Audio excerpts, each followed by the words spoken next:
Is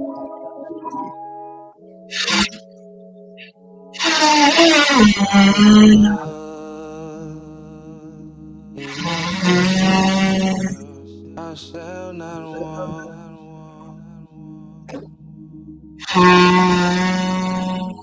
He maketh me to lie down in green pasture.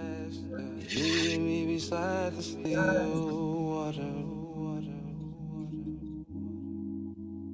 He restored my soul.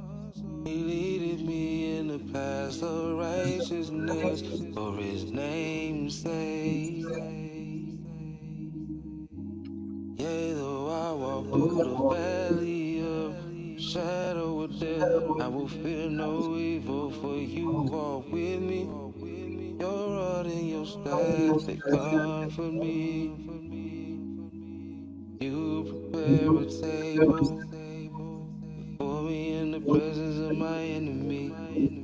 You anoint my head with oil, my cup runneth over.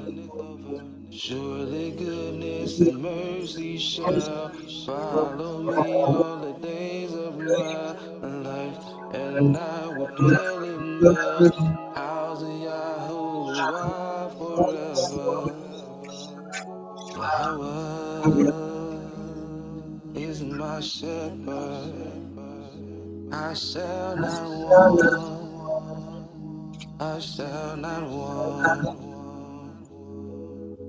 YAHAWAH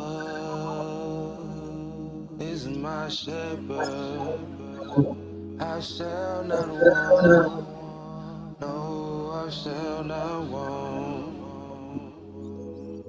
YAHAWAH, oh, is my shepherd, I shall not want, shall not want, no. YAHAWAH, oh YAHAWAH, YAHAWAH.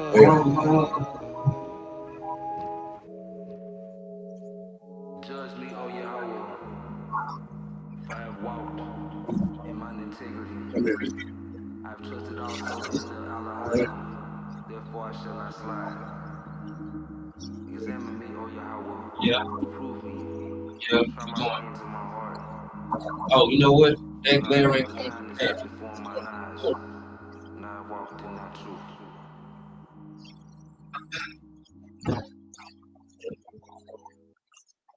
Keep going, keep going, keep going, keep going. And yeah, that glare is gone. Shabbat shalom, everybody. Shabbat shalom, everybody.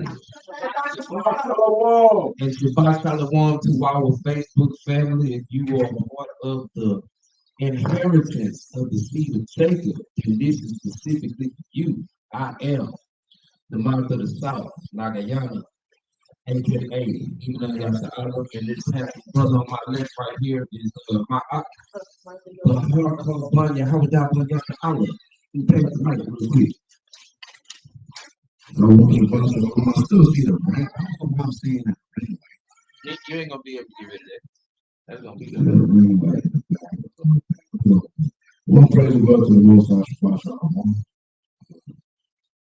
We have a lesson today. We're going to speak about Shalom, E-class, aka Sahara, and the true that. I'm going to life of the Lord, right? So, hopefully we won't be here forever, but we're definitely going to go through a lesson I did some years ago. It's been a while ago, right? Most of just gave me, I was on my island partner, so I was study lessons and stuff, subject matters. And yeah, so we're going to be talking about Sarah and Hagar, the story of Sarah and Hagar. That's what I'm talking about, right? And in the word Sarah, S-A-R-A, Sarah, S-A-R-A-H, or Sarah, S-A-R-A-I, it means princess. That's what the name Sarah means, princess. Okay. So hopefully Most High willing you are. If you were in the Facebook audience, take notes. And if you choose not to use a shorthand,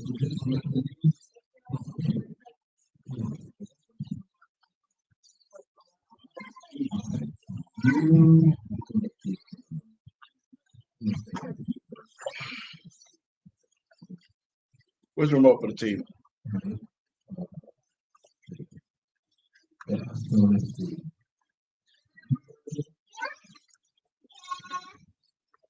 Yeah, the TV is dark.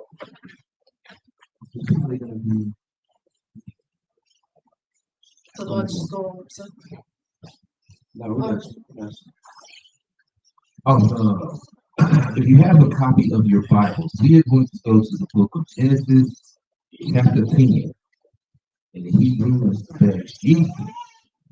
We're in the 10th chapter. I'm going to go Colossians first, y'all. So just hold your place in Genesis. We're going to start in the book of Colossians. The Colossians 3 and 8. Colossians 3. Colossians 3:16. All right, ladies and gentlemen. We're in the book of Colossians chapter 3, verse 16. Let the word of the MASHAYACH dwell in you richly in all wisdom, teaching and admonishing one another in psalms and hymns and spiritual songs, singing with grace in your hearts to the YAHAWASHI. Yeah, that's it. Let me read that again. In the book of Colossians, chapter 3, verse 16.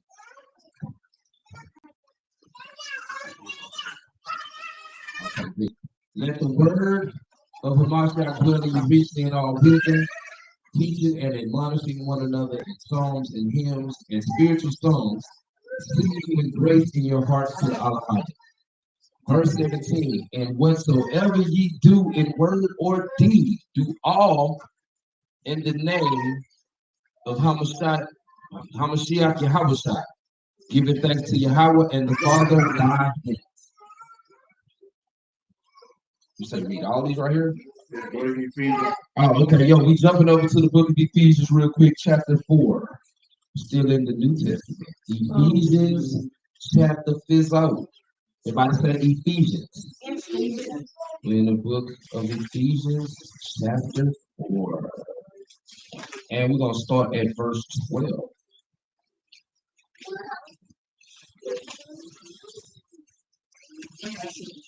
All right. When you have it, say come. Y'all sound good today, man. We is on point today. Okay, cool. Okay. Starting at verse 12. I know both how to be abased and I know how to abound. Everywhere and in all things I am instructed both to be full and to be hungry, to both to abound and to suffer need. I can do all things. Now in the book of 2 Timothy, if I say 2 Timothy, in the book of 2 Timothy, and we're going to start at verse 10. And I love this verse right here. This is a dope verse. I've had to read this verse a few times in order to gain strength and matters concerning, to walk in and make me stand in the spirit, huh? All right, so this is the book of 2 Timothy, chapter 1, verse 7. For Yahweh has not given us the spirit of fear, but of power and of love and of a sound mind. Come on. All right, now we're going to jump over to the book of John. So let me say something on that. So, the spirit of fear, right? I shout out to Faith in Israel in the chat. That had no fear in addressing a topic during this past week concerning marijuana. Weed smoking. When Negroes want to try to twist Exodus 30:23, talk about the that is not weed. Okay, brother sent me the video. Marlon Alvarez, those two claims admitted that he is in fact a desert nigga. Saying that. Saying it, right? So why do we listen to violence? Right? So tolerance is not weed. Say it one more time for the people in the back. Exodus 30:22 is not marijuana. Stop. Go to the Hebrew and then see how it's pronounced in Hebrew. The cannabis is the weed. They try to make it seem or sound like he is sound like marijuana. Cannabis rhymes with cannabis. This is so starving. This is so starving to do that. Like, stop it. You want to smoke weed, you want to smoke marijuana, just do it. Don't grab the Bible, though. They're trying to say, well, it says you can smoke weed. This is weed in the Bible. That's what happens when you smoke weed. You go in the Bible and you make it be weed. It's not in it. Okay? If you think that the Most High was making a potion of formula, that's serenade and all that other stuff. But these niggas want to try to let the justify the blood and his hand. And all this is a prerequisite. So what we doing? So what we going to, man. So the brother said he was doing this thing. He said, I got so far. Go ahead. Let's rock that. I got so far. Loopy, this is Loopy said it too. Right? We live, Loopy. We live. Traffic is over. Did I put the I don't think you did.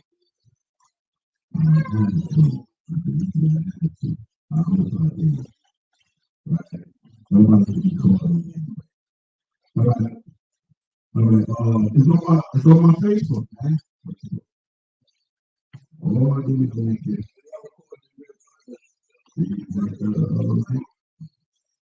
yeah, so I'm going to play this a little snippet of it because, a lot of information is coming out this week concerning that. So,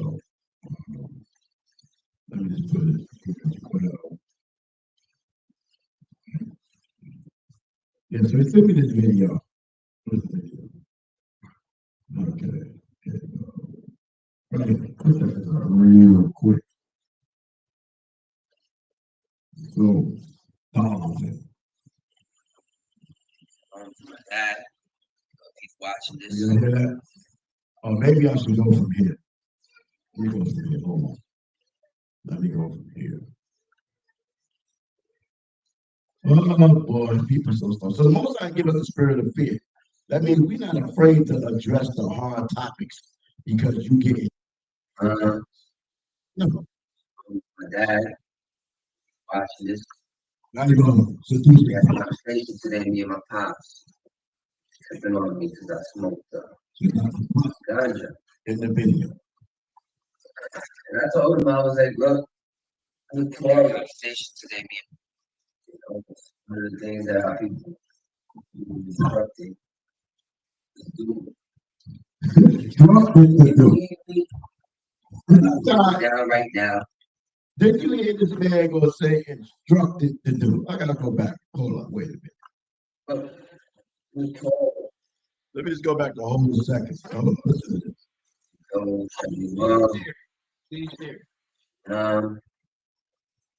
To my dad, he's watching this. We had a conversation today, me and my pops, tripping on me because I smoked ganja. And I told him, I was like, look, you forward. One of the things that our people were instructed to do. Are you serious? You know what instructed means? And that means this is we were told this is what we're supposed to be doing. Are you serious? Now, I'm not gonna say that. I'm not saying. Hey, you're instructed to smoke weed. You're coming. I'm instructing you to smoke a blunt. You two tonight, Yasha and Shamar, we about to give y'all some weed. Are you serious to stick with this said that? That was something instructed for us to do. Yo, my man, yo, stop playing, man. Just stop it, bro. Let me tell you this. This is an awesome. I don't want to say awesome. I will say this. You know how I got a disease in the word I was told salvation. So if you choose to smoke, then that's on you. In my own personal experience with marijuana, I've been smoking since I was 15. The most I forced the taste up out of me, I prayed about it years ago. And then eventually, he's like, you know what? Yeah, this nigga playing. Let me show him mine to be played with. If you choose to smoke marijuana, that's on you. That is not, I can't hold trial against you. I'm not in a space where I can condemn nobody. But we do know, right, that the scriptures do not instruct us. And I'm saying this for real. The scriptures do not instruct us nowhere. Everybody says instruct. The Bible does not instruct us to smoke weed. Okay? There are scriptures that say we can drink, but not to get drunk. However, I've been reading the Bible for quite some time. And I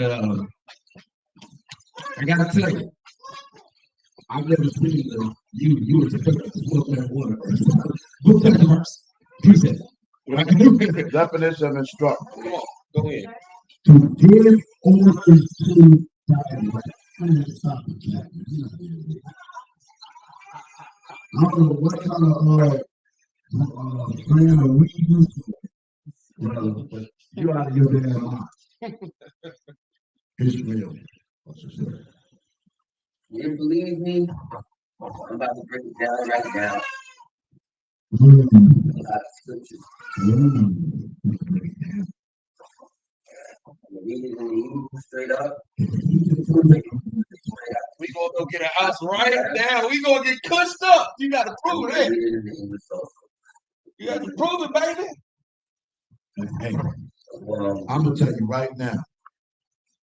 If we can prove it, you gonna get an ounce, you're gonna roll it out. Except y'all. You might have can't have it. Yeah, we Get can your ass out of here. Legally, all of us 18 and up. We get lit. We get lit. You know, she gonna be up here crib walking. She gonna be we gonna get lit up in here, man. Every class I do, remember one time. The highways of violence. We gonna be lit. We'll be smoking the fire in front of everybody. Actually, right here. Right here, because it's in the fire. It's in there? Right? And I'm gonna talk. And you know, when you talk to the little loud, we used to do it with the woman and the drink. Right? I'm gonna pick up my babies and blast it. Yeah, no, I was, yeah, I it would be perfect to do it.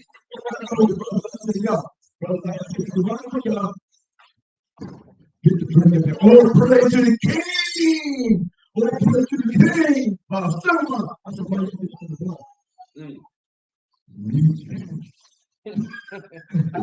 That was conviction right there. Right. Once you toss up the blood to your heart, I dare stop to do this. Since you believe, you know what I'm saying?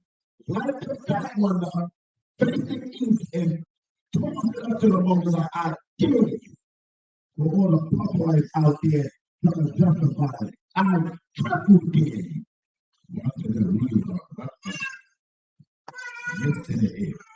I hit the puffer like so hard. Wipe it off. Yeah. Stop the cat, man. We ain't gonna listen too much of this matter. I just want to see how he looks stupid when he break down the movement. We're gonna go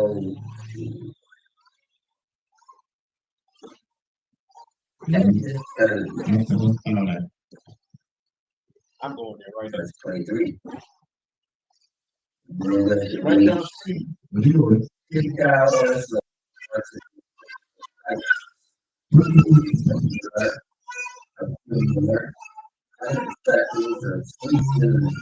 Not so much. Even 257. You know, sweet calamity.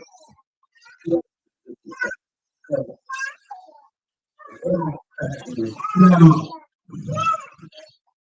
it said, Exodus 23, it says, "Take thou also unto thee."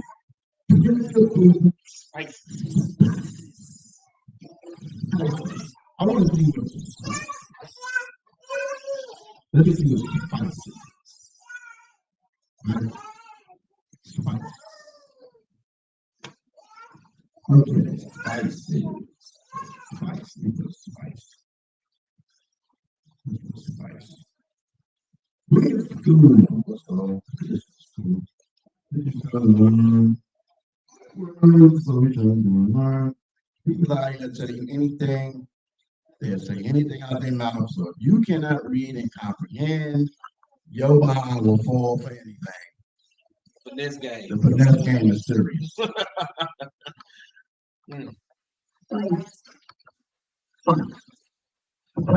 Without the ice.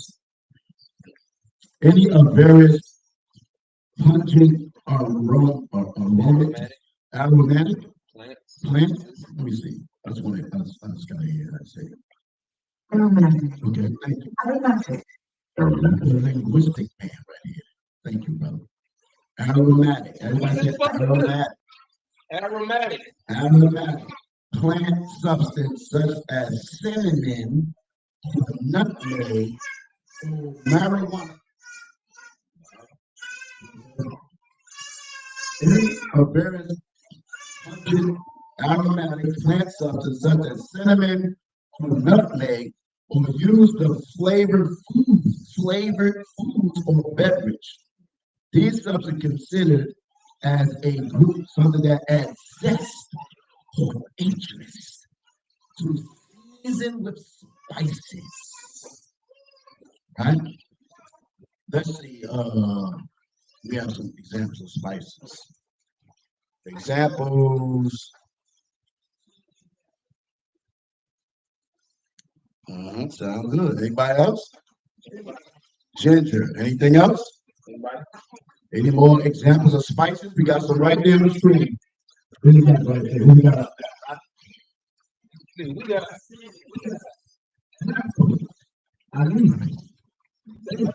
Anybody smoking any basil? Anybody want to smoke basil? Very good in food though. Right. You got basil. I just recently used basil in a music video we made. It's local. Caraway. That's a nutty licorice spice. Anybody in here smoke caraway? No? Okay, cool. I better not be smoking that. Cardamom, which is an expensive aroma spice. It's an expensive aromatic spice. You got cayenne pepper. Shout out to my sister said that. Chili pepper. Chili pepper. Chives is an onion-like herb. We put that on nachos. Everybody say nachos. Nachos. You can have nachos, but these are nachos.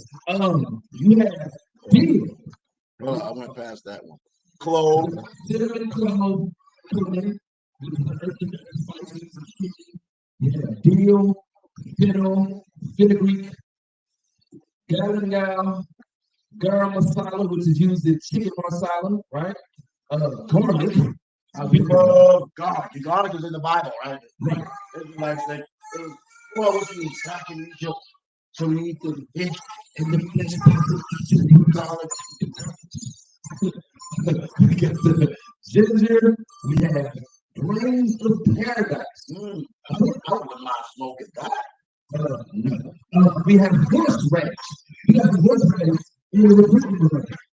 We have horseradish. You can put horseradish on a video but The horseradish is also used as a bitter herb. I think we eat that during Passover. Huh.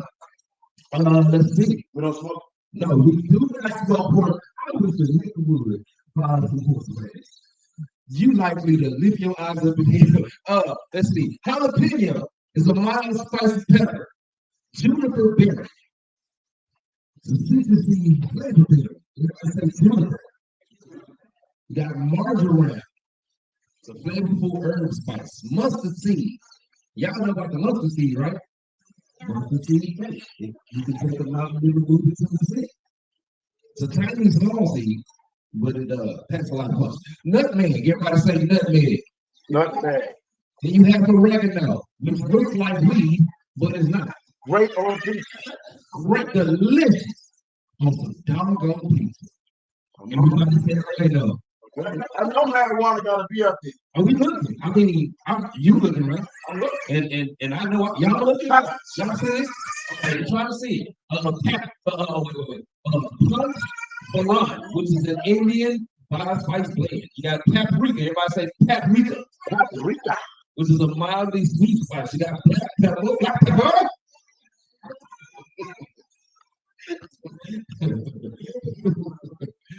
I'll talk about that. Go back up. Oh, no, I'm gonna get it right now. Hold on. So I was saying is this, and you know, of course there's gonna be some posters that go. I'm screaming on both channels. So they got I don't see it. We got perilla, which is minty flavored herb. Everybody say perilla. well, that sounds like glory. We got poppy seed. We got quassia, which is a bitter flavor additive. We got rosemary. That's saffron. All right, where we at? We got Sesame. Everybody say sesame. You can tell me how to get it. How to get the sesame seeds. 6-1 pepper. Scoot that over for me about the shop. We have tarragon. Everybody say tarragon. welcome to the tarragon. You're gonna be big as the world. It's a hey, fellas, follow this tarragon. It's gonna take it and it's gonna put you there. On the fourth dimension, puppet tarragon. Everybody say tarragon. We have thyme. We have turmeric. Turmeric is shout out to my sister who turned me up on the turmeric. You treat that with hot water and your digestive system is good to go. Vanilla. Vanilla. Who don't like vanilla ice cream? Show hands. Who don't like vanilla icy cream? Anybody? It's a sweet. It's a sweet aromatic flavor. You got wasabi. Everybody say wasabi. That is a Japanese horseradish condiment. Everybody say condiment. It is wasabi. We have allspice. Allspice. You know, Negroes got allspice in the cabin. All right. Everybody got the allspice. Everybody's rocking the allspice. We got celery spice. That's a good season. Cilantro. Cilantro. One of my favorites. Cilantro is definitely good with tacos, nachos, burritos, tostadas, enchiladas, burritos. Put some weed on the tacos if you want the weed so A burrito. Don't think I would want to eat that. Let's see. Nigella. Everybody say Nigella. Yeah. We got sage, which niggas be trying to use to ward off spirits, but it's very much used for food. Sing rabbit, Christopher keys. We have star anise, which is a licorice flavored spice, and last but not least, the stevia leaf, which is a sugar substitute. Now, I don't know about y'all, for all the readers in the room, but did anybody see marijuana thing? Come on, let's say it out loud. Did y'all see marijuana on screen? Or did we see anything? We didn't see the calamus. It says what? Oh, yeah. It says, take thou also There you go. let's go back here. Let's go back and watch the video. You gotta go back to the video. Dude, matter of fact, I gotta be able to Give share. it to you, love you, brother, but I gotta let you everything on this. That's not Loopy saying that. No, Loopy didn't say that. Okay, so Not Loopy, brother. Alvarez. Alvarez. Mark Alvarez. Okay, that guy. No. Not Loopy. That's my apologies, Luke. Don't beat me up. I can't fight. So let's go. Let's play it.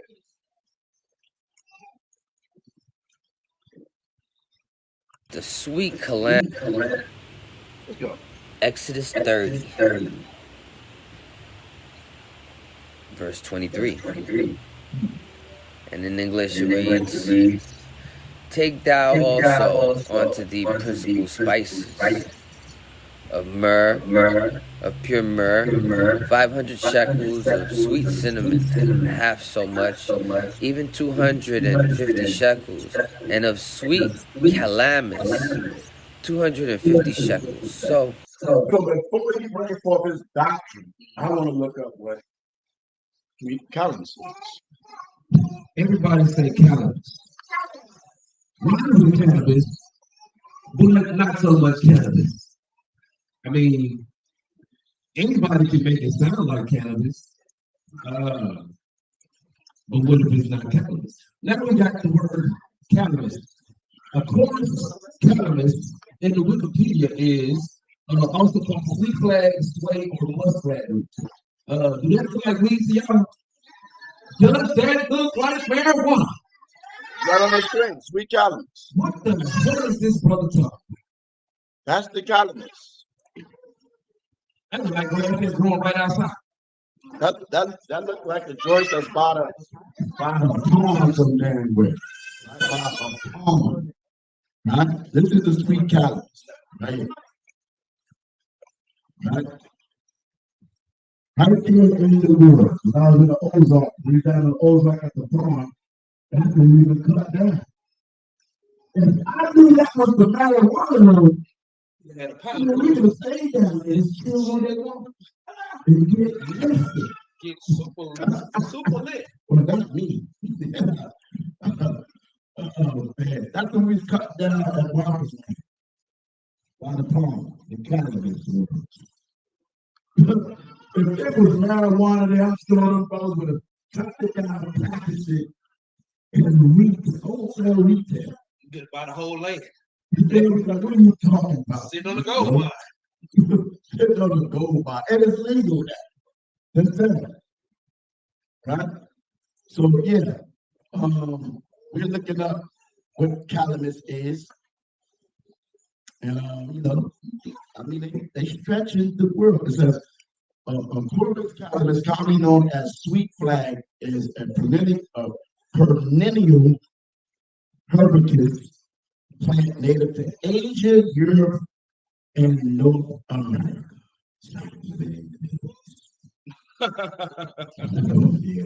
It's not on your side. It features slender, sword-shaped leaves that can grow up to 3-5 feet tall and is often found in wetland areas. This plant has been used for centuries in traditional medicine and various cultural practices due to its aromatic roots and psychoactive properties. Here it is. Martin Alvarez, if you don't sit so crap, let me tell you something. You might do some cannabis. You look the way you look. You look crazy. I've seen you in person on these cameras, and you look a little bugged out. Ladies and gentlemen, let me assure you, that is not marijuana. Just recently stopped not too long ago, and I've never smoked cannabis. I've never done it.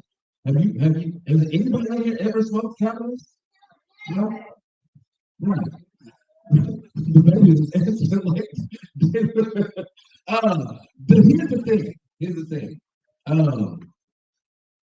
Let's get Colossians 2 and 8 real quick. I got for that. Because niggas will, saying niggas will try to deceive you. Let me Colossians real quick, man. We're in the book of Colossians chapter 2, verse 8. Everybody say Colossians. Colossians. Beware. Everybody say beware. Look out. That's what that means. Look out. Watch yourself. Beware lest any man should spoil you, that's you, the listener and the reader, right?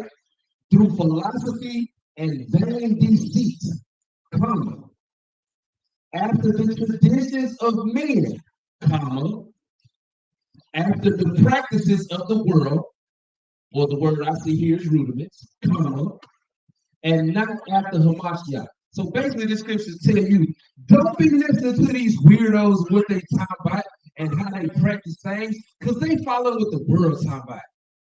And if you have been converted into the knowledge of the truth, at some point, you probably follow what the world was talking about. Now we don't follow the world, we follow the way. All right? Plainly put, watch yourself, because brothers and sisters keep trying to come with the finesse game to have you follow the traditions of man and the practices of the world and not follow the Christ. It's really what it is, man. And that's really what it is, y'all. Bring it on. Everybody say beware. You gotta watch niggas, man. You saying since okay. You gotta watch niggas, man, for real. Because they use these scriptures, right? To try to throw you off course from following after the teachings of Christ. The one we call HaMASHAYACH, the true king. Who's the king? Christ the King. Who's the king? God. King. Who's the king? We're to follow the teachings of our king. Huh? So when we see stuff like this, what we just seen in this video, this tomfoolery, right? You definitely know that is the voice of a stranger. He definitely is a stranger. YAHAWASHI said in his word, he said, my sheep hear my voice, and a stranger they do not follow. Who's following this weirdo? Everybody say nobody. Nobody's following this guy. And if you are, shame on you. Shame on you. Exactly. Man, come on, bro. Seriously? And you were saying nigga, so that makes it worse. Who's following the saying? That's right, sis. Thank you so much for saying that. Wow. You want to say something? I'm just saying, man, really, that's why you have to be able to read, man, because people will tell you anything. You see what I'm saying? If you don't know how to read and comprehend, or you're just listening because it fits your agenda to be a highlight, then what they saying makes sense to you. You understand? Like, come on, man, we can't be falling for the open door. All right, so I'm gonna pull up something right quick for us to read. Right, send it in my email. Can you see that? Well, it's hard to see. Let me pull it up right quick. Let's stop this right quick. Then we're gonna get on the topic of, the story of Sarah. Can you see that? On a big screen right there, Scoot it over a little bit. Let me see. Are you able to see it? Yeah, let me read that. All right, this was sent to Army Israel headquarters. Calvinists, of course, Calvinists in the parentheses, also known as the Sweet Flag, has a long history of traditional medicine. Go back to what's been on.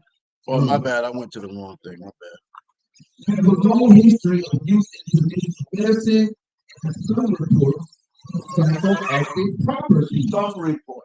Okay. But it's a bit complicated. Here's the breakdown. Traditional uses used in Ayurvedic and Chinese medicine as a digestive aid, sedative, and calming. Do we see anything about it being smoked up there? No. All right. Y'all need to sit still, please. Thank you. Come on, stop joking around, everybody, now. Sometimes burned or used in incense for its aromatic quality. Right, and we're reading that in Exodus 32. Right? You don't have make it something else. Okay? Psychoactive properties. Everybody say psychoactive. So what is burned is used in incense. Isn't that what it said here? In the verse, Exodus 30:23, take that also the principal spices of pure spices. Principal spices of pure myrrh. 500 enough. It says cinnamon, and then it says sweet calories. Then it goes into the other joints right there. Psychoactive properties. Some anecdotal reports claim that cannabis can have mild hallucinogenic or dream enhancing effects when consumed in large amounts. Wow. Described effects, when reported, include altered perception, like euphoria, vivid dreams or lucid dreaming. However, scientific evidence is limited, and many users report no noticeable psychoactive effects. That's all we're saying. It's right there. It's like, did you type this up? You didn't type this up. No, I didn't type it up. This was a report. One of my safety and concerns. Please cook. So that they burn the incense in the temple in front of you. It's a sweet smell. That's what it is. That's why I said sweet. Hey, Cinnamon smells sweet. Murder is a nice smell. I never got high from being in a room of people smoke. Because I'm never been a smoker.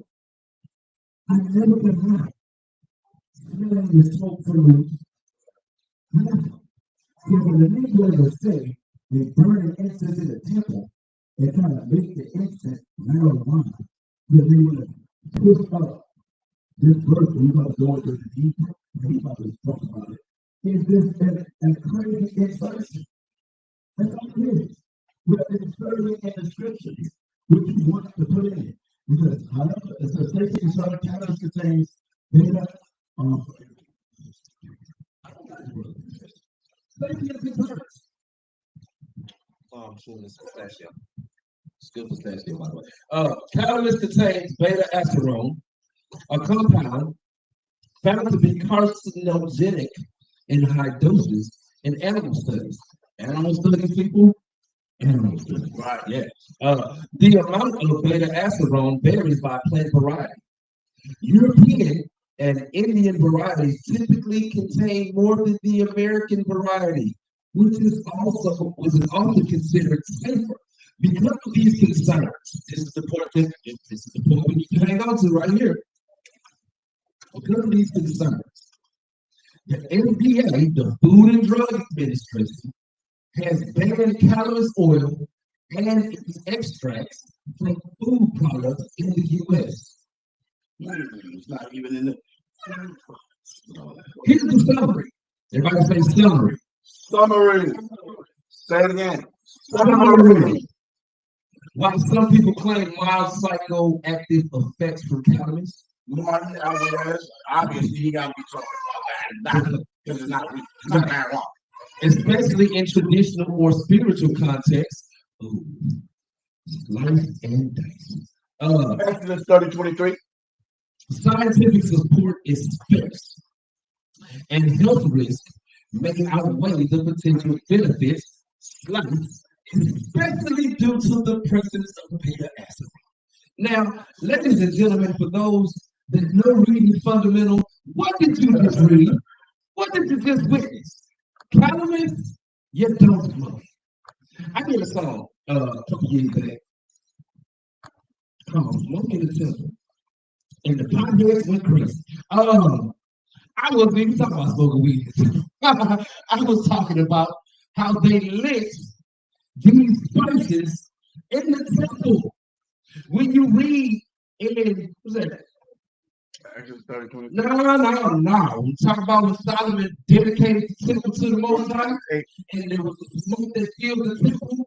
Yeah, that way. But never in the history of ever have we ever read in the scriptures that weeding is fundamental. It's not. Everybody say it's not. It's not.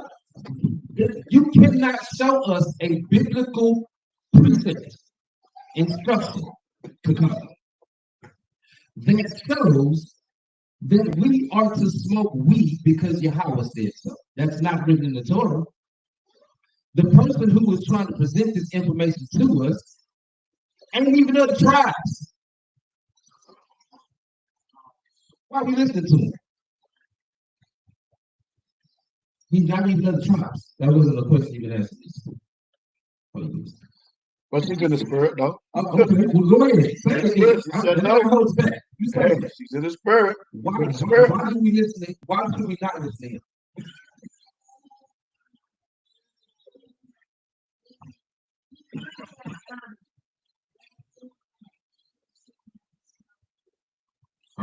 He's not of Israel. He's not of the tribes. We don't recognize him. Do y'all recognize him? No. I just do. And let's deal with the laws and doctrines that not only he is presenting, but the Hebrew Israelites is presenting. So it ain't about just him. It's the weak smokers. The word in question is the sweet calamus. Like, what is that sweet calamus? They must have, interpreted that wrong. So Hebrew, let's read it. Right.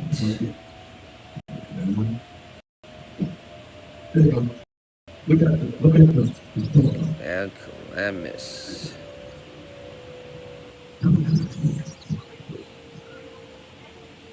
Sweet calamus, right? That's what it said. Calamus right there. Sweet. It says Bashem, but it's Basham. Bashem and then Basham. Basham. So that's sweet. Alright? Calamus.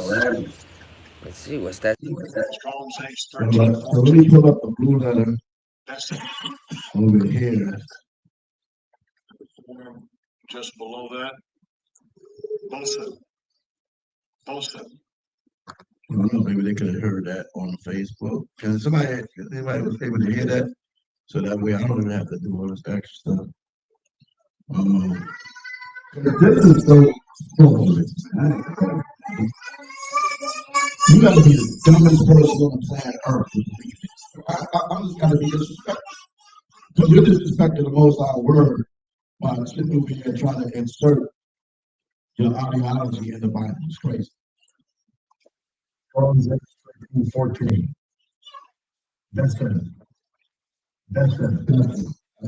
Four, below that, both of them. Both of them. Both of them. Then we have the calendar. Village, 7,070. Conde.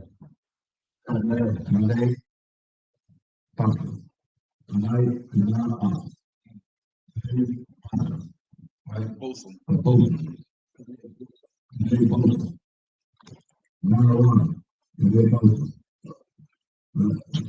Foolishness. Okay. All right. I was gonna go with that. All right. Let's say it's Kuf Nun Hey Kana Basham Kana. What does it sound like? Sounds a lot like cannabis, doesn't it? Alright, let's see what it is. So let's go click on it.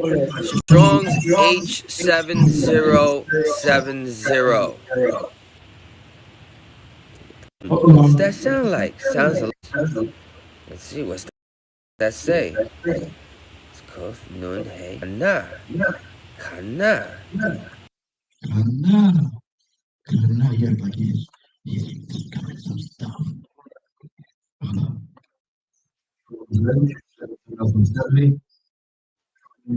70. verse 13, 14. Let's say, Kane, Moses.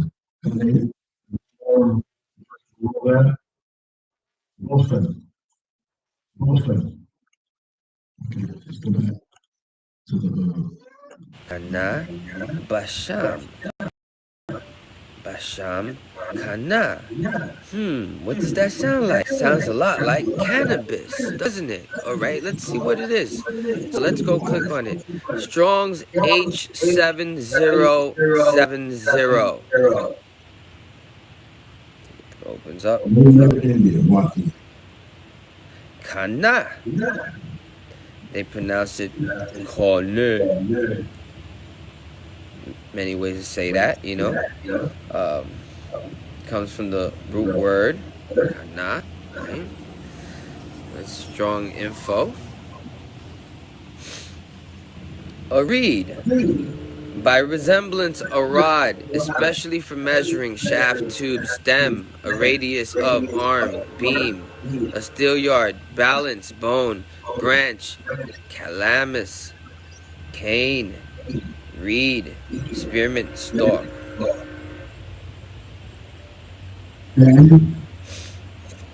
Show biblical usage. A reed, a stalk, a bone, balances, stalk. Water plant, reed. Water plant, reed. Calamus. Aromatic reed. Now,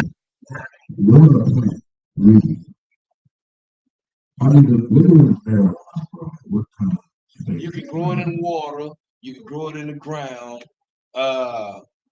So I guess because he see those words, the word aromatic, those words I guess would conclude that one could then ingest marijuana. I mean, so, is the marijuana plant grows in water? you can grow it. They call it hydroponics. Yep. Okay. Put a 1 in the chat if you know about hydroponics. Ladies and gentlemen, can y'all please do me a favor? And now the man, this is for you. Pull this man! Go! Pull your ass, he bump! Bump! Bump for you.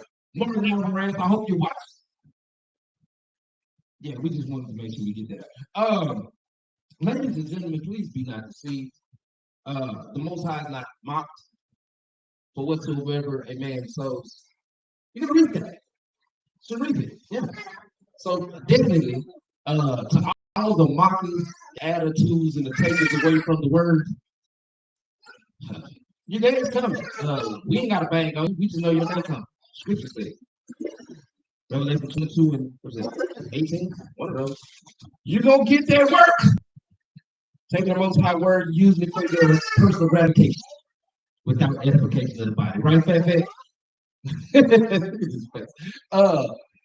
What you got there, brother? What you got? I'm just looking up stuff about cannabis. It says, read this. Wait.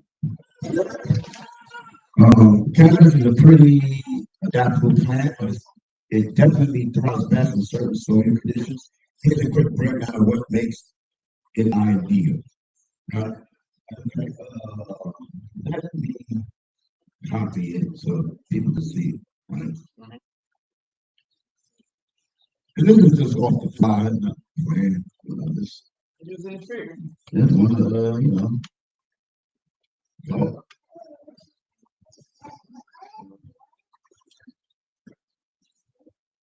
Okay. What we got there? We have. Okay, so it looks like the brother pulled up alcoholic usage of. Now we looked at already.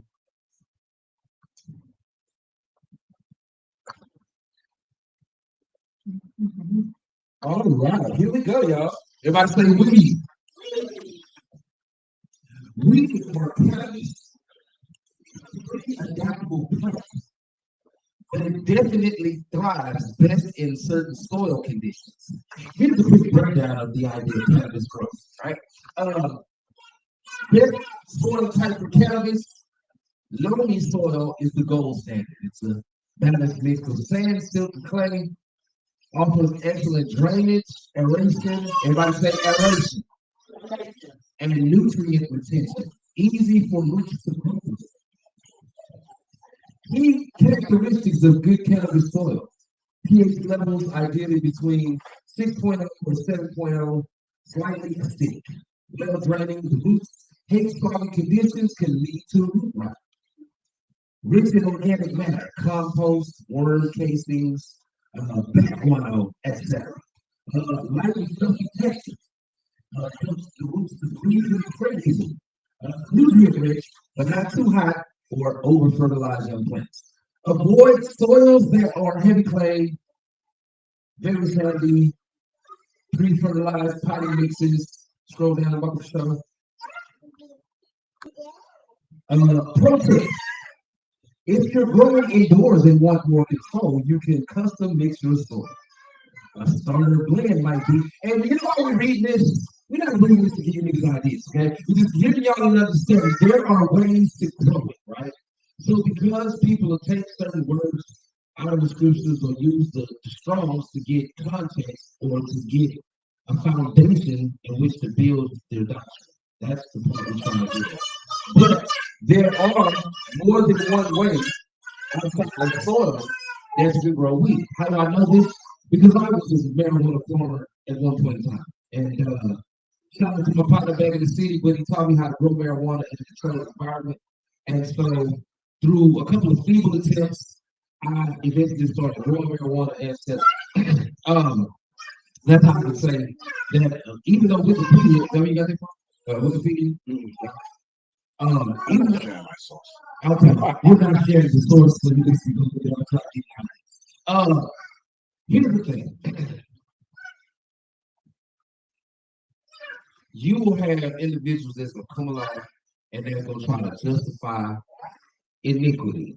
That's lawlessness. Okay, everybody say lawlessness. Nowhere in the Torah. Now, I ain't saying repeat that. I like that. I like that you're quick on the draw with that. But nowhere in the Torah, nephew, you hear it. Nephew, you hear it. Nowhere in the Torah, nowhere in the laws of YAHAWAH, nowhere in the law of Moses, did it ever say, smoke marijuana. Nowhere in the scriptures did it say, hey,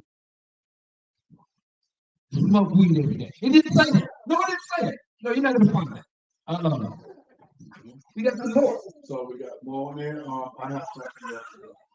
Please do. Because you're taking a seed, a plant, and then you basically bring it in. I want to know the napkin way though.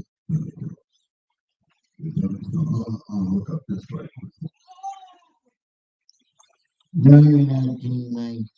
No sources. No, they're already. No. No.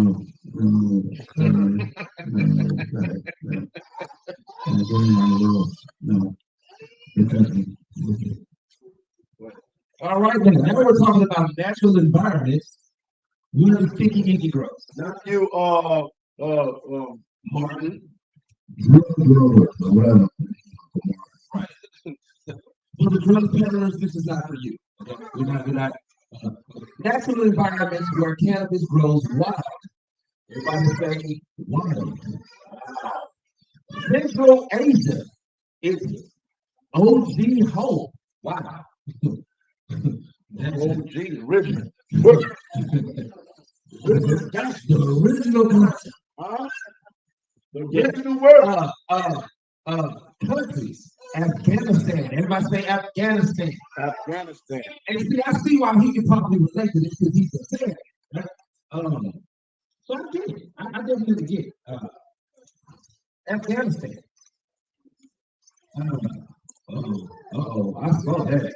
Yo, that's good. Let's get into the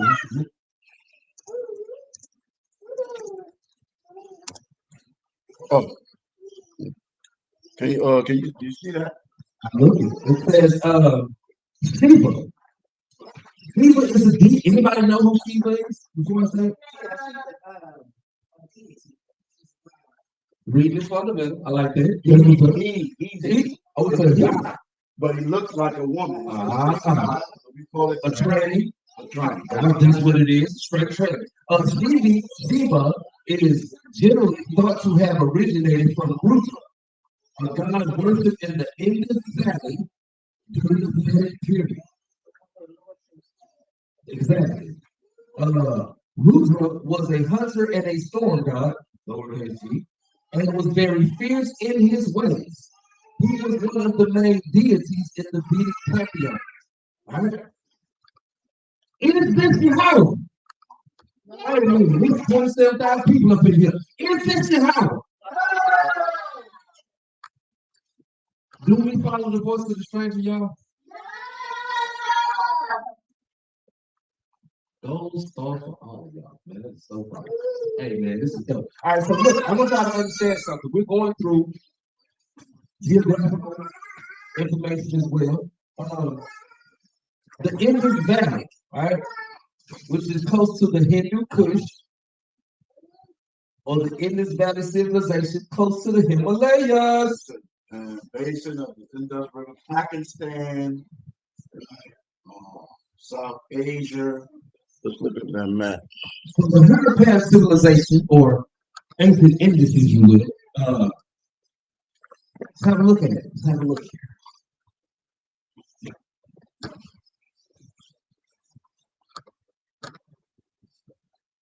All right, so here you have an overview of the Ganges River. You got the Indus River. You have Mohenjo-Daro. You have the Khyber Pass. You have Hindu Kush, Harappa. Everybody say Harappa. Then you have the Brahmaputra River. The Brahmaputra River. I'm sorry. You got the Bay of Bengal. You have the Indian Ocean. Everybody say Indian Ocean. You have the Arabian Sea, right? And then you have the Thar Desert. Right? Do any of them places look like places where you can grow meat? I'm going to say no. But they would say this is the original place where marijuana was grown. I want to So these niggas want to try to make weed be in Israel, right? I did plenty videos on this topic, a 5-hour video. Okay, this herb comes from the Far East. Okay, from Israel. I don't know what you niggas was talking about. And this thing, this deity is attached to the blue dog Shiva. Okay? So when I was presenting this, I would say, okay, if y'all want to smoke this weed, and if you find out that this weed, right, is attached to a god, an idol, a false god, right, then you're breaking the first and second commandment, right? Shiva is called the weed god. I did it. Hold on. Let me show you what their own people say. Forget about he's saying. He just running his mouth. Let's go to my channel right quick. Let's type in weed. Hey, yo, let me say this real quick. He might be running his mouth, but ain't no weed in it. That's right. I just thought that I inserted it. We go get this joint right quick.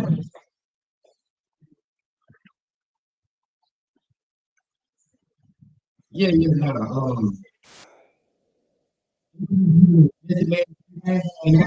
no. So the hip hop heads is getting you heard it again with me. What was the second thing? Smoke cheese, They were really telling us to pay homage to God. You call it weed, you call it kush, whatever you want to call it, it has no awareness value. The history of marijuana in 4 minutes and 20 seconds. 5,000 years ago, the Chinese Emperor SHAM used marijuana. He wrote about its medicinal values. It helped gout, malaria, and rheumatism. Ironically, it was also a cure for absent-mindedness. Over the millennia, use of weed spread to the Indians, dots not feathers, who used it recreationally. Europeans were smoking the herb by 500 AD. The Muslims also like to get stoned. The Quran bans the use of alcohol, so they created hashish, its use spreading through Persia and North Africa in the 12th century. Thanks to the Spanish, marijuana crossed the Atlantic in 1545. Olé. The English brought the weed to Jamestown in 1611, where it became alongside tobacco a commercial crop. Its fibers used for rope, cloth, and paper. George Washington and Thomas Jefferson were both marijuana farmers. Jefferson wrote the Declaration of Independence on paper made from the plant. The first American flag was woven from marijuana fibers. God bless America. Between 1850 and 1942, marijuana was listed in the United States pharmacopoeia. And just as Emperor Shenangan realized almost 5,000 years earlier, it could be used to help with rheumatism, along with relieving nausea and labor pains. During this time, cotton overtook marijuana as the major cash crop in the southern United States. Mahaza. What is this? Mahaza Baal. Baba Kusha, please. This one Surya means sun. You know, this one Chandra means like Chandra. moon. Lakshmi means goddess. Amrit means milk. You know, Agni means fire. Fire. Saraswati, goddess of education. Saraswati. Yeah. Saraswati. Yeah. Saraswati. Yeah. Saraswati. Shiva. You know, this guy, this is like all people, they smoke weed on this day.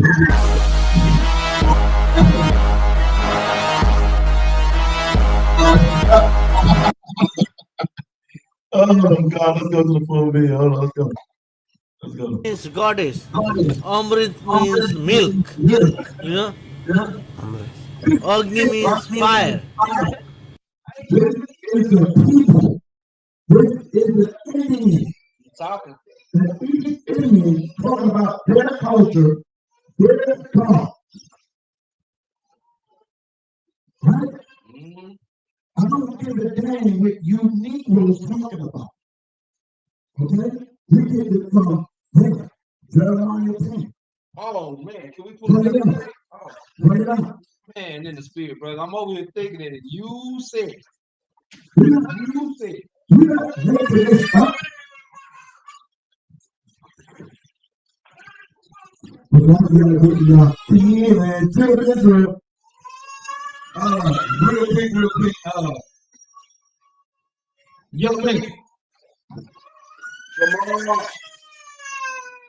Don't do that. Don't do none of that. Come on, let's go. This is the book of Jeremiah, chapter 10, and you saw that verse 1. Hear ye the word which the Elohim spake unto you, O house of Israel. That's you. I'm going to say it again. This is the book of Jeremiah, chapter 10, starting at verse 1. Hear ye the word which the Elohim spake unto you, O house of Israel. That's you. That's you. That's you. No, that's Yah. Listen to this word. Thus says to Elohim, learn not the way of the heathen, and be not dismayed at the signs of heaven, for the heathen are dismayed. Read that first verse. Read 3. For the customs of the people are bad. That's it, right? To learn not the way of the heathens, for the customs of the people are bad. Learn not the way of the heathens, for the customs of the people are bad. The Lord told Israel not to follow the way, the gods of the other nations. All through the Torah. So let's stop playing these games. Now let's listen to this man as representing his culture and his God. Facts. Because show me the other God that's featured anywhere that's called the weed God. Show me any other God that's attached to the weed. Show me. Show me him, buddy. You can't show it to me. And if you can, hey, I just learned something new. Confirmation that you're following those things. They thought because proving it, brothers gonna be like, oh, okay, so this is invincible. Who got it? Right. Here we go. Now here's my problem. Working in the store, and this is after I spoke with Isaiah. I did a video about it, and he was the first person jumped on the comment section. Right? Zagadolia Fa is greatly beautiful. So, Baba Kusha, please, Lamad Laya, learn to me, Mahaza, what this? Mahaza Baal. Baba Kusha, please. This one, Surya means sun. You know, this one, Chandra means like moon. Laksh means goddess. Amrit means milk. You know? Agni means fire. Fire. Saraswati, goddess of education. Yeah. Saraswati? Yeah. Saraswati. Yeah. Saraswati. Shiva. You know? This guy, this is like all people, they smoke weed on this day. Shivaratri. Yeah. Shivaratri? Yeah. On this day, people smoke weed. Maza, what this? Maza, what this? Baba Kusha, please, mother, why? No. It's a god who smoked weed long time ago. You know, that's why people follow. Only one day, not every day. Just one day. What day? There comes I don't know, maybe June, July, or somewhere. Baba Kusha, please learn to me. So it's not for. So they say, not everything in their country, right? But some of the rituals, holiday, whatever. Negro, wake up first thing in the morning, roll one. When you go to sleep, roll one. You know what that tells me? You're high 24 hours a day. The only time you're not is when you have around other highlights or when your pocket is on E. But you're high of work, and you're high of sleep. Do you not understand that you're not in the normal state of mind? You're consuming a substance that keeps you there, and it does different things and affect people differently. That's why it's not a drug that you can say that for everyone, because it affects people differently, especially with the slang approaches implications. Right? But I don't see nobody use it as medicine or herbs to eat it or drink it. You're smoking it. Why not eating it and be high all the damn day long? Even if it was taken instantly, but this hour or two, and then doctors gotta know it. Doctors gotta know it. It'd be like a horror call when I ate the egg with the meat in it, and my mom was sick.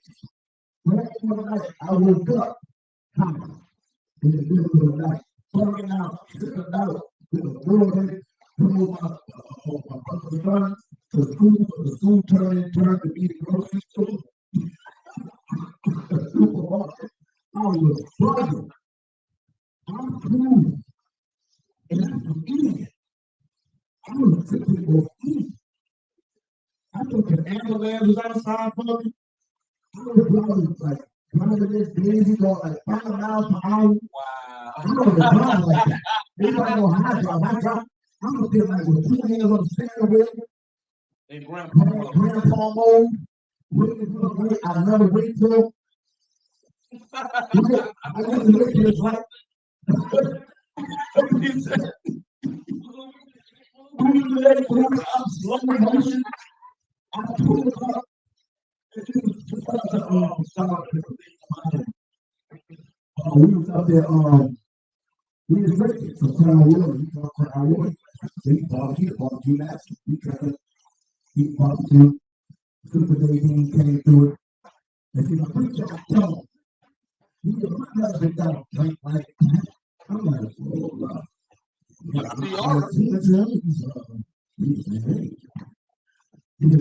need to California. We need to talk to we smoke. You know, whatever the smoke.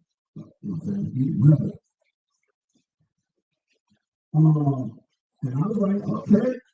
I mean, he bought the crown. Right. So I said, I can eat the meat. Now in my world, I got, oh yeah? So I said, I'm going to fish out. And the part, the white meat, and the fried the eggs, put that on the eggs, you know, I love eggs. So I put the on eggs, it was, I was some of the, what? And I'm going to leave eggs. I'm ODing on the egg like it's right for the rules. You know what I'm saying? So, and it hit me right then. I'm drinking the Lord activity. I'm falling out. I wake up. I see my aunt over there on the couch with the oxygen mask on. I never seen it with the oxygen mask. What, the CPAP?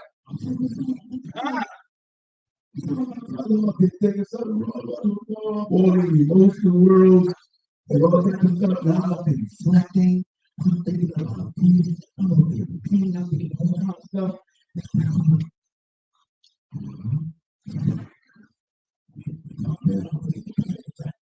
So for me to get this out, I'm going to town. Go to the town. Woo! Soon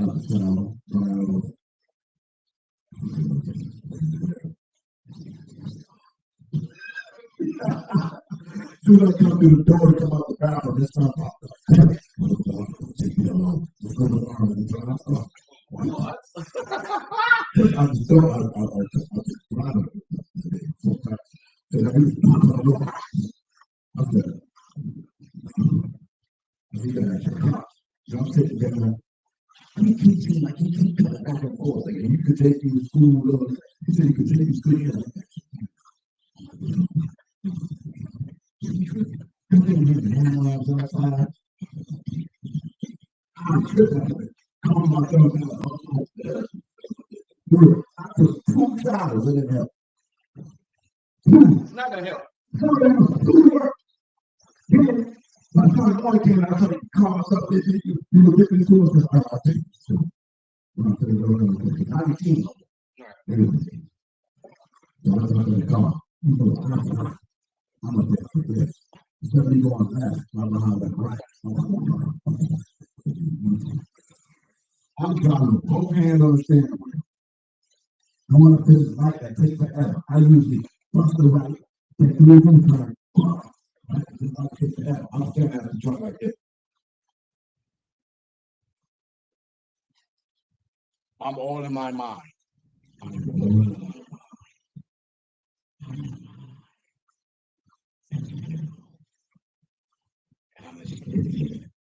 Life was never going to change.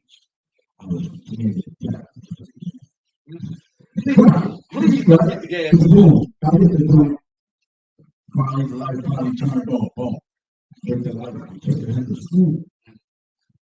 I'm just so plugged out in my mind. I took it to the Winn-Dixie, whatever the damn grocery store was, and he was like, what are you doing? We got it at the school, we at the supermarket. I'm like, huh? What's wrong with you, huh? You are running wrong with you. I'm saying, I said, you said, let the girl. I said, you can't drive. You ain't gonna like this. You ain't gonna like it. You can't drive. You know what I'm saying? The police is over there. They looking. They gonna come over here. Like, I don't know what the buzzword is.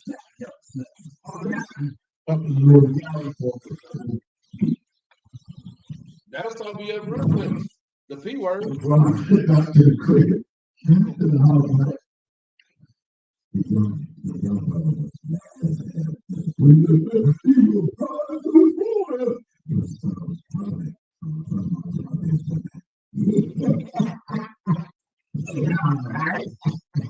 Yeah, a little bit too much. So,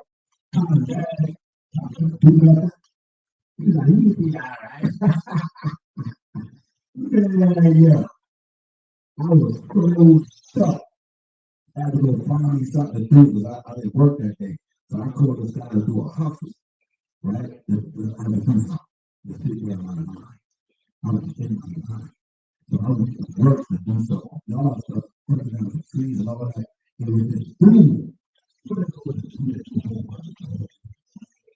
Everywhere to do it.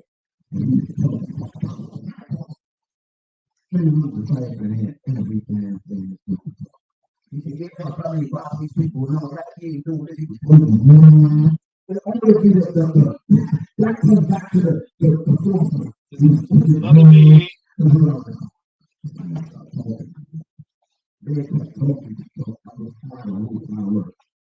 I was high. So that later on, once I woke up in the middle of the night, and I was going to prison. You know, for work. That's what I'm thinking. So I'm like, man, I'm scared that I'm going to be stuck. Where am I? See, that's what I can't do. I don't want to do. Right? You see what I'm saying? It takes me to another round. You think that's like that, right? That's on you. That's on you, cuz. But if we want to see from a biblical narrative, you are not going to insert marijuana in the temple. You brought it out, trying to insert that the people didn't have marijuana in the temple. What you want to say that the Bible says that we destroy herbs, right? He said, herbs are from nature and from medicine, right? And we don't destroy medicine. We destroy it with ease. That's what we do. Right? If you want to buy it, you want to throw it with some oil, okay, fine. But to sit there and use it in you get Backwoods, backwoods, mud rats, rolling paper. all those different things, right? And then you put fire to it, now you don't put it into it. That's basic science. It's no longer that which you said it was from the beginning. You're burning it, and you're consuming the flame, you're consuming what you burn with the chemicals that makes sense.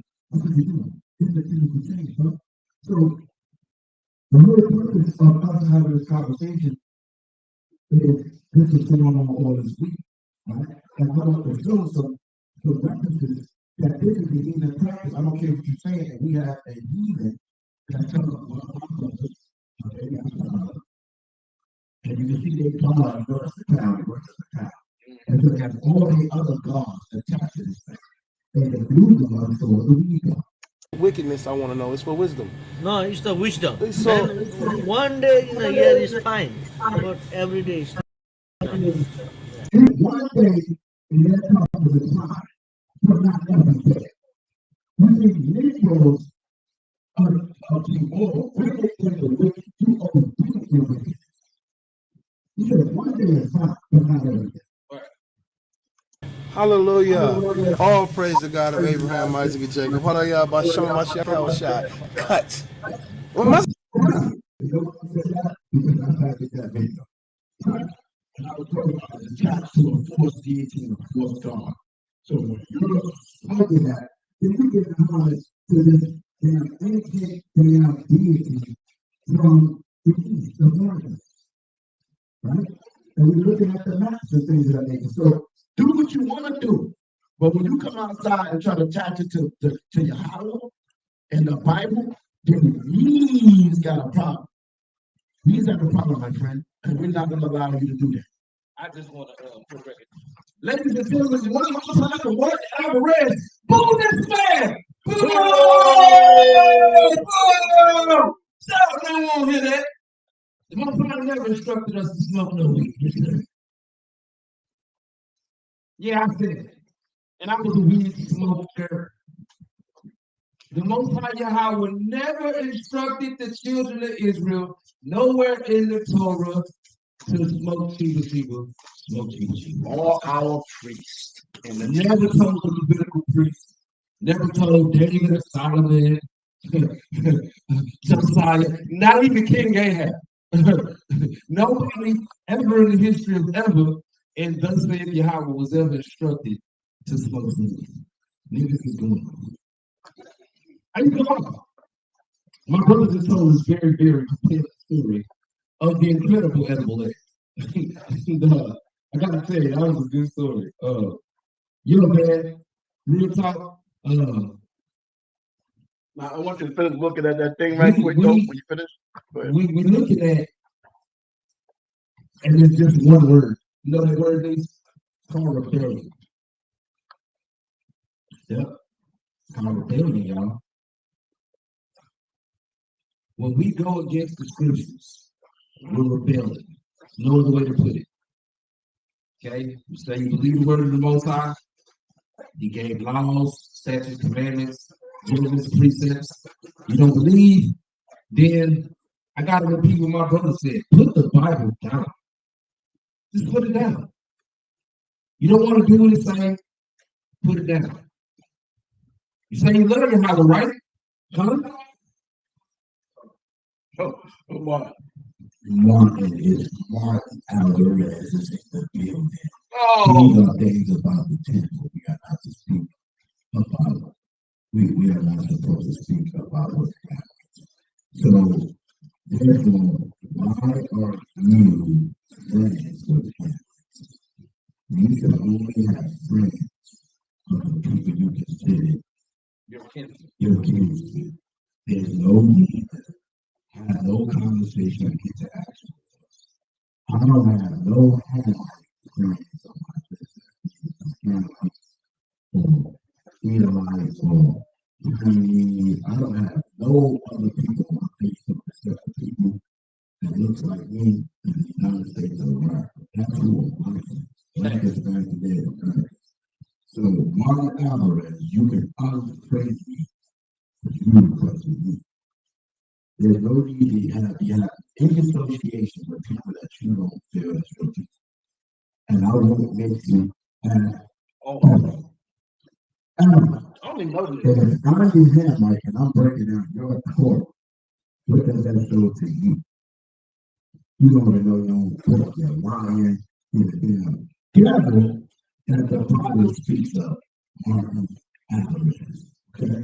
So now, after this here, it says, natural environment can go for our country, Afghanistan, India, Himalaya, Pakistan, Nepal, and ready to send out a red with hot summers and cold winds. Soil, rocky wells, rain, open poor and nutrients, candidates adapted to survive in harsh conditions, strands, indicates, and cliffs, very short, bushy residents. Southeast Asia countries, Thailand, Cambodia, Vietnam, climate, tropical, hot, humid, heavy rainfall. Well drained, but also acidic, drained sources such as cheetahs with long flowering tops. Africa, South Africa, Malawi, Congo, right? South Africa, right? Various ranges of highlands, savannas, to humid jungles, diverse open sandy or volcanic, classic axis, cheetahs, uplifting energetic effects. Can't make this up. It says South America. South America. It says Colombia, Brazil, tropical mountains, totally rich organic jungles, forests in some areas, Colombia, gold type land races, fruity, roots, sativas. Now, cannabis, aka hitch weed, in some areas, especially the U.S. Midwest, Europe, pearl, hemp growing naturally, is not potent, very low THC, but it's a somehow part of the plant is it grows in. Abandoned fields, roadside ditches, it's a third story. Now, we want that word. These strands are the sense of old World War II occurred. What this tells us is television is highly adaptive. It drives a well-trained toy. I like to put this. Whether nutrient rich or not, it prefers sunny environments with ample airflow. It can handle a range of times from mountain cold to tropical heat. Now here's the question. Do you see Israel here? Do you see Israel? Do you see Israel? Do you see Jerusalem? Do you see the city there? Do you see the land of Egypt?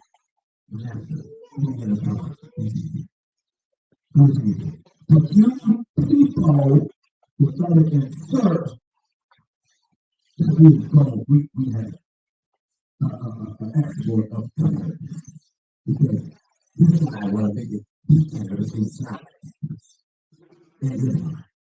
Okay? So I'm gonna play a little bit more of this video and get your I'm gonna separate this video. Which would be cool anyway. So let's go back to the doctrine of Jesus. I don't know if you guys smoke, but whenever somebody has some good weed, they be like, "Wow, that's some potent stuff. That smells dank. That's really strong stuff." Well, there you go. Aromatic weed. Derived meanings. Measure rod, read. We read the rest. Wait, stop it. Aromatic. Aroma. This is what we need to look into. Measuring rod. Say something. The scriptures tell us one of the visionaries was to take a measuring rod, right? What are you supposed to measure something? Measuring rod? No. So we're supposed to measure the court of the Gentiles using weed. Is that what he's saying? Am I hearing bad? Because he's using the stuff he's bringing out. Like we can all read, correct? I know I can. Read as a unit measure, 6 cubits. When you look at stuff like this, one can, if you're void of understanding, that's what I'll say. If you are void of understanding, one could assume that he's talking about, hey man, most I did say we can smoke weed. No, we're looking at the scriptures, we're not slow. Again, nowhere in the scriptures, and I do mean nowhere, will you see that the Most High gave instructions for the children of Israel to ingest marijuana? Did y'all see it? Did you see it? No? What about you, nephew? Did you see it? Girls, y'all see it? No? Okay. Jelly bean fat. Did y'all see it? He said no. So I'm just gonna Let's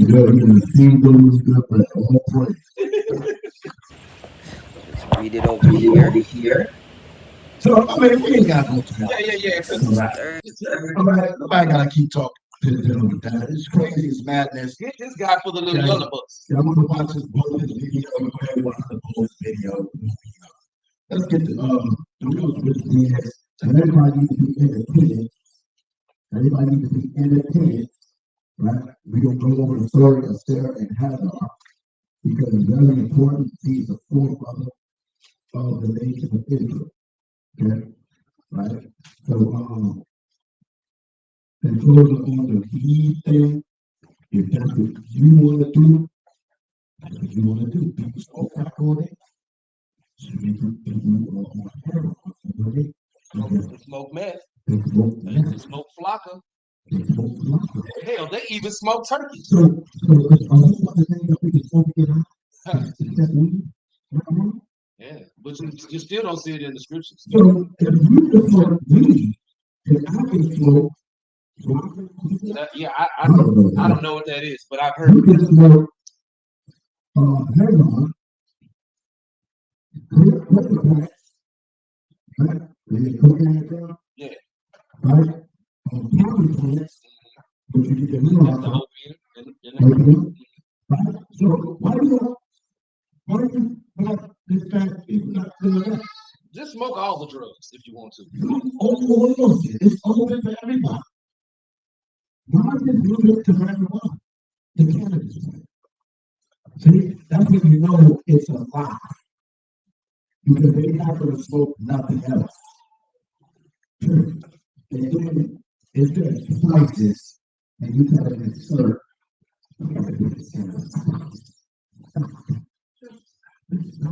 anyway, let's switch tires.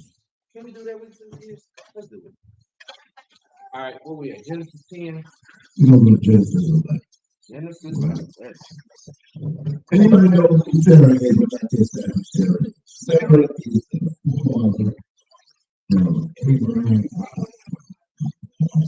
Sarah was the wife of Abraham. Right? So we're going to read Genesis 11. And we're going to begin at verse 10.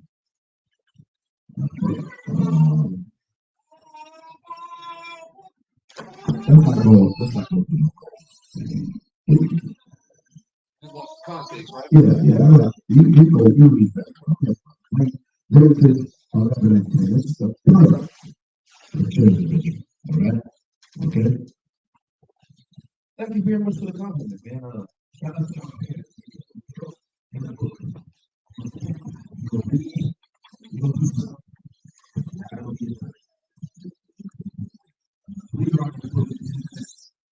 Chapter 11, starting at verse 1. Everybody there? We all good? Yeah, right now. Yeah, man, Genesis 10.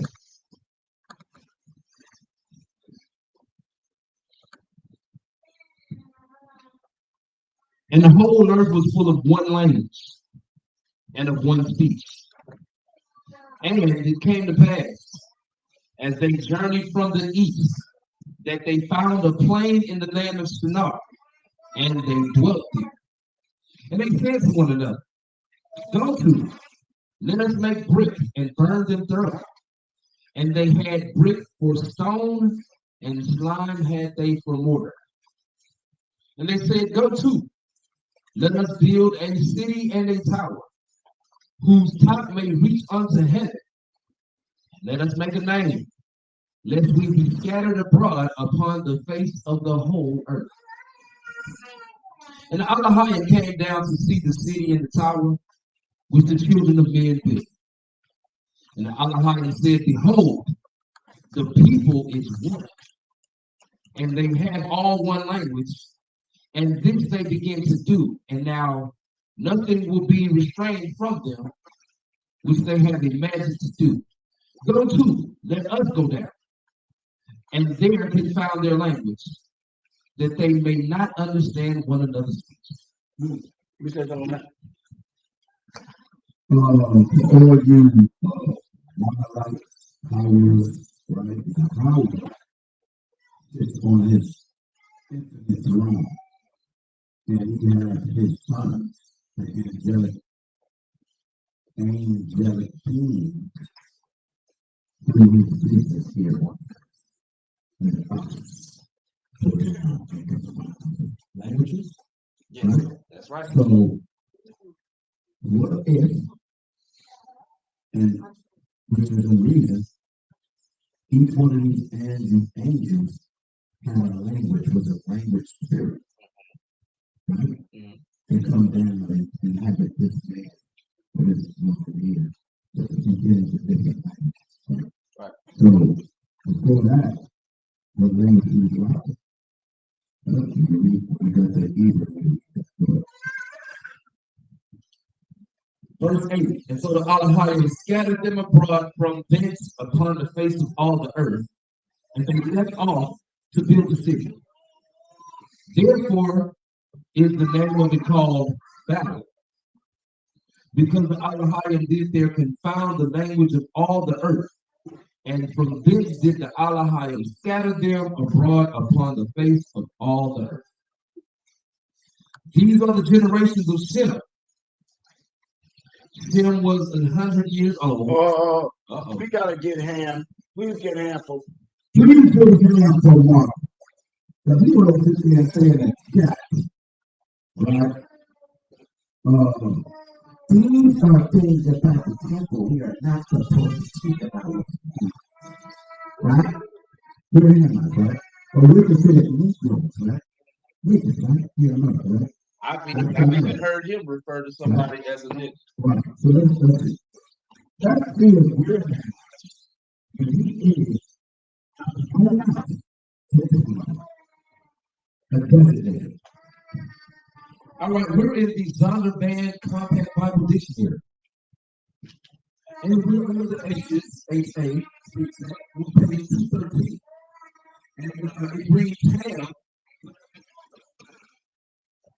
the youngest son of Noah, born probably about 96 years before the flood, and one of 8 persons to live through the flood. He became the progenitor of the dark races. Oh, okay. So we're talking about the dark races. Black people. Dark races. Black people. Black people. He became the progenitor of the dark races, not the Negroes. What? Wait. What? And you see it right there too. I know it's kind of small, but ain't that what they say right there? They say not the Negroes. Not the Negroes. Not the Negroes. I wish I could take a picture so I could put it up on the thing. Can you take a picture of it and send it to me, man? You know what? I'll take a picture of it. Take a picture of it. Put it in my mouth. And it's possible. I'm really high. You should be able to highlight something or screenshot it. I'll highlight it. Tell them. Say this, I guess. Yeah, he's a progenitor of the dark races, not the Negro. Okay. Now, read the fundamental, ladies and gentlemen. I'm gonna tell you right now. If you ain't reading this, or anybody can say you will be thinking.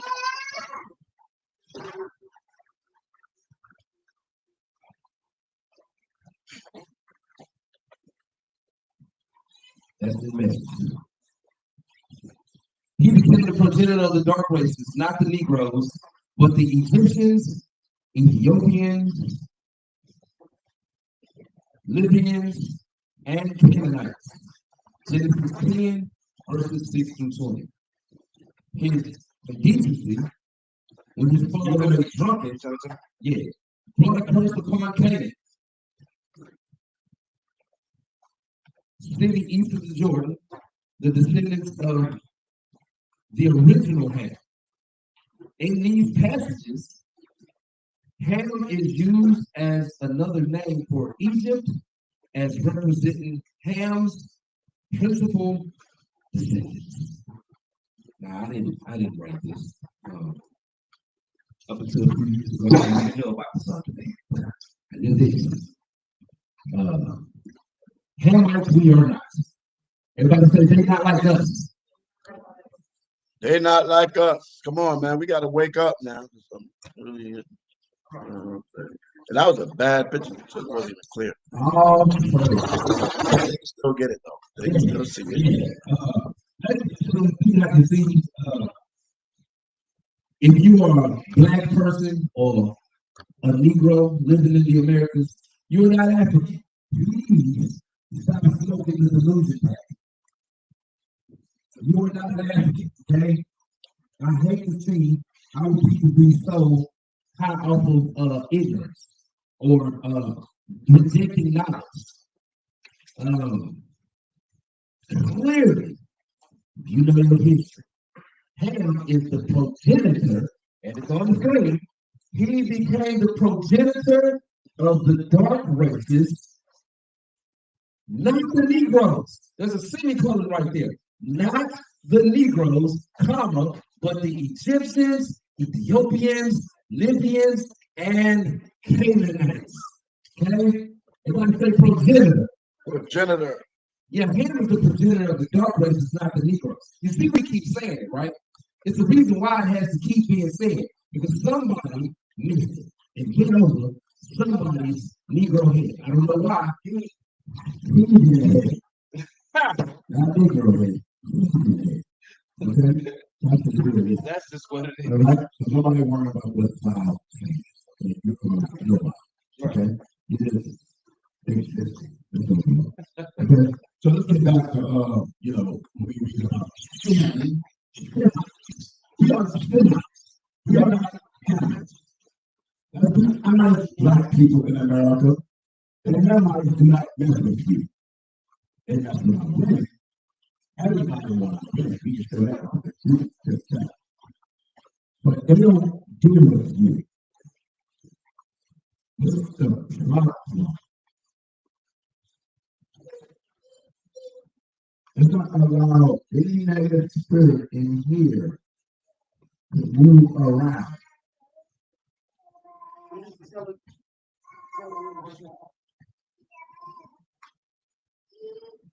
I'm a good. I will regulate everybody in here. All right? Okay, let's go. Let's go. Let's stay in spirit here. All right, we back in the book of Genesis chapter 11, verse 10. These are the generations of Shem.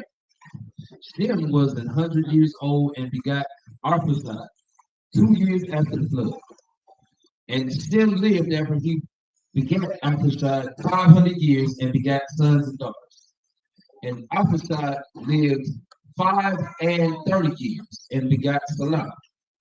And Arphaxad lived after he begat Salah 403 years and begat sons and daughters. Hold up, where you at? I'm in verse 13. Okay. Go ahead. And Salah lived 30 years and begat Eber. Hold on, let's see who this Eber is right quick. Verse 14. Strong's H 5677 Aver. So Eber, the region beyond, son of Selah, great grandson of Shem, father of Peleg and Joktan. It goes into different people in tribes of Benjamin. A priest name had that name, right?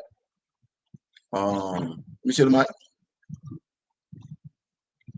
So Eber, all right. Ibar.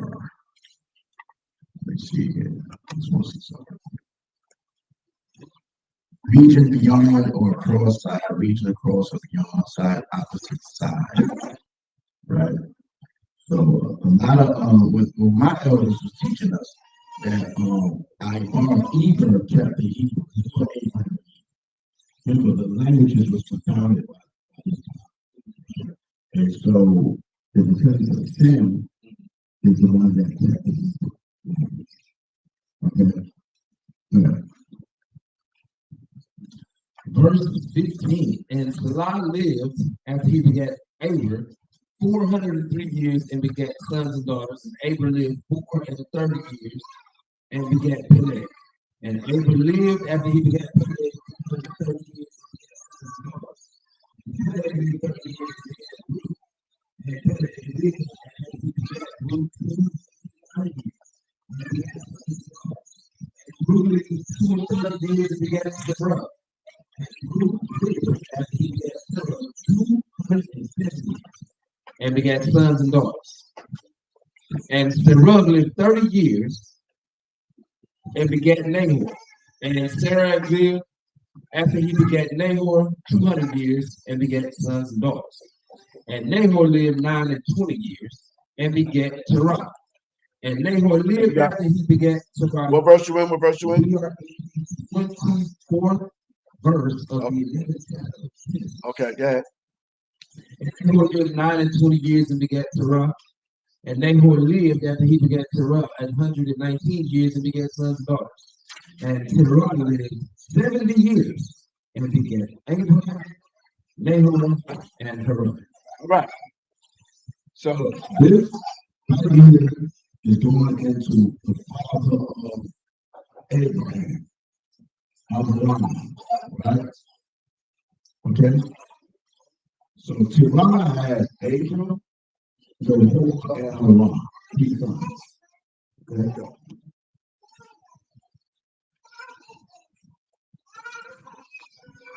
We're in verse 27 of the 11th chapter of the book of Genesis.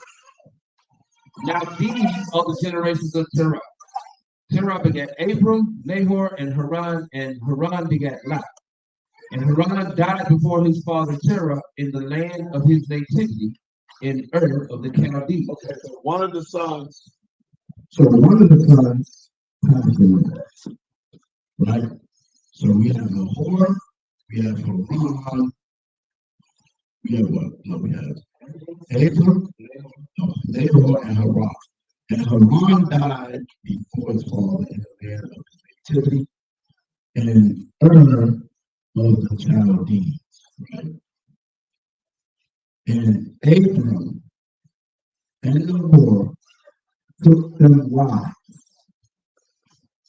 Abram and Nahor took them wives. The name of Abram's wife was Sarah, and the name of Nahor's wife, Milcah, the daughter of Haran, right? It says Milcah, the daughter of Haran, the brother of God, the father of Milcah, and then the father of Ishmael. So Haran had two children before he died, right? But so when Sarah was barren, she had no child. No. And Terah took Abram his son and Lot the son of Haran his son's son and Sarah his daughter-in-law, right? And Sarah his daughter-in-law, his son Abram's wife, and he went forth with them from Ur of the Chaldees to go into the land of Canaan, and they called on to Haran and Jordan. Can you read that part again about reverse 31? And Terah took Abram his son, and Lot the daughter of Haran his son's son, and Sarai his daughter-in-law, his son Abram's wife. And they went forth with them from Ur of the Chaldees to go into the land of Canaan, and they came unto Haran and dwelt there. And the days of Terah were 205 years, and Terah died in Haran. Okay. So there's something interesting about that, right? Because Even if we start to the book of Genesis, we kind of use it as a reference. It is what they have to say, but we do compare contrast, right? Because it's a specific point in the story of Sarah about who she was to Abram, right? And if we go right quick,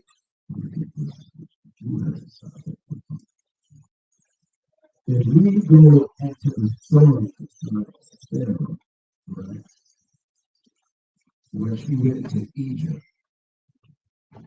there's a discrepancy about who she was. Was this Abraham's sister, right,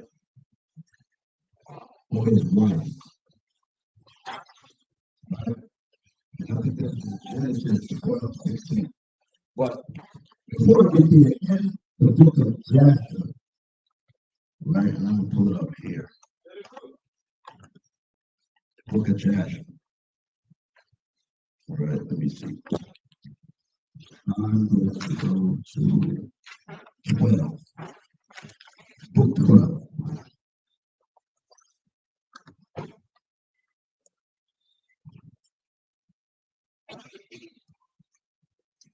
Verse 4.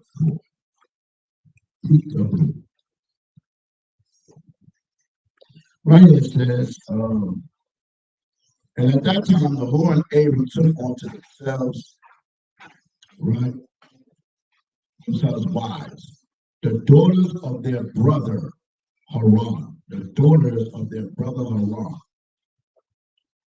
The wife of the whole was Milcah, and the name of Abram's wife was Sarah. right? Sarah, wife of Abram, was barren. She had no offspring in those days. So in this case, the wife of Sarah would be Abraham's what for it? Who's this? I'm not reading in vain. I'm going to read it again. At that time, Nahor and Abram took unto themselves wives, the daughters of their brother Hagar, and raise your hand. The wife of Nahor was Milcah, and the name of Abram's wife was Sarah. What that be to Abraham according to the book of Acts? What relationship would that be? My honor. No. When you read it again, according to the source of the book of Jasher, at that time, Nahor and Abram took unto themselves wives, the daughters of their brother Haran. The wife of Nahor was Milcah, and the name of Abram's wife was Sarah. So who was Sarah to Abram, according to Jasher? Anybody ever check? Raise your hand, please. You keep saying, sister, I'm going to read it one more time. At that time, Nahor and Abram took unto themselves wives. They got them from wives, right? The daughters of their brother. So, for example, you don't mind. Go ahead. Let's say this is my brother. Right? Yeah. Brother, right? 1, 2, 3. We're brothers. 1, 2, 3. And you have daughters, right? Abram, you'll be Nahor, that's Haran. We took to wife, Haran died. Right. He had children. He died. But one of the brothers is out of there. He got daughters. The two brothers that's still alive married his daughter. So what relation is there? The nieces. Thank you. Great. Goodness, man. Are we listening? If they marry their brother's daughter, that's their niece. That's the account of the book of Jasher. Right? The story, you know, that's different in here, right? So, I want to go to, it's like a study thing, right? I like to get my little study on, right?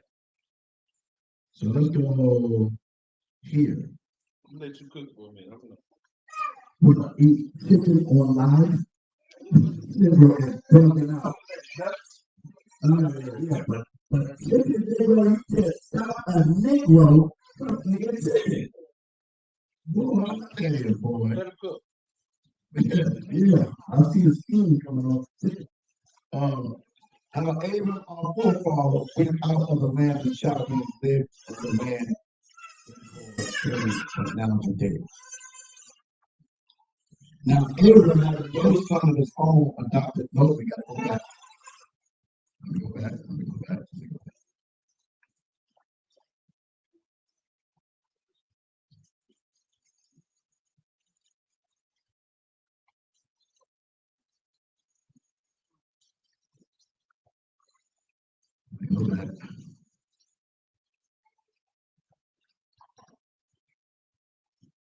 All right, so they go into the lineage here. Right? Am I sharing? I'm not sharing that screen. Let me share the screen when I'm reading.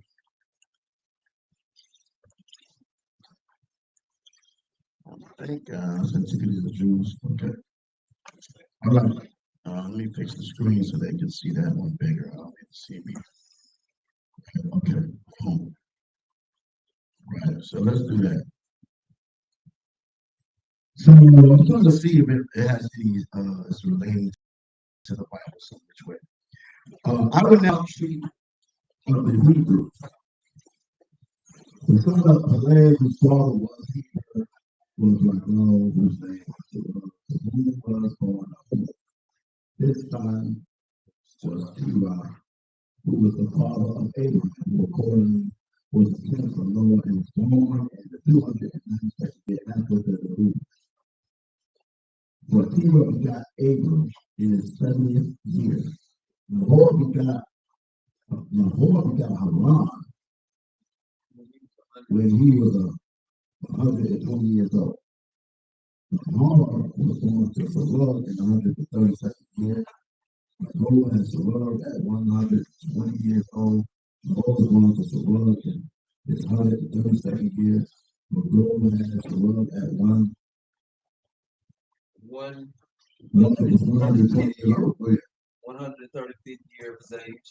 Arphaxad was the son of Shem. He was born 12 years after the deluge. Now Abraham had two brethren.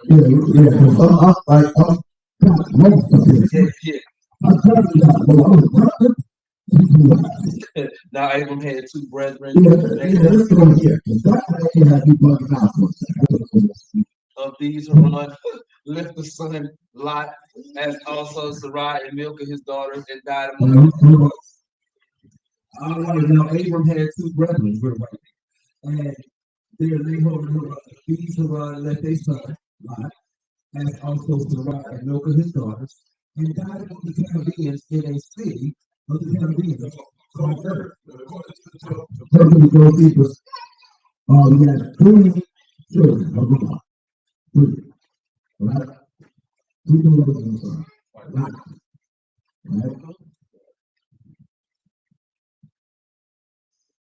And his monument is shown to this day.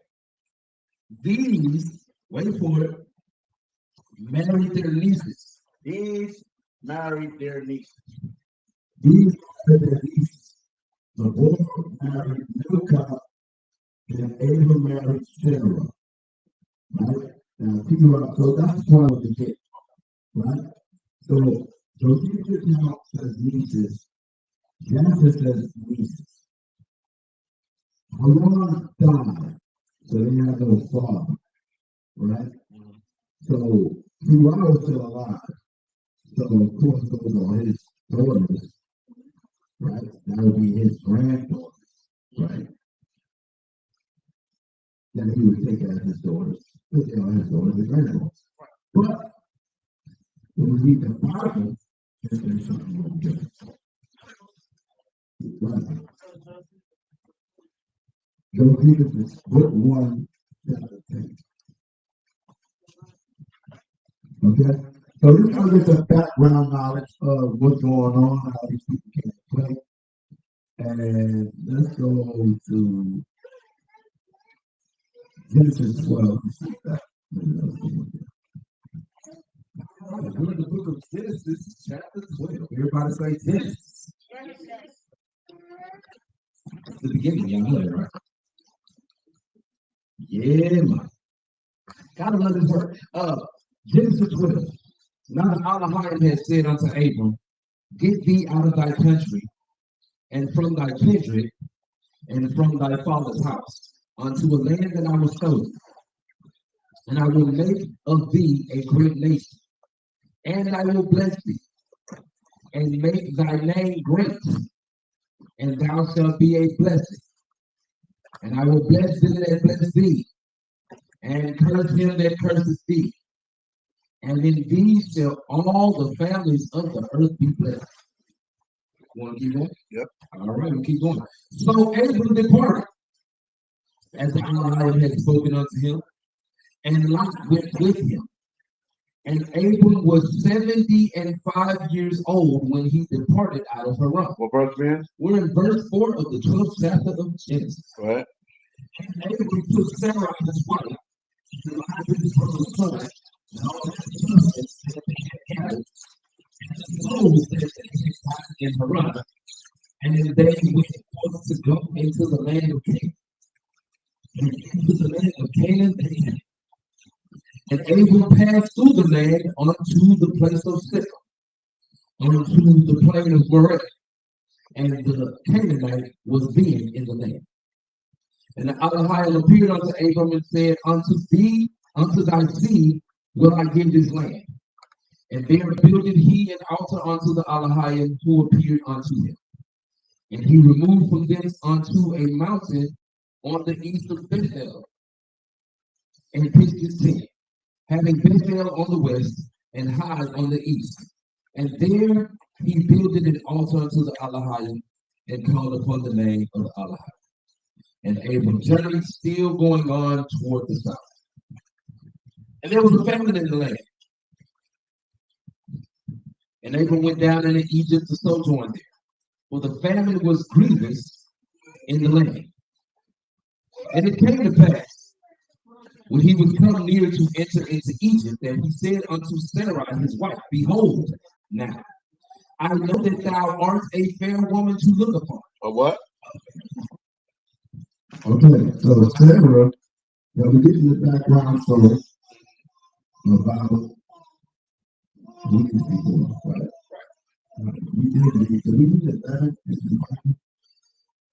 We read 11. The I time read of 11 from the Josephus. Shem's line to Abram.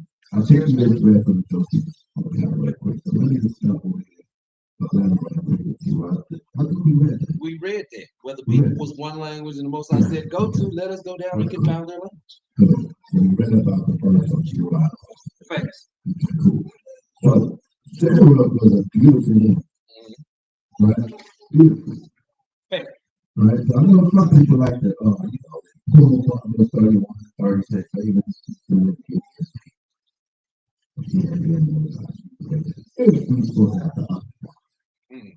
the children of Israel, the women of Israel was beautiful. Even others. Okay? But we have one. We have one. The other one came because started going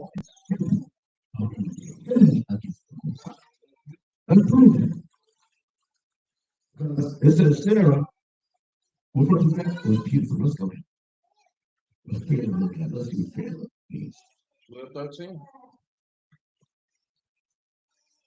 Matter of fact, that's 12:11. Fair woman. Strong's H 3303. Okay. Oh, I'm on the wrong one. Okay.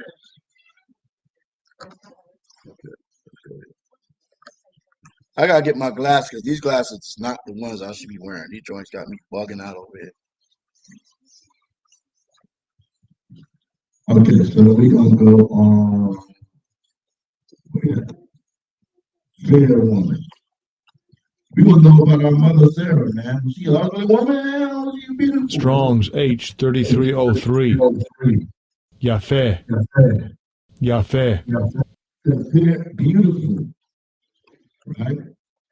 Handsome. Handsome is also another description of beautiful. Beautiful, beauty, calmly, fair, goodly. Beautiful, literally, or figuratively. Pleasure. When I little girl stopped the whining. Right? So she was a beautiful woman. Our mother said. Okay? This is another reference, right? Okay. Well, let's just finish reading. Okay, I'll bring that out later. Okay, so she's a beautiful one. Because when you read the book of Judah, the 10th chapter, it says that our women are so beautiful that they want to kill all of them. It says that these men can go out and deceive the whole world because they women are so beautiful.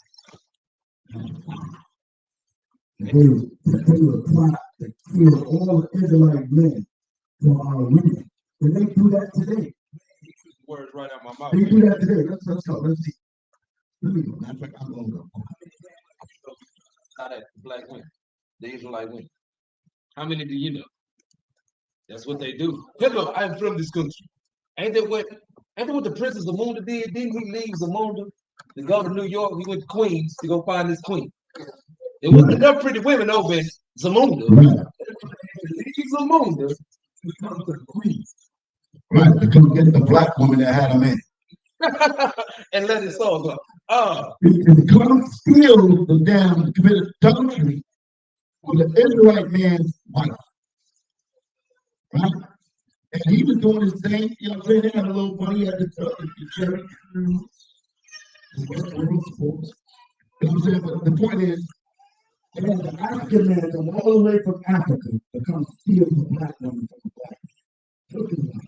Snatch the smooth up. And that was where all the black women thinking they wanted to get a princess. What was called it? Prince of the movement. Now you gotta get a prince of the movement.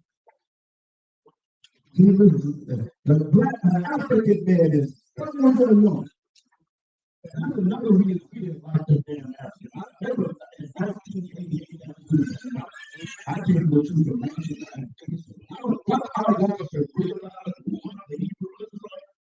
And you was walking down, y'all gonna steal our women, stealing our women and all that. God is bringing up African rebellions and all that. Because that's what some of the topics on Africanism. We pan African. I wasn't ever. I did have a little team one time. You mean the African? Right. Let's go to do it. You can watch those. What verse we in? Read 12. And they took her and asked her, of what people art thou? And whence comest thou? And whither goest thou? And let's go up a little bit.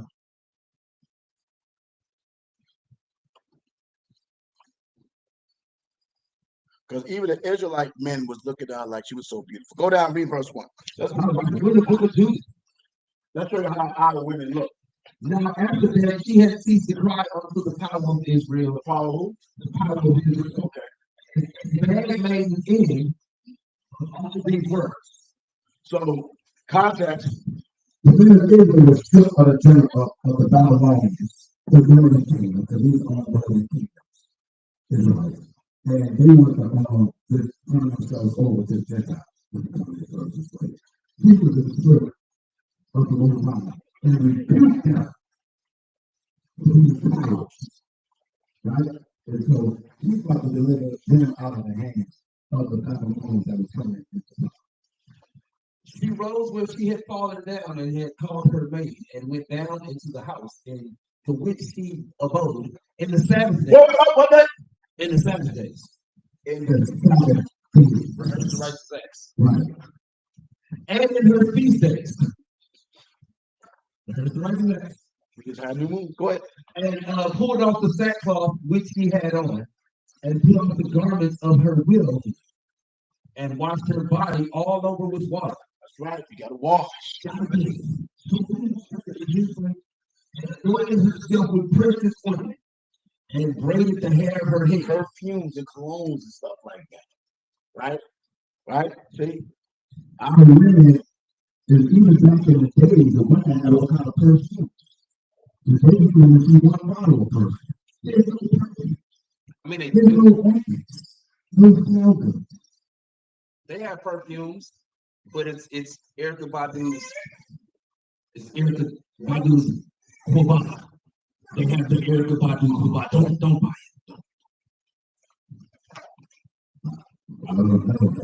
Yeah, that's crazy. That is a fragrance. Erica Badu made a whole perfume and called it Hobah. It's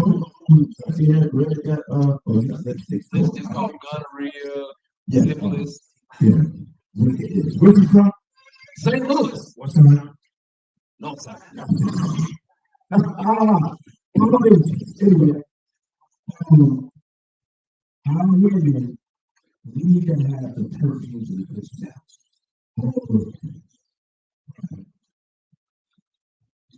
And put a tire upon it.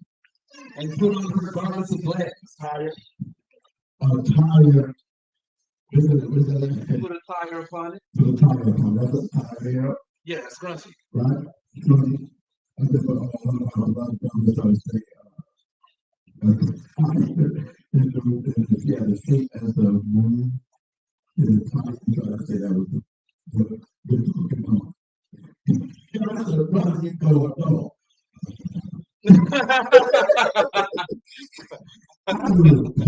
hold up, brother. Go to Isaiah. Brother, that's not what that means. That's not what We're going to stand about it. Good. And put on her garments of glass, wherewith she was called, wherewith she was clad during the life of Manasseh her husband.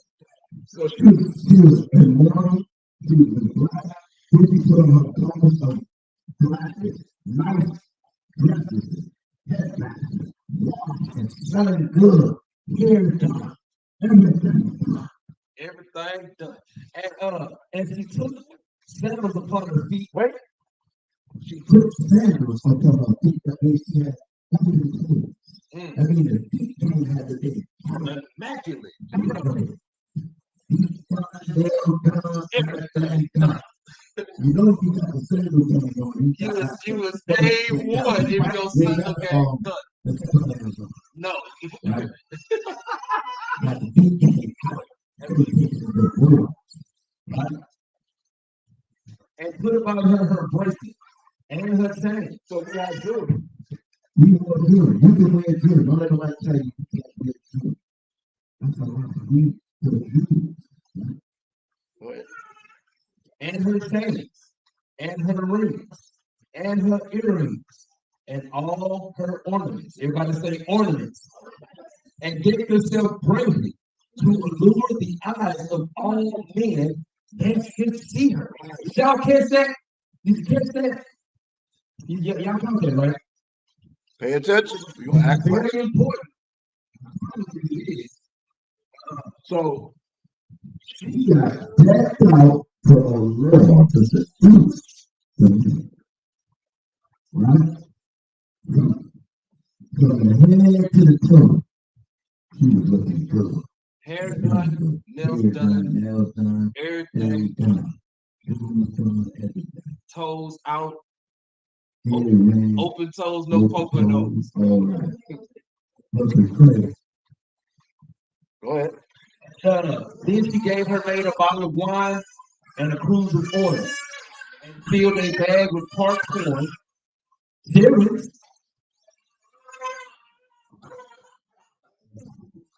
and filled the bag with parched corn, and lumps of figs with fine bread. So she folded all these things together and laid them upon her. Then she went forth to the gate of the city of Bethulia, and found standing there Osiris and the ancients of the city, Cabras and Carus.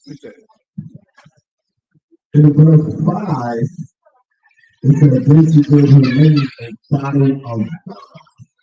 So every time you Negroes want to try to talk about what I'm thinking about, weed, what about wine and liquor? Well, that's the part of our culture. Jesus had her maid take her some wine for her trip. She's about to take it. And go to the house. And verse 7. And when they saw her,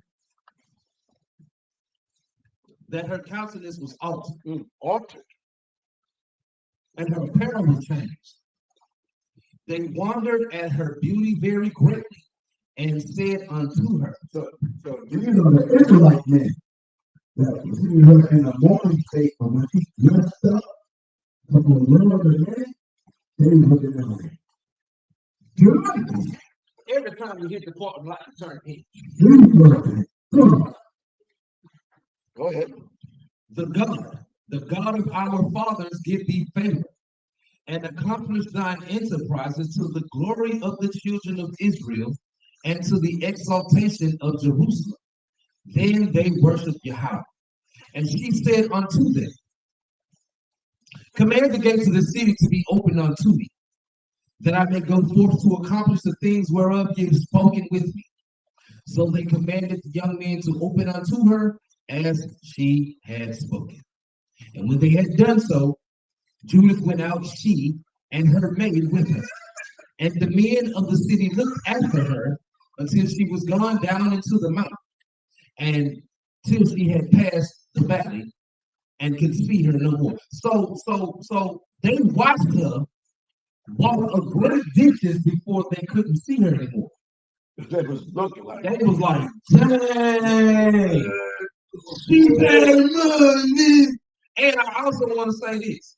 Her maid probably didn't look that bad either. Man, look at this scripture right here. the first one. Oh man, I just looked at what you just put up right there. Thus they went straight forth in the valley, verse 11, and the first watch of the Assyrians met her. And so you can read that right quick. I can pull it up over here. Ladies and gentlemen, we're about to go into the Apocrypha in the book of Sirach. This is a beautiful scripture right here. Tell me, this is so dope. I'm just gonna go here real I just quick. shared this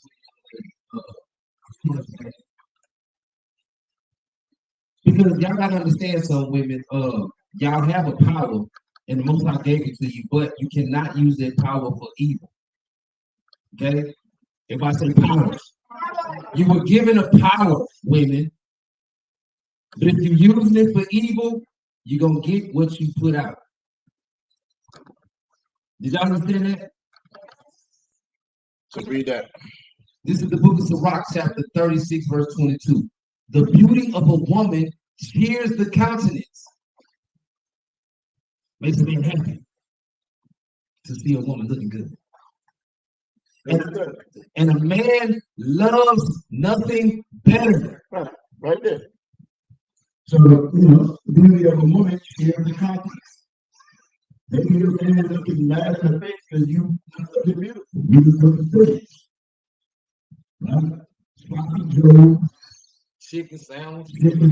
mustard t-shirt things, not moving by yourself properly, not one thing, putting one into the good smell.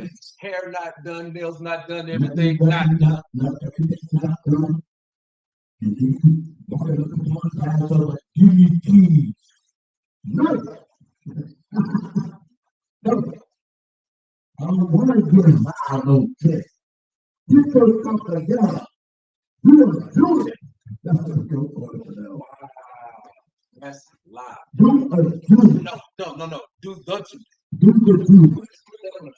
Don't steal our ideas and be coming for you. Do the truth. Do it, man. Look good. So that man the Lord be looking at. Like they look at that Judas looking down the mountain. Like, damn. I want to say this. And we don't see it as only Israel. Right. I want to say this too. You can't look good for everybody else, not look good for your husband. Bring it on. To the wives listening here, that's to the wives listening, and the Facebook audiences. This is not a slug. This is said with love. I have wives. I be on my game when I be trying to tell them, hey, yo, you cannot look good for everybody else and then present yourself to me half cocked. That is off. It's all get out. You cannot do it. No. The scripture says the beauty of a woman cheers the countenance and a man loves nothing better. It's all what it is. So I would say it was beautiful. I want to make sure that we understand that the ugly doctrine thing we don't deal with. We are beautiful. We don't do it.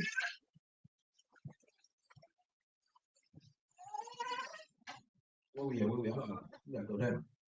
So We have to say we about to run up on the Assyrians. No. We read that. We about to pimp up on the Assyrians. No, we right here on verse 6, brother. Thus they went forth to the gate of the city of Bethulia. No, we on 9.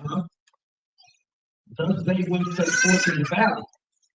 And the first time the Assyrians met her and took her and asked her, of what people art thou? And whence comest thou? And whither thou goest? And she said, I am a woman of the Hebrews. I'm not a Hebrew Israelite any longer. That's a foolish statement. If you come to the nationality, come to the understanding of who you are. It's all of a sudden now, when I am no longer a Hebrew Israelite. Well, this is to make sure she let them know I am a woman of the Hebrews. Right? I am a woman of the Hebrews, and am fled from them, for they shall be given you to be consumed. And I am coming before Holofernes, the chief captain of your army, to declare words of truth, and I will show him a way whereby he shall go and win all the hill country, without losing the body or life of any one of his men. Now when the men heard her words, verse 14, and beheld her countenance, they wondered greatly at her beauty. What?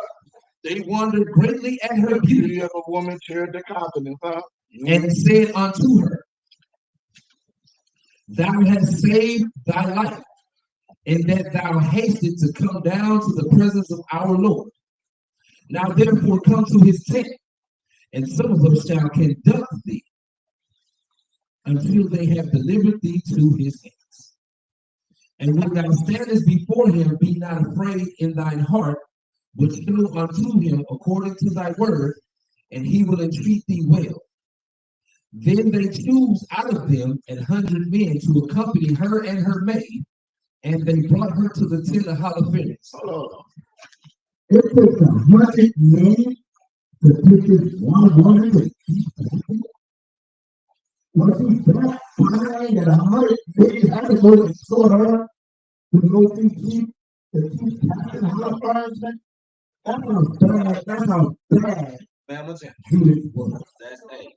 And usually you see a bad mama, pretty mama, go up there.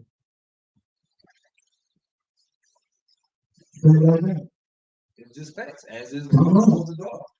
You hear that as is mother, sons, and daughter, you can take that any way you want to. You take that good or bad, bitter or sweet. However, it's just facts. You don't see a beautiful woman, 9 out of 10, she got pretty daughters. It's just what it is.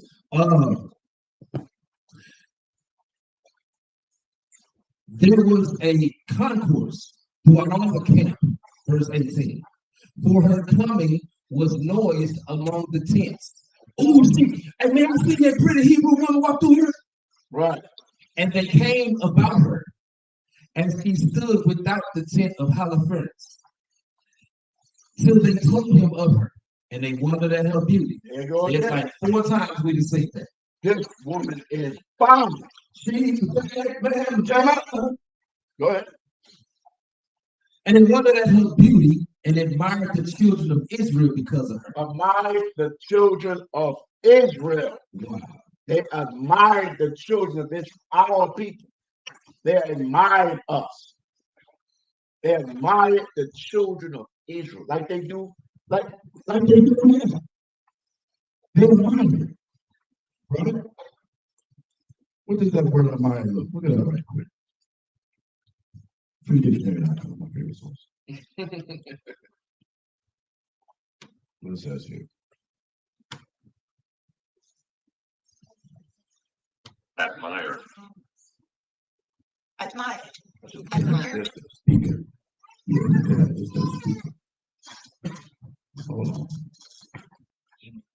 We connect this foremost to that. That way, now. As well. Okay. All right, so now. Admired. Oh, I gotta change this. Let's see. Is it like connected to the speaker? Maybe not connected to the speaker, please. Please. Wow. All right. It says, look at that. Can you make sure you're not connected to the speaker, please? Let me make sure I ain't connected. All right.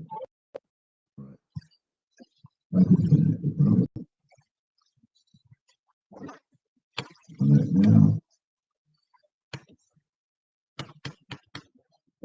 All right, cool. There we go. All right, so we have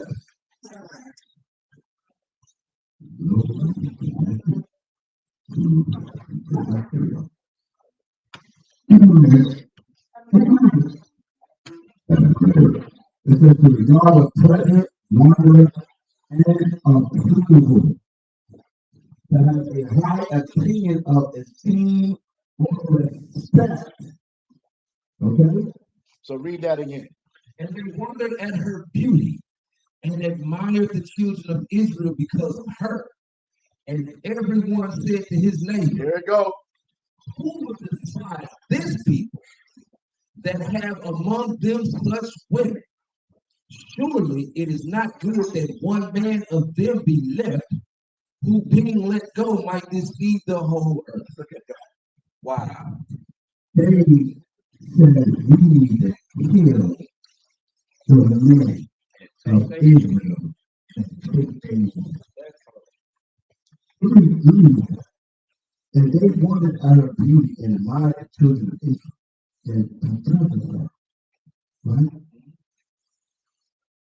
And everyone said to his neighbor, who would despise me? You despise somebody. You hate them, right? Let's go. Let's go through the despise. Discourage despise. So regardless the intent was going to dislike, intentionally loathe.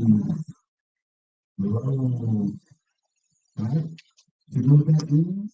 When you look up the discourse of despise, right? If I look up here, look up.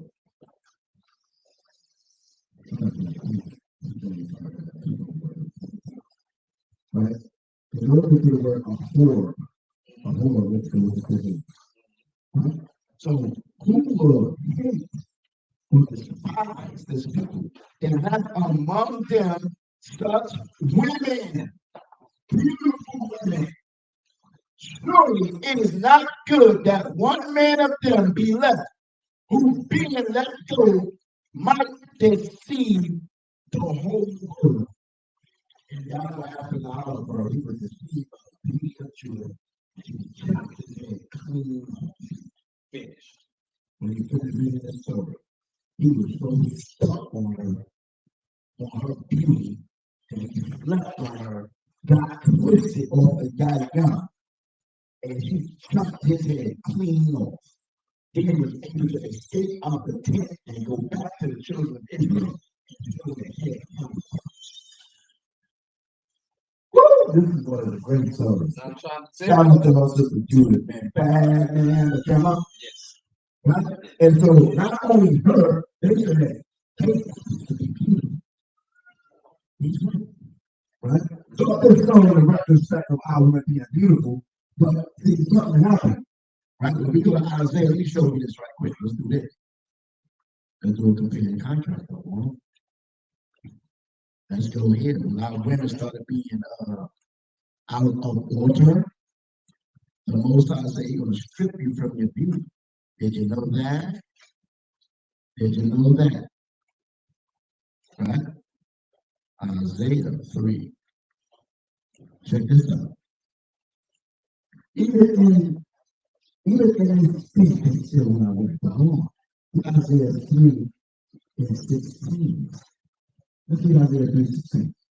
Look at the title of Sarah. I'm talking about the beauty of Sarah, the mother of the children of Israel. And so my mother was beautiful. My brother was beautiful. My sons are beautiful. I was a beautiful house. We were beautiful people. We are inspiring people. We are athletic people. We are beautiful people. We are resilient people. We are spiritual people. Right? We are intelligent people. Don't let nobody fool you and tell you any different. This is the book of Isaiah chapter 3. We're at verse 16. Moreover, the YAHAWASHI said, because the daughters of Zion are haughty. Haughty. What does haughty mean? Let's see. Let's go to where? Let's go to the freedictionary.com. This conversation being brought to you by freedictionary.com, but most importantly, it's been brought to you by the word of YAHAWAH from MASHAYACH. You can't make this up if you try. I don't think I spelled it right.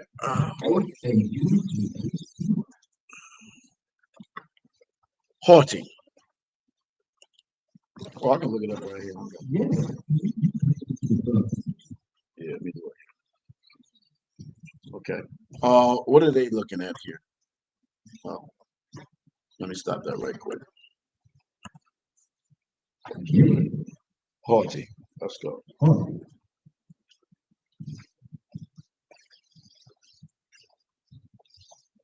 So we don't want to, just make up stuff.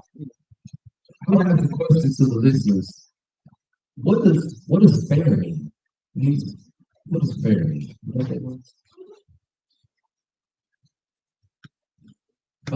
Fair. That means that's but according to the Bible, when it's calling someone fair, or when it's calling a sister fair, what does that mean? I get it right on the screen for y'all. Okay. There we go. Right here we have Fair. Fair. and we go down, we screen down. It says what here? Fair. Of pleasing appearance, especially because of a pure or fresh quality, calmly, and all that word calmly.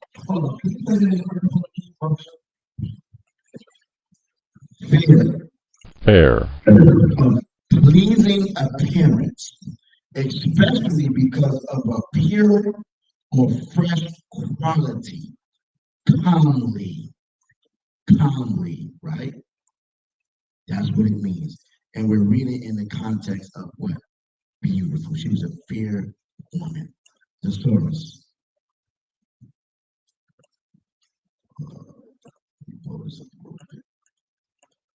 Okay, so what it says on the screen. All right.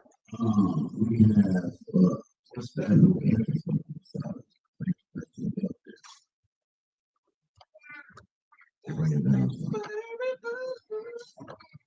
Okay, so we have what?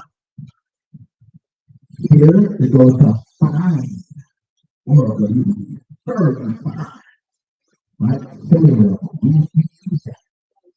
Right? Respectable. Right? Fine, fair, respectable, tolerable, right? Respectable. Respectable, right? I like that. Okay. Yeah, we from the South, being from the South, we still find one. We be like, girl, you find this cat out. Right? So we Equitable, upright, have reasonable. trustworthy, What? And I see there's the word. There's the word needs to look. equal. Right? So that can mean that, however, When we read it in the context of what we're reading and comprehension, you have to understand how to use the word in its context. Right? Okay? So we read the definitions of pleasing and this, that, the third, and all that, right? let's look at the word haughty. Haughty. H-A-U-G-H. H-A-U-G-H-Y. Dictionary. It means to be what? Haughty. Haughty. Haughty. Haughty. Haughty. Not a good word, ladies and gentlemen. It's not a good word. Having or showing arrogance. Very interesting. If we go down a little further, it says disdainfully proud, snobbish, arrogant. Sheesh. These are some strong words. Sarah was called fair. She was called fair. Honorable, all these different things. She wasn't called haughty. She was called fair. What is it here? What is it here? Haughty. Disdainful. Disdainfully proud, snobbish, arrogant, lofty or noble, exotic. That's in the archaic sense. But let's look at this one. Adjective 1. Having or showing arrogant superiority to and disdain of those one views as unworthy. I can do that for myself, girl. You gotta have a big old If you want to be with me, right? I don't want no scrub. What's a scrub? Scrub can't get no love, right? You're scrub by your best man, well, On the fast food side. at me. I guess I'd be a scrub, but I ain't hollering this. Right? I got my education. I got my degrees. I got my education. We're coming out holiness and promise. Yes. I got a job. I got a deal. Hell, we know that. The doors of Zion are holy. I got my own car, I got my own job, I got my own house, I got this, that, third, my own bank account, I don't need my. Yeah. You know, I'm just saying about the doors of Zion. Zion. Holy. Right? Let's go through it. Let's go read. Let's read it. I'm sorry. Let's read it. Yeah. So, holy, the doors of Zion are holy. And if you think, well, okay, what is it saying that exactly? Why I keep doing that? Keep saying this on the screen. Right? We go right into the blue letter where we at. We're gonna end the blue letter. We end the blue letter. You lost the blue letter. Here we go here.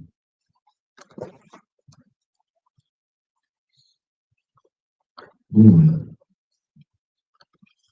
Isaiah.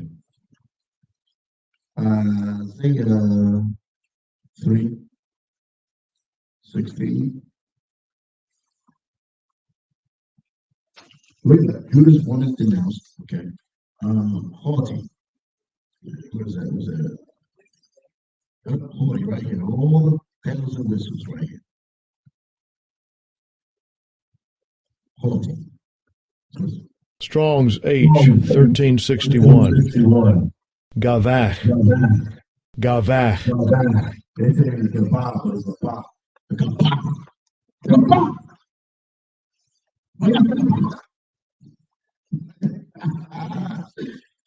Gavach. It says what? To be high, be exalted, to be high, above, be tall, be exalted, right? Be haughty, be arrogant, bad sense. Right? Be proud. Taking it all that in the bad. Like I wouldn't be doing. Right? You can't get high and compliment them. They look at you in respect.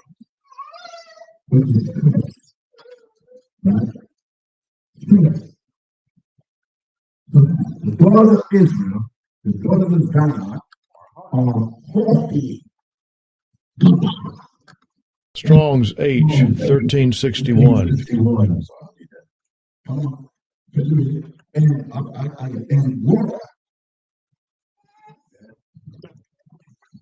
moreover, Allah said, because the eyes are hot.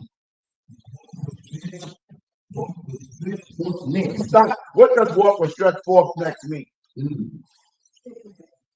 What does walk with stretched forth next mean to you? Let's see.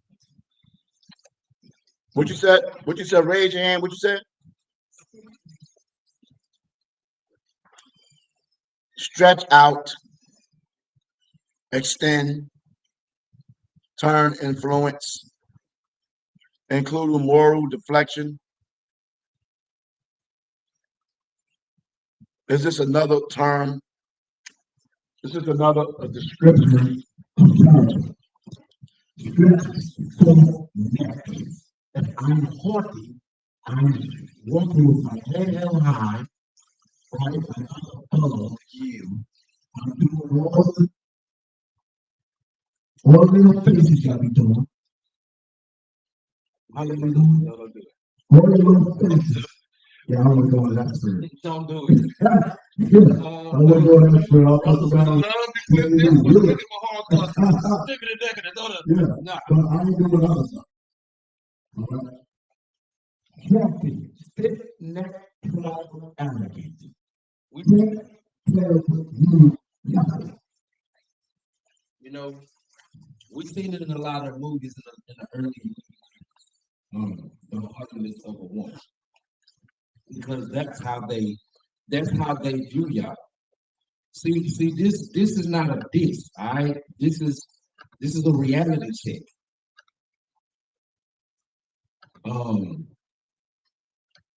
This is how the Most High can know who's really for him, right?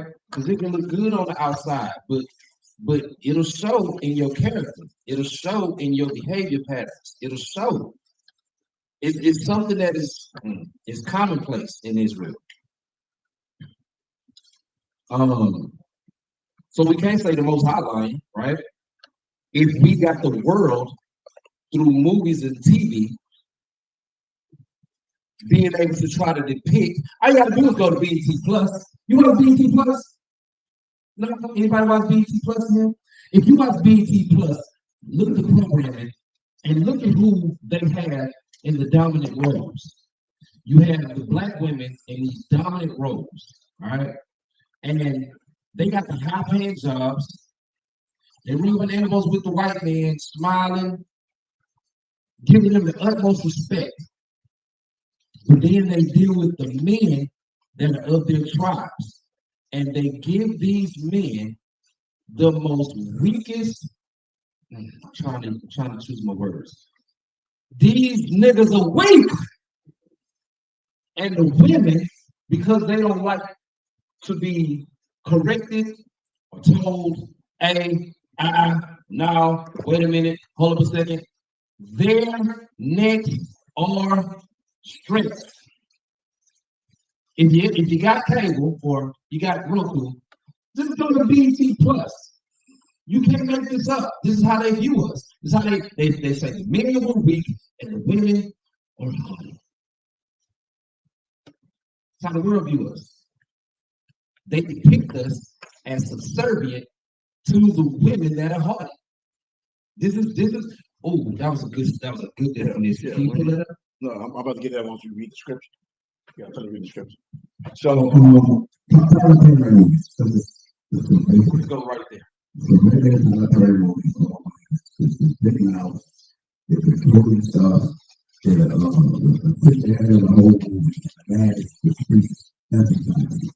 Should have honey iced tea. So we're reading about the daughters of Zion.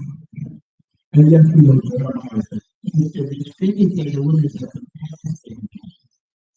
to cast a man in Esau's society. Right? Okay. So let's just read the script. We're in verse 16 of the third chapter of Isaiah. Moreover, the YAHAWASHI said, because the daughters of Zion are haughty and walk with stretched forth necks and wanton eyes. What does wanton means?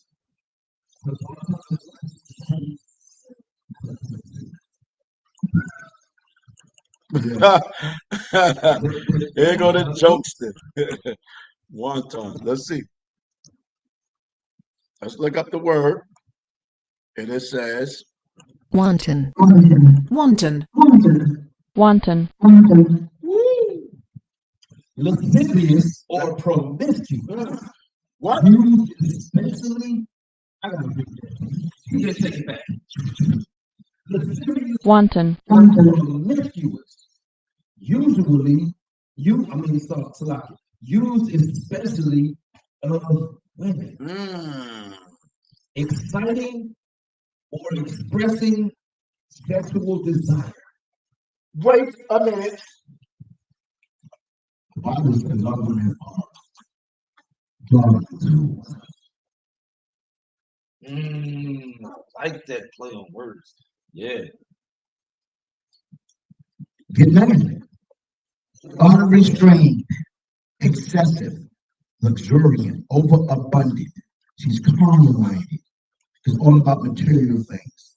To behave in a wanton manner, act lasciviously. All you want to do is showcase her behind.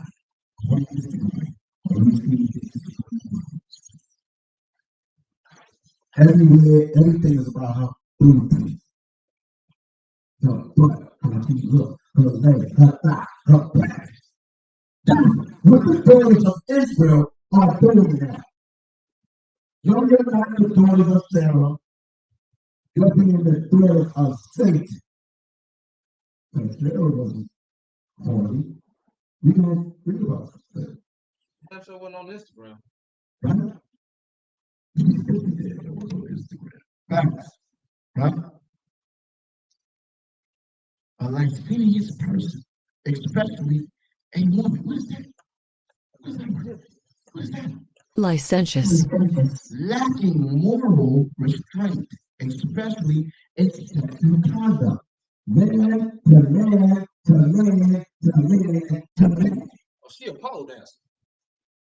Man to man to man to man to man.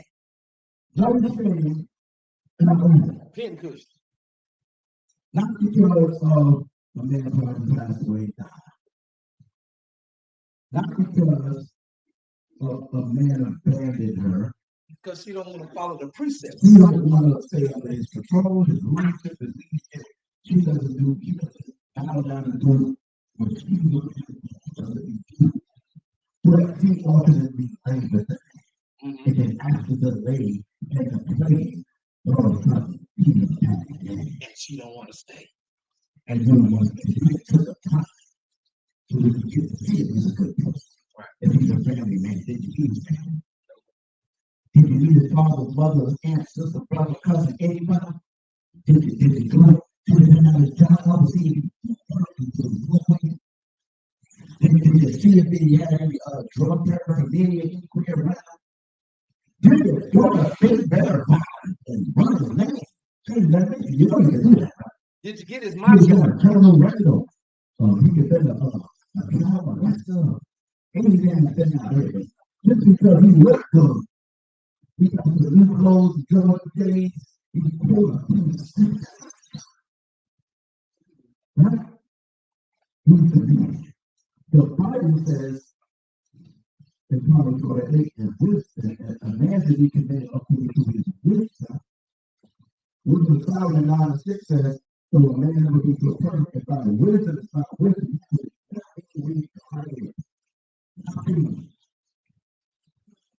Women do not know how to choose a man. One time, man, everything is about sexuality. And you sit there and try to blame the man, that's what the man likes. The man don't want you showing up your behind. You don't want you to get off we call it BBLs. BBLs. We don't want to get the implants and big lips. No. We don't want you to do that. No Tupperware. Nobody is saying do that. And then she done caught a flag. What are you talking about? You're 50 years old. Why are you getting a BBL at 60? You shouldn't get it at home. It's vanity. It's vanity. If you got a black paddy wagon, it's just what it is. It's a black paddy wagon. You got eyes. Maybe you got nice hair. Maybe you got a big forehead. Maybe That's cool. Some men like forehead. Maybe you just pretty. Maybe you got nice feet or legs. Whatever the Most High gives to that, that's what you have. That's just what it is. Now, brothers and sisters are telling the truth that get those things. Sisters that have implants, BBLs. They're trying to enhance their beauty in the world because that's what they were told. They come to the way of the world. Because you work hard. You are serious. You have multiple men. It's all about the money, the money, the money, the money, the money. Right? And they promoting this negative attitude. Make sure you watch out for it. They promote this negative attitude through sexuality. Who's on the girl? I don't love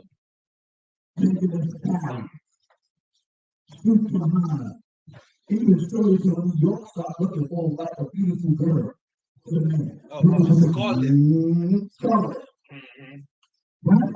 You cannot get in the industry as a woman that's being you got to show some sexuality. You say we Israelites, the Bible is describing the Israelite woman. So who do you mad at? You can't tell the truth and still be that.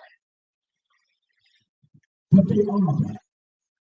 Some of them, a lot of them, not all of them, majority of them, all of them. I'm just saying. Like 1/3? Here we go. Yeah.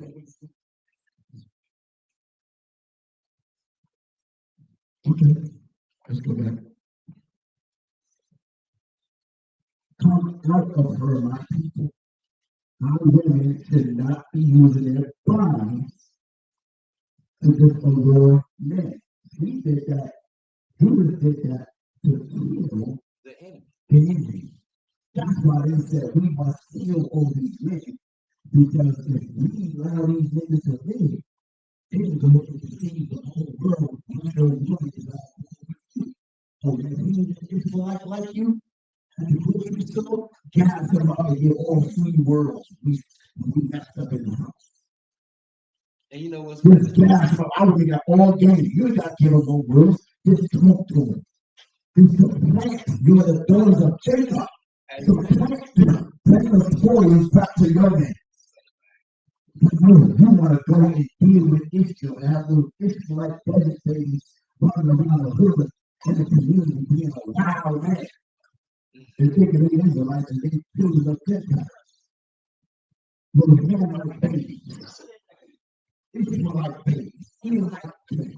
Moabite babies. all these ites except the right ites. Come on, man. Stop playing these games. Stop playing these games. Right? So, eyes, right? One term of eyes mean lustful. Your eyes can be lustful. Eyes is the what? Windows to the sunset, pride of life. The lust of the flesh, the lust of the eyes, and pride of life. There you go. All right. And God for the reading says eyes walking in what? How do you mince? What does the word mincing means? Let's see. We always have one that don't raise their hand, but she said switching. Is that true? Let's see. I'm gonna relax for a second. Let him cook. Mincing. Let's see. Adjective of a person effectively etiquette in gait, manner, or speech. What is gait? Manner of walking, stepping, or running the ways a horse would. You was right, sis. In particular, a way of manner of moving on foot. Any of the ways such as cater, trot, or walk. These women have a signature walk to showcase their assets, to promote their wanton spirit and lasciviousness. Walking and mincing as they go. Like you see the horse walking,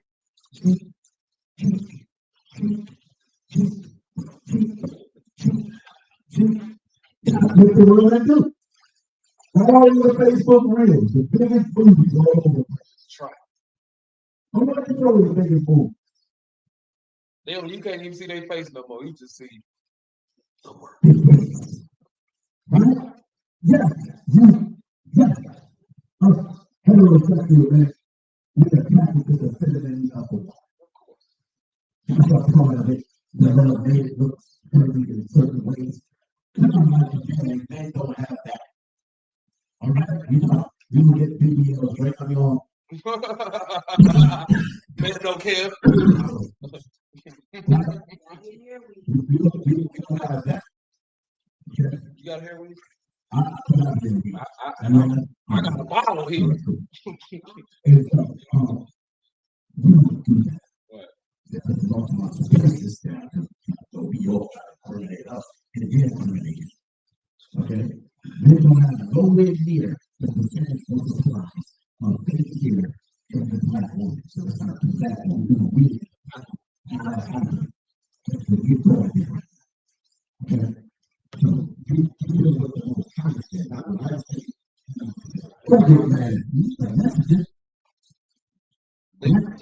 So they're all about their body, showcasing their body. That's why we need to understand they're using it as power over you, to seduce you, to allure you. And a lot of them, and the Bible says it's from Mark 25, it says, some who are at the beauty of the woman, it desire her not for pleasure. Because what happened with our first? He desired Judas and ended up getting his head chopped off. Good night. Okay? Good night. Like the bride baby. Right? So now, we're reading the Bible about this daughters of Zion. Let's go. Okay, let's get back to. Okay, I gotta go over here. Oh, I'm still on Google. I thought I was showing a definition. Okay, so we got mincing, giving as they go. Right? And making a tickling with their feet. What is the tickling of their feet they're making? The heels. Right? From the 6-inch heels, making sure they heard 1,000 miles away before they go through the door. Clickety clack, moving like the horse, making a stallion. Anklets, the jewels, right?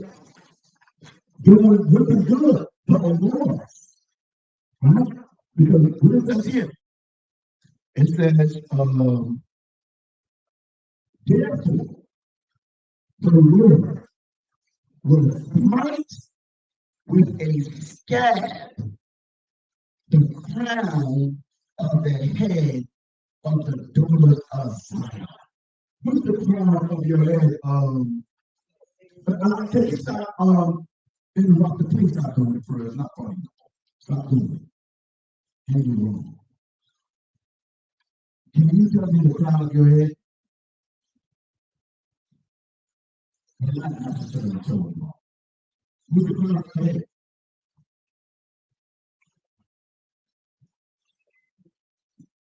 The top of your head. The top of your head is the crown of your head. Okay? The crown of your head is the top of your head. And the Lord said he's going to put a scab. So what's a scab? Right? If you bump yourself, right? Right? It says here, a crust to start form and covering and healing. Like if you cut yourself, you get a scab. The scab starts growing over the cut. Right? You burn yourself, you get a scab. You cut yourself a scab because it wants to heal. So the daughter of Zion has a scab over their head. The daughter of their head. The Israelites, the daughter of Zion has a scab. Right? What it says there?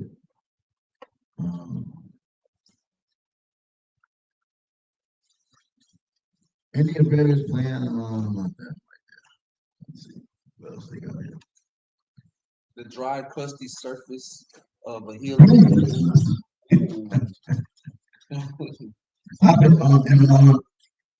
What I do? So let's go back. I'm showing the definition, but they can't see it right here. Let's go right here. We go here. Scab. Right. Strong's H 5596. Safach. So there's a scab upon. So now, what's on top of your head? And if you got a scab, what's on top of your head? What's on top of your head? What's on top of your head without a scarf? What's on top of your head? Huh? Thank you. Here. So the Bible says, YAHAWAH said, because the daughters of Zion are holy and walk with stretched forth necks and wanton eyes, walking and mincing as they go, and making a tinkling with their feet. Therefore, the Lord will smite with a scab the crown of the head of the daughters of Zion, and the Lord YAHAWAH discovered their secret parts. Well, what's the secret part? What's the secret part?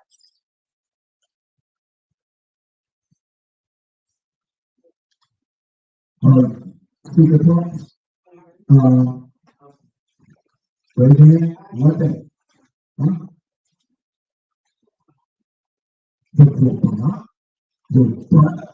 Your boobs. So when you up there showing your boobs out, when your belly on jeans, when you see your butt cheek, put these tattoo marks upon you, which you're supposed to put on you. Leviticus 19 was at 28. Right? You put the tramp stamp on your back, and so you got to wear the low cut jeans to show off your tattoo, or the tattoo on your breast, or the tattoo on your thigh. So you have the high mini skirt on to show that thigh game, the tattoo going down there. The Lord says you discover your secret parts. But what do women do when you bust through a bathroom or something like that, they get dressed? They cover it up there. But now the secret part is out there for the world. What do you do?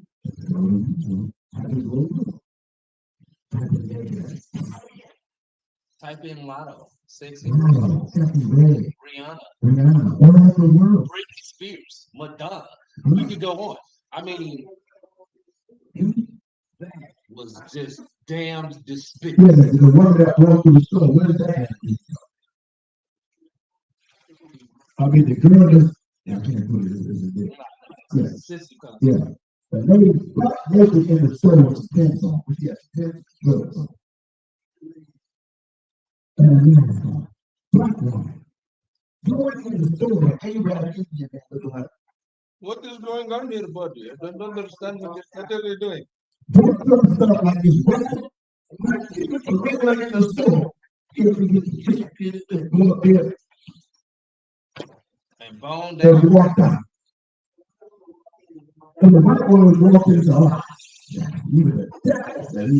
even the white woman said, this is wicked. This is terrible. What are we doing? Look out there, 4'11", overweight. Because he got a hate. How he's going to walk out to be butt naked. And then if Leroy in Rufus, who ain't had no goodbye in like 6 months, runs upon life and yanks you up and take the words, you will blame them. How you going to blame them? Nobody out here butt naked. This is crazy. This is Babylon. This is kind of like there was a time when you would get arrested for these folks. There was a time when it was frowned for a woman to come outside. Now we're living in times where if you were not showing your body off, you looked at it as a light. If you're not walking in modesty and decency, like the world look at you as somebody that, well, unless that person, because that person could be, the word for this generation is weird. That's the word they use in this generation. Right. And here it is, this heifer then walked in the damn store. She had on shoes. She definitely had on shoes. But everything else, she was lacking. She was lacking. This is a dope scripture right here. I'm gonna pull it up. Yeah. I haven't read it yet. But y'all, please be mindful. This is not nothing but the facts. Because guess what? Everything has a domino effect. Everything. The Most High wouldn't have His word set up like this if it wasn't. These are the things that can cause man to be brought to his lower state. Read that right there. This is the book of verse 48. Chapter 16 and verse 48. Oh, let me make sure they can see it. Hold on.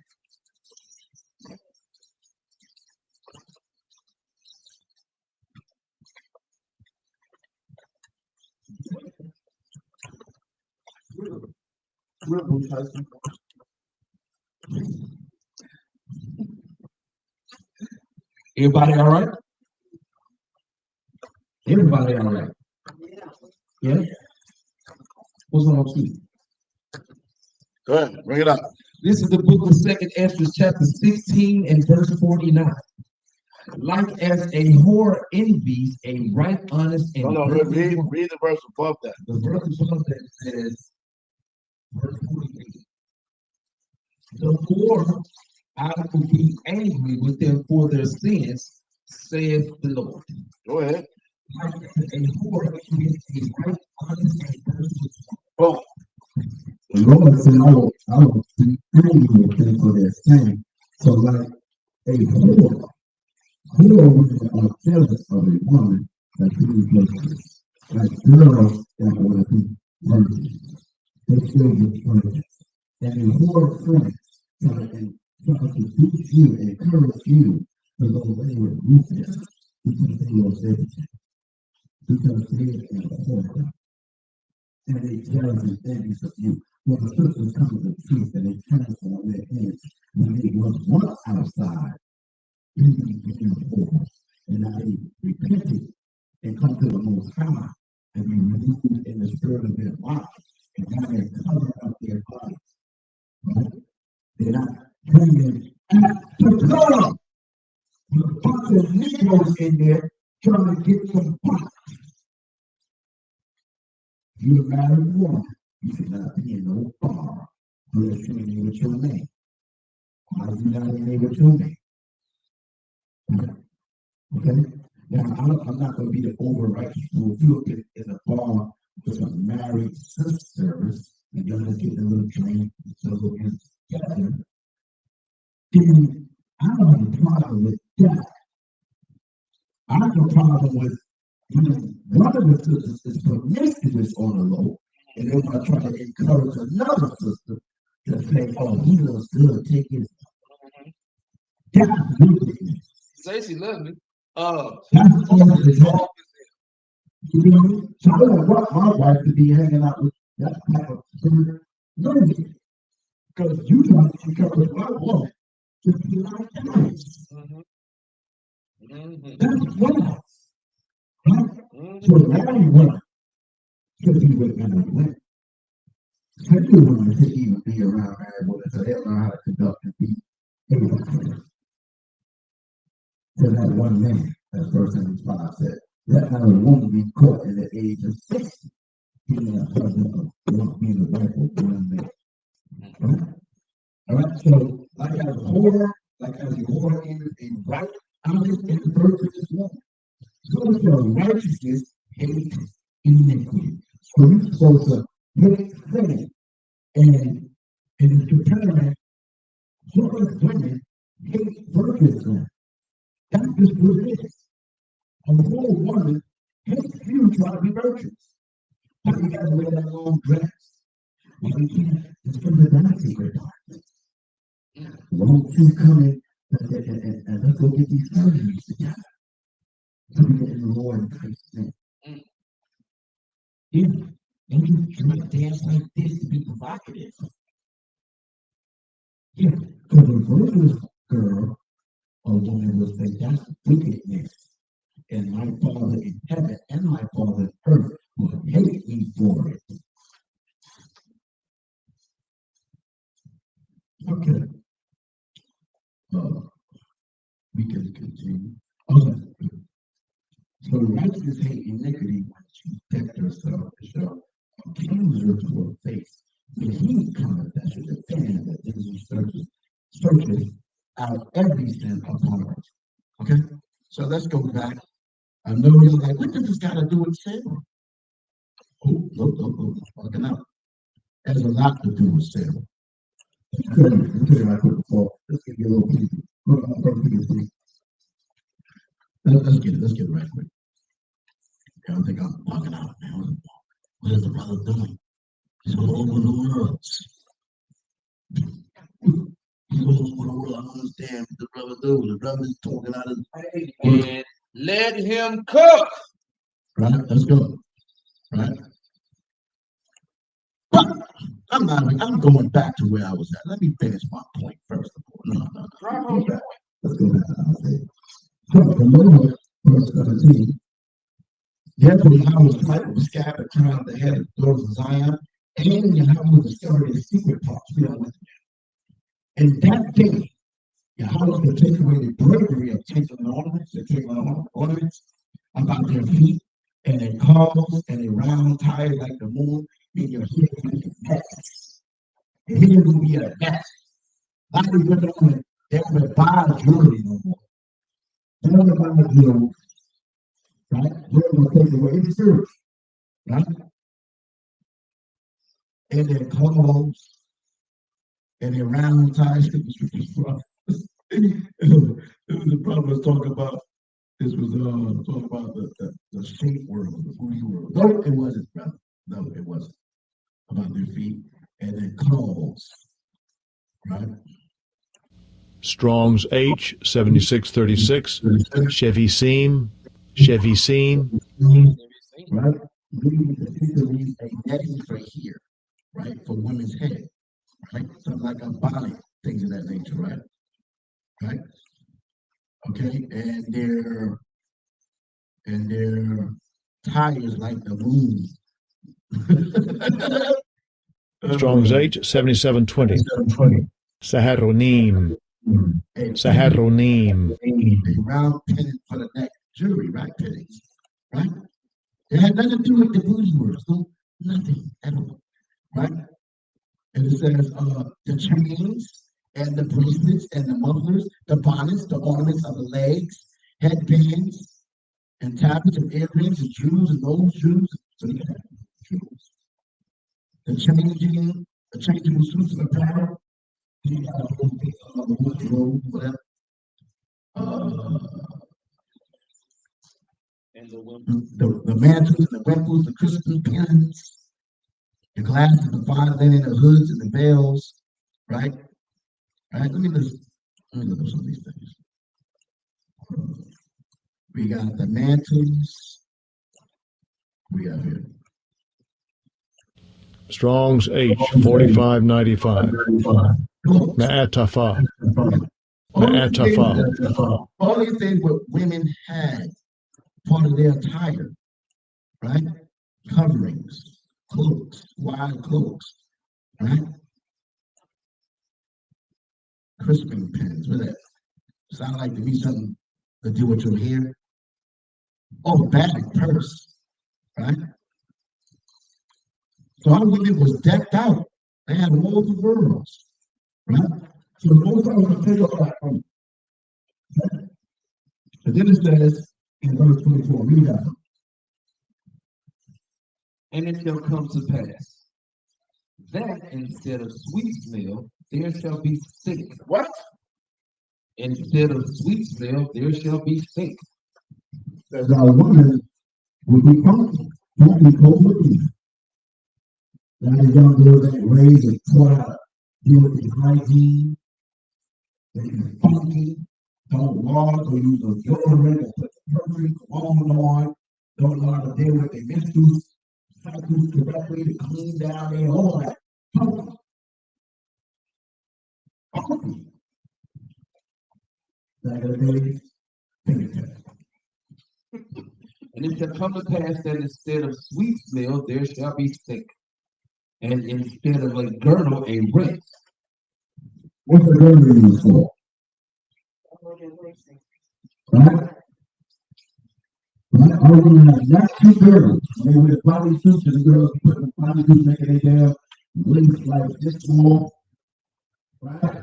Our women have nasty girdles.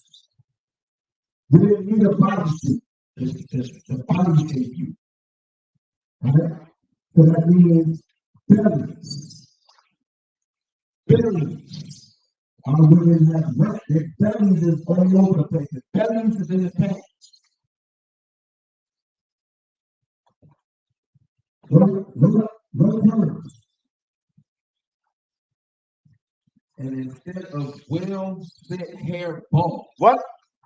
And instead of well set hair balls. Focus. Just like here. And a little rubber band. Right? You know how you can change that? By changing your spirit. If you're even out long, maybe you need to read these scriptures and change your spirit. And instead of a stomacher or girding of sackcloth. What is that? A stomacher. That's the thing that keep up the woman's PCA. They breasts that is hanging down, right? You have to get a food job for your breast to be standing up. When you look up a stomacher, you get it right here. So there's a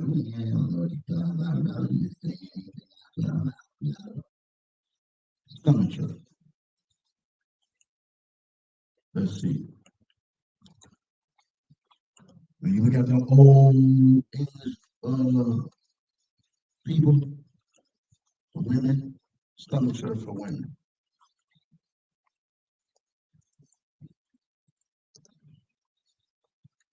See these outfits right here? Stomachers.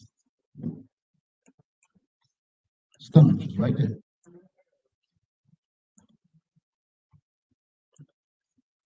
You see what it's designed to do to keep your breast and your waist. Stomachers. When you see the women of the old English, like those that top piece is the stomacher, right? And it helps shape you and stuff like that. I don't know, I don't care, I don't need it. Anyway, stomacher and girding of sackcloth, right? Girding of sackcloth, stomacher and girding of sackcloth. Third purpose is a straight potato. Verse 6. Can you stop, man, for real, man? You gotta leave. I'm about to kick you up out of here. Because you're taking the word of most as a joke. It's not funny. It's not time to play. It's not time to joke. Stop doing it. Leave. Instead of a stomacher, a girdle of sackcloth, and burning instead of beauty. You're ugly in hell. How about that? Burning instead of beauty. See? We got to take the word of the Most High seriously. How the hell we got to, how instead of beauty, burning? The beauty is supposed to be, all of them are supposed to be. That's because you're proud, you're arrogant, you're serious, you're haughty, okay, you don't listen to everything against the Sarah.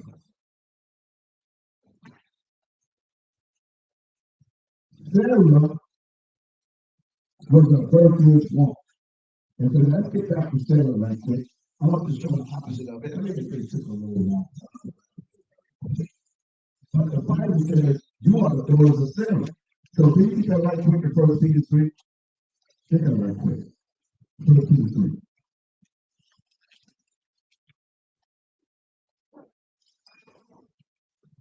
First Peter 3. First verse? Yeah. No.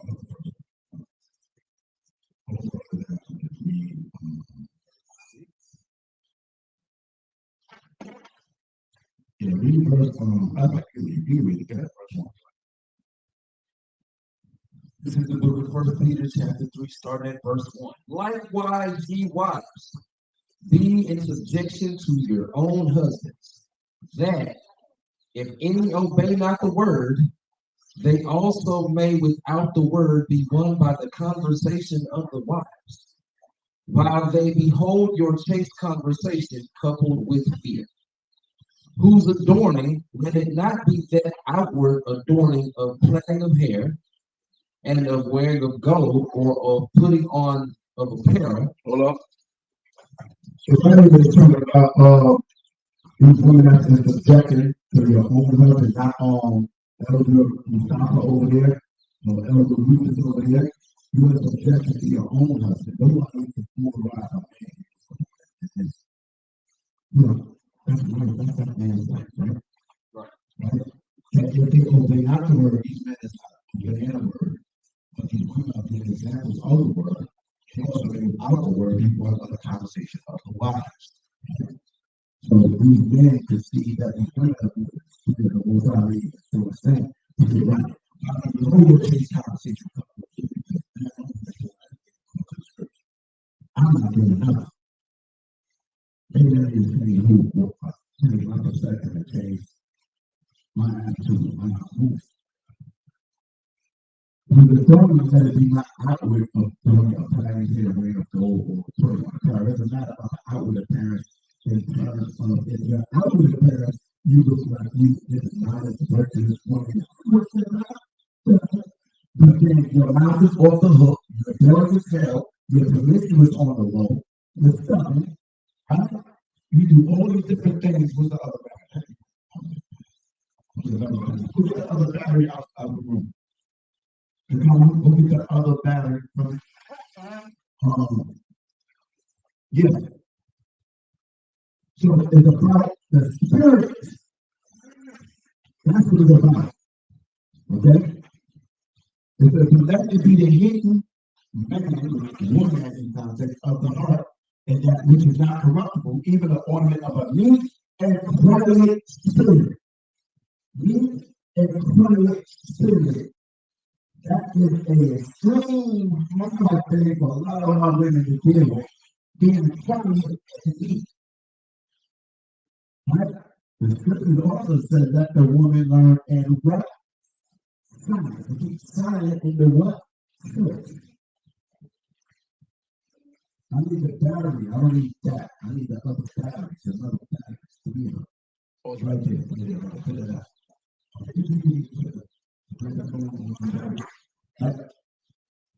Even the ornament of a meek and quiet spirit, which is in the sight of God of great price.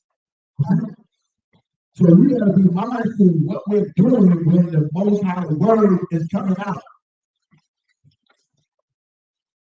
When we're teaching the Bible, let's understand that we have to not go too far beyond, when the word is coming out.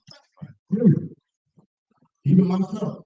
But let it be the hidden ornament of the heart and that which is not corruptible, even the ornament of a meek and quiet spirit, which is in the sight of God of great price.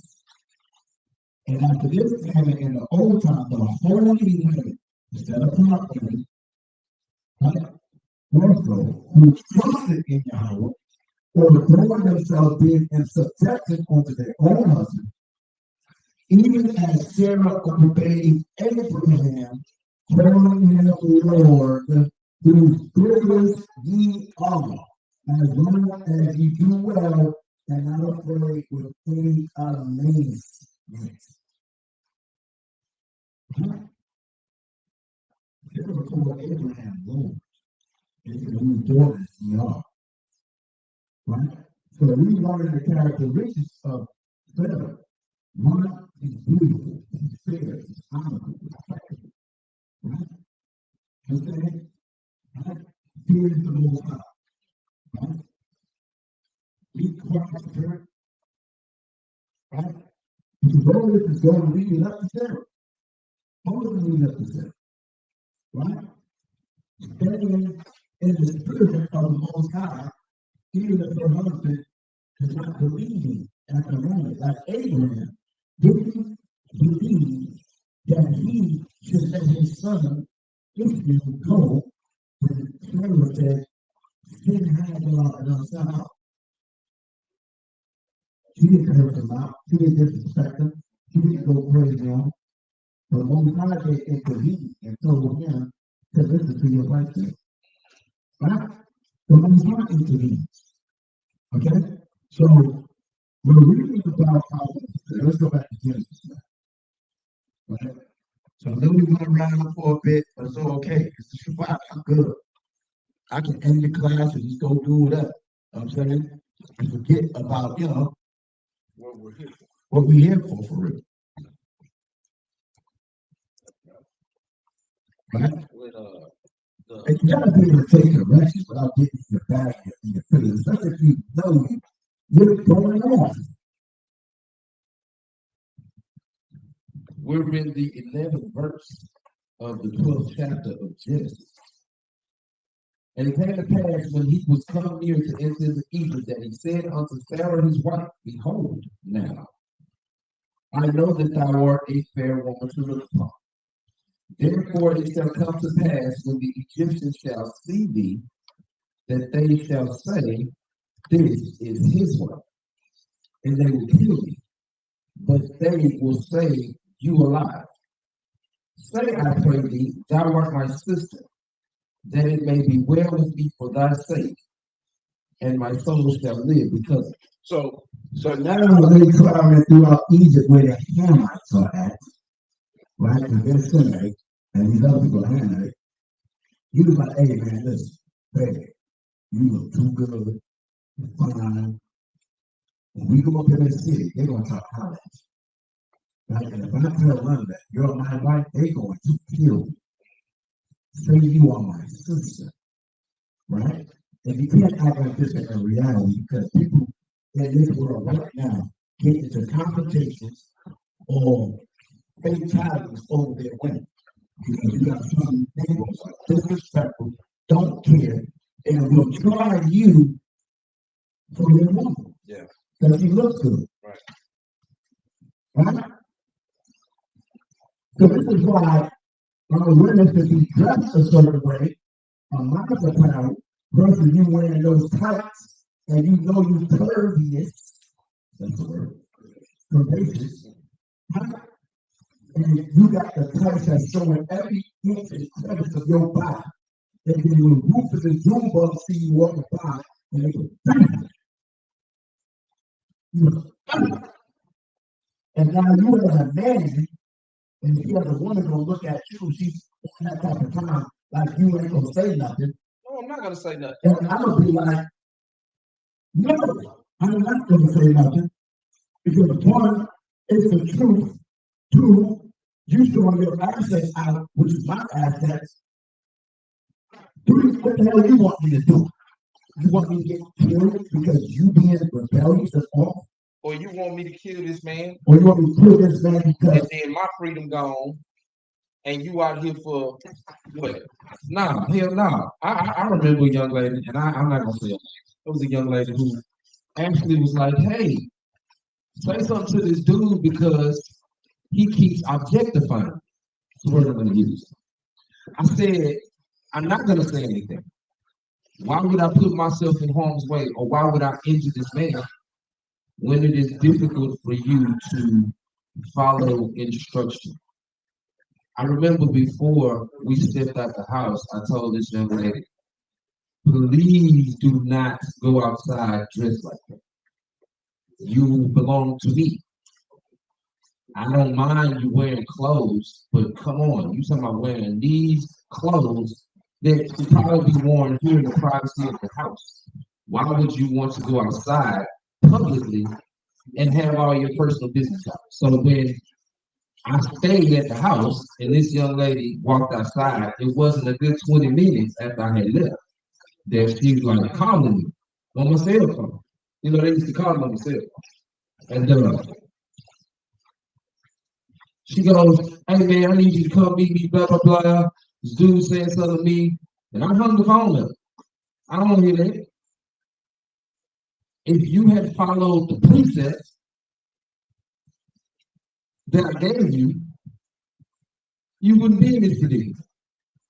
Now I get it, this is degenerate niggas out here. There's some niggas out here that act like they ain't never seen a woman before. But you gotta remember, there was a time where decency and modesty was a thing. We didn't even know he was Israelites yet.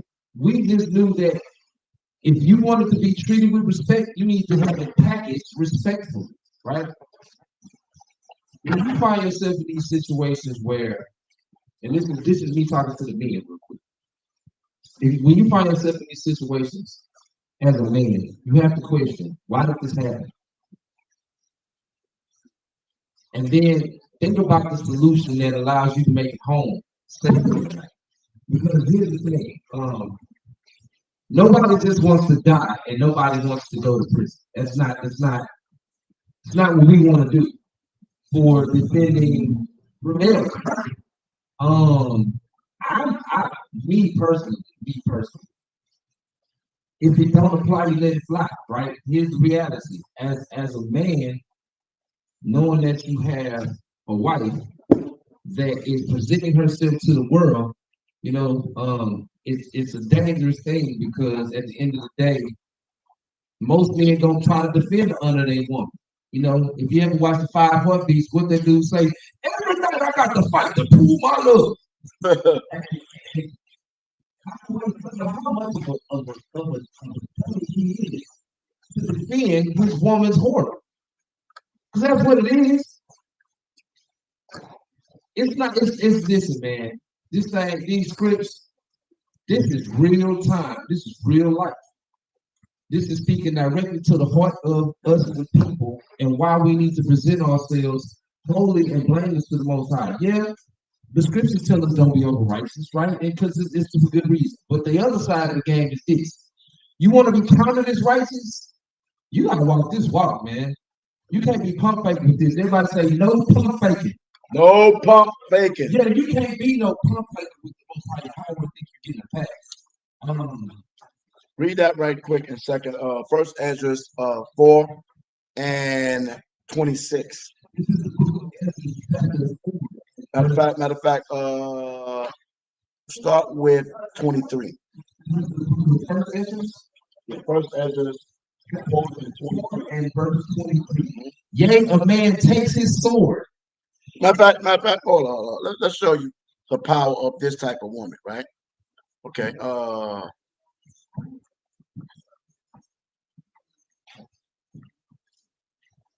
Start with 22. This is the book of Ezra, chapter 4, we're at verse 22. By this also must ye know that women have dominion over you. Do you not labor and toil and give and bring all to the woman?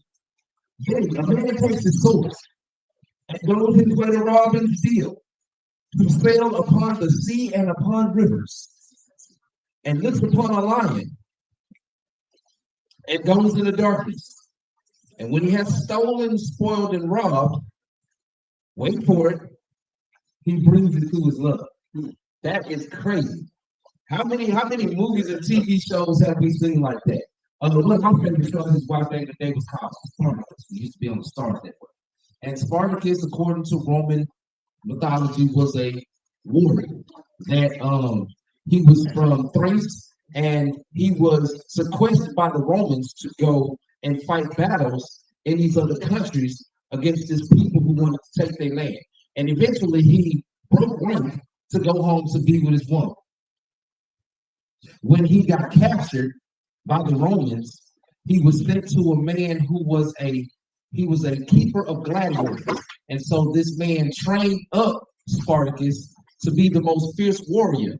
But he did it under the premise of, if you do this for me, I'm gonna make sure you get a chance to be with your wife again. So Spartacus did all this fighting, all this killing, all this attaining of shekels, in hopes that he would one day be reunited with his love. Yeah, I love that show. That was a crazy show, but this is going into how man operates when he has a woman that he loves. Yet a man takes his sword and goes his way to rob and steal, to sail upon the sea and upon rivers. This is First Ezra chapter 4, verse 23. In the Apocrypha. In the Apocrypha. So it says, what it says there, let me get that right quick. It says, For this also you must know, young man. You gotta know this. You gotta know this. At the doors, you gonna be a perfect one or you gonna be a horse. That's it. Right? You gonna be a virgin's daughter or you gonna be a horse daughter. It says, but this also you must know that women have dominion over you. Why?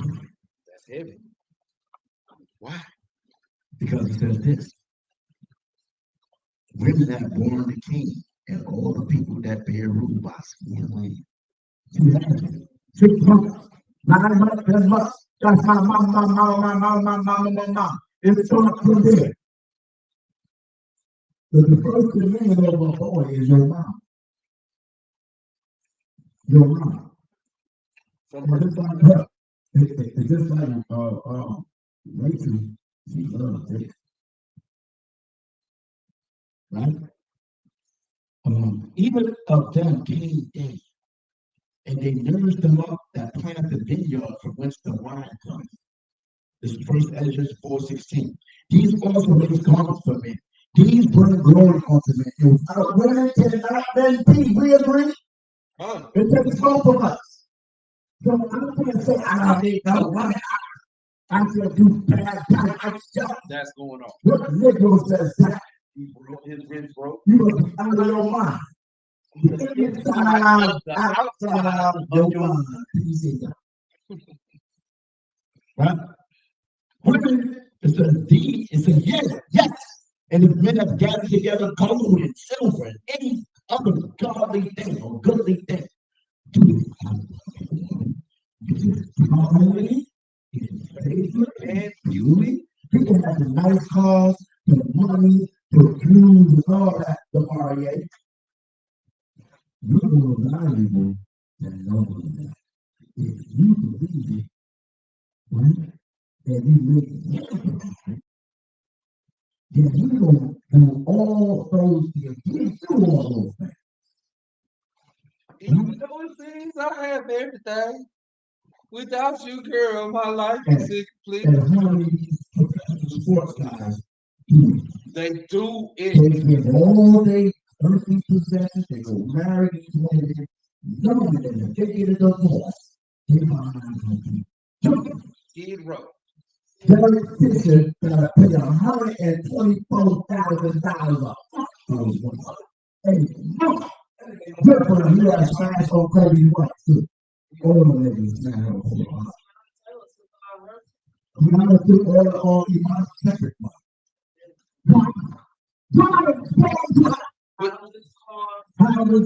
Everything. You nigga, you some dummies out there.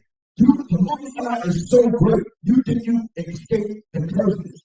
You're not going to escape the curses. You're not escaping the curses. You can all this class, you can all this design, you can all this money, you can all this people. It's the only person that one.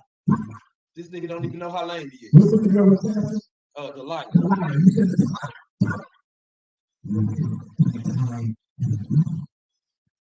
And he lost you. All the basketball hours you played, basketball, all that shooting at the gym. Shooting at the gym, catching the football, hitting the baseball, doing all that stuff. Just gotta get that easy. Who got all the other woman?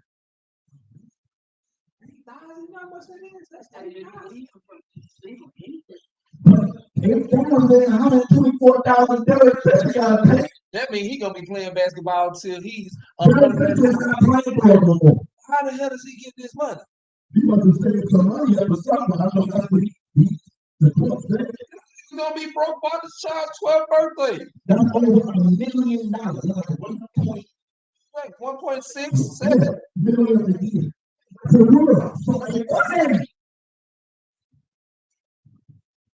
It's a hard pill to swallow, isn't it? But the Most is not mocked, man. You don't serve him, you serve the system, you serve the station, or you serve the woman. And you serve the woman that's attached to things from the ground. And then you box, you want to start bring the children. Put a back in the hood, nigga. You back in St. Louis. You back in Louisville, Kentucky. You back in the slums of Houston, and what time you call it? You know what side? You know the south side. Houston, Texas. Welcome back, Nick, bro. We thought you was gonna make it. Huh? Welcome back. Brought down by and the woman is born with somebody with the neck. Why are you so dumb to go get a marriage certificate from the state, from the government, knowing that they can promise that? Even some of you niggas that get peanuts don't really need nothing, they still override that. All they gotta do is catch you cheating.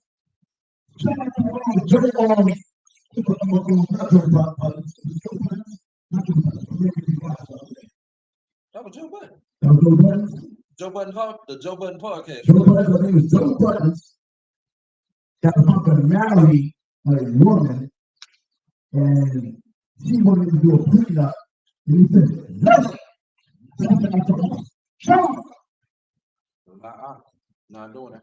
Hey, black man, if you want to keep your wealth, don't go to Esau's court and get the marriage certificate.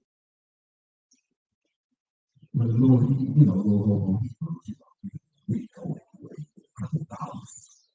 Just to say, there's a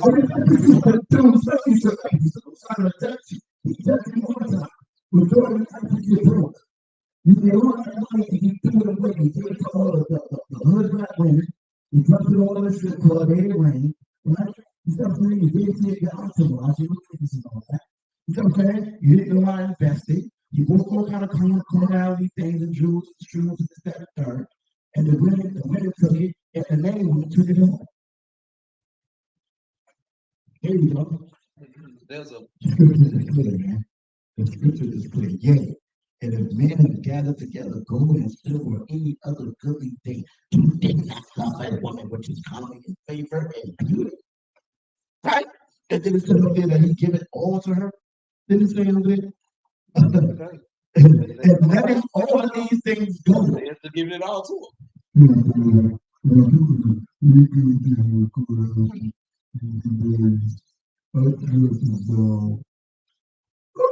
I would never do that to you, baby. Okay. Do they not gape and even with open mouth fix their eyes fast on her, like they're looking at Judas? And have not all men more desire unto her than unto silver or gold or any goodly thing? Now watch this. And Esther, when you read about King Ahasuerus, when he broke, tell me what you want. I'll give it to you, even unto half the kingdom. You know how much this nigga had? This nigga had over 127 provinces. That's a lot of wealth.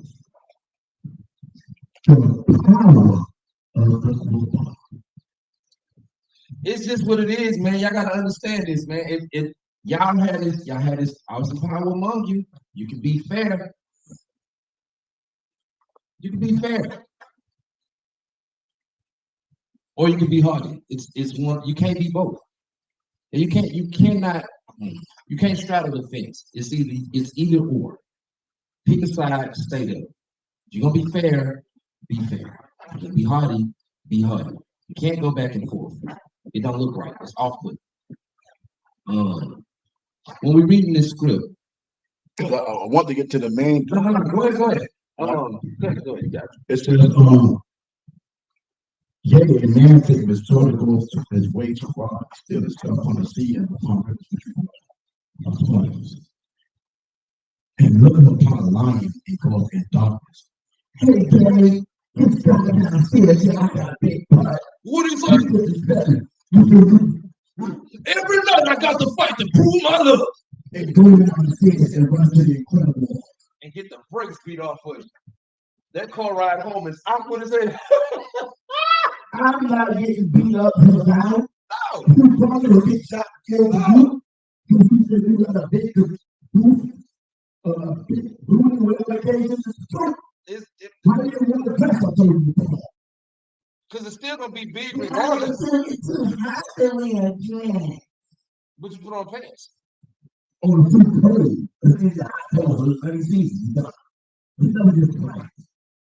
You never get practice.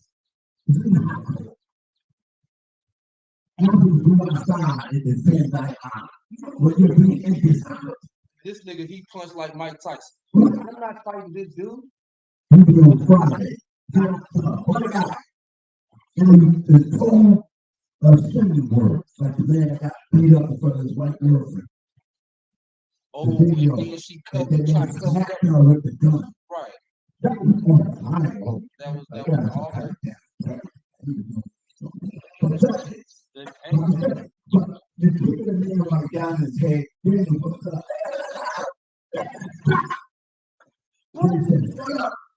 Bradley, don't hit Bradley anymore. Bradley, wake up. Yeah, okay.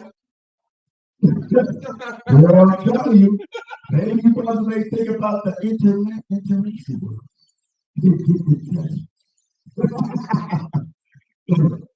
Wherefore man love his wife better than his father or mother. Yea, many men there be, many there be that have ran out of their wits for women and became servants for their sakes, and many also have perished, have erred and sinned.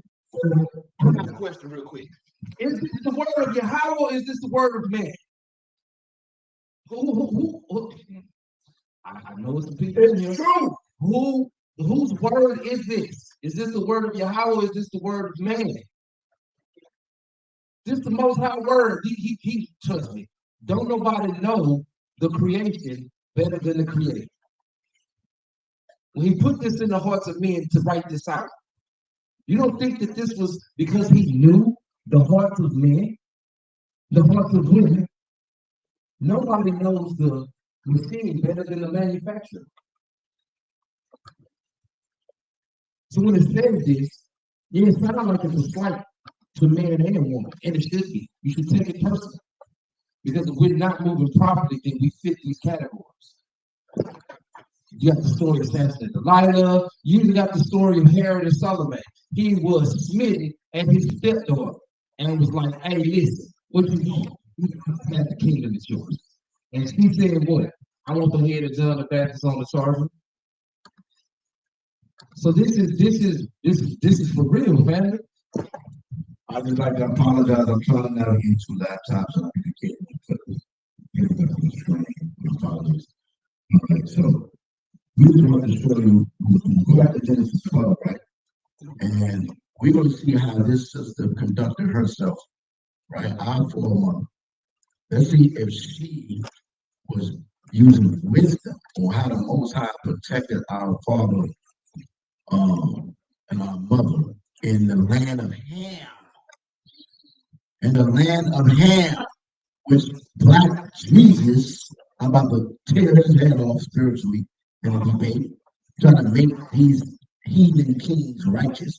When the Bible says there's none righteous. First of all, the debate is over. It's a wrap. That's just that first that scripture right there cuts that conversation. That conversation by 2 hours and 37 minutes. We talk about it. It's a wrap for that. Okay. All right, we in Genesis, we in verse 11. Sorry, y'all. We cooking, we slow cooking. You know what I'm saying? You know, we got time to give praise to the Most High. We do. Resurrect and all that. Okay. Because somebody's slow. Don't look at this and be like, I don't see the hurt nothing right to say. Who cares? The Most High is about to do a thing in this particular situation. Let's go over some things. Who cares? Nobody cares. Nobody knows? Nobody cares. Nobody cares. In the verse 11, it came to pass when he was coming near to the end of the Egypt. He said unto the travelers, behold, now, it shall come to pass when the Egyptians shall see thee, that they shall say, this is his wife, and they will kill me, but they will save you alive. Especially I pray thee, thou art my sister, that it may be well with me for thy sake, and my soul shall live because of thee. So, sisters, if you know you're a fair-looking woman, you're a beautiful woman, you need to protect your honor. And that means being a modest woman, not out there somewhere to ask that you know that's going to inspire a man to lust for you, or you try to kill your husband because his desire for you, his covetousness for you, will put your man in a bad situation where he can, as a man, defend himself against you when he's different if it's a negativity.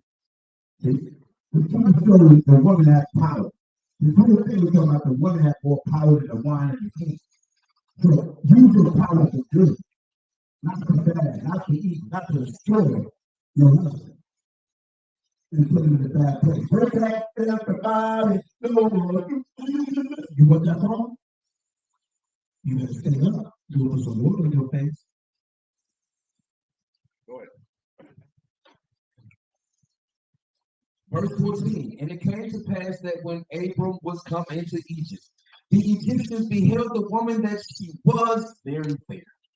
The princess also of Pharaoh saw her and commended her before Pharaoh, and the woman was taken into Pharaoh's house. And he entreated Abram well for her sake, and he had sheep and oxen and he asses and men servants and maid servants and asses and camels. He was giving a lot.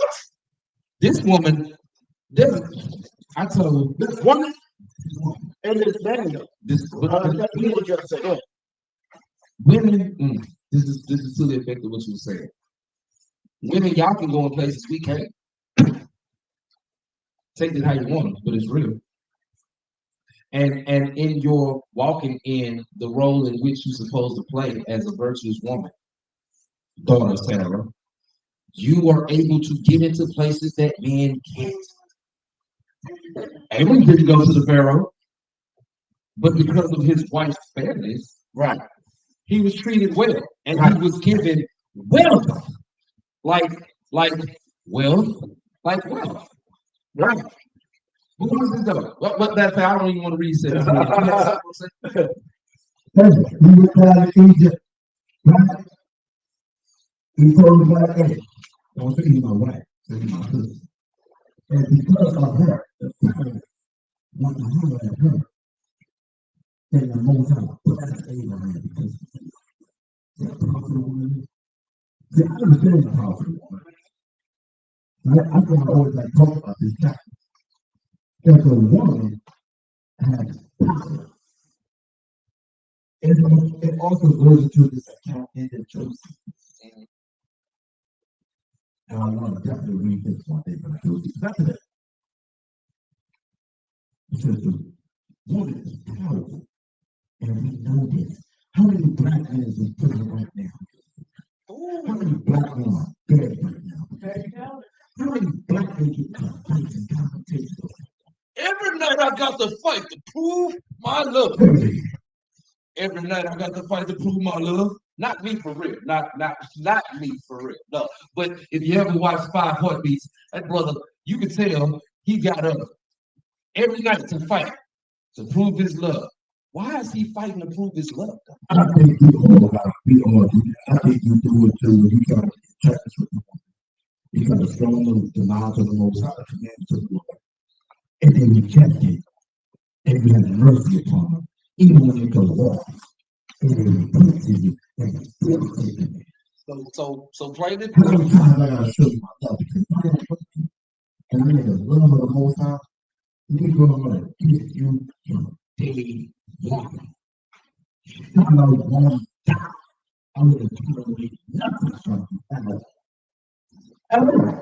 That's long suffering. But most people don't see that. They'll look at that as weak and effeminate, like we have forgiveness in our hearts for people who transgress against us. Allowing sincere brothers, love, and long suffer for granted, but then when they run into wolves and do love, we don't get a rat about your behind at all. But you love that nigga. Because this is You love that. This is sister right now. We still waiting. You love. You love. You know, they talking. Where's your husband? Where's your husband? Everyone was getting paid by his wife in another land. Right? And he followed him. Right. He followed Abraham to the land of Egypt. From the original where they dwelt and lived and was born at. He said, we out. The Most High said, follow me. He left and followed the Most High and he followed him. He looked back like not the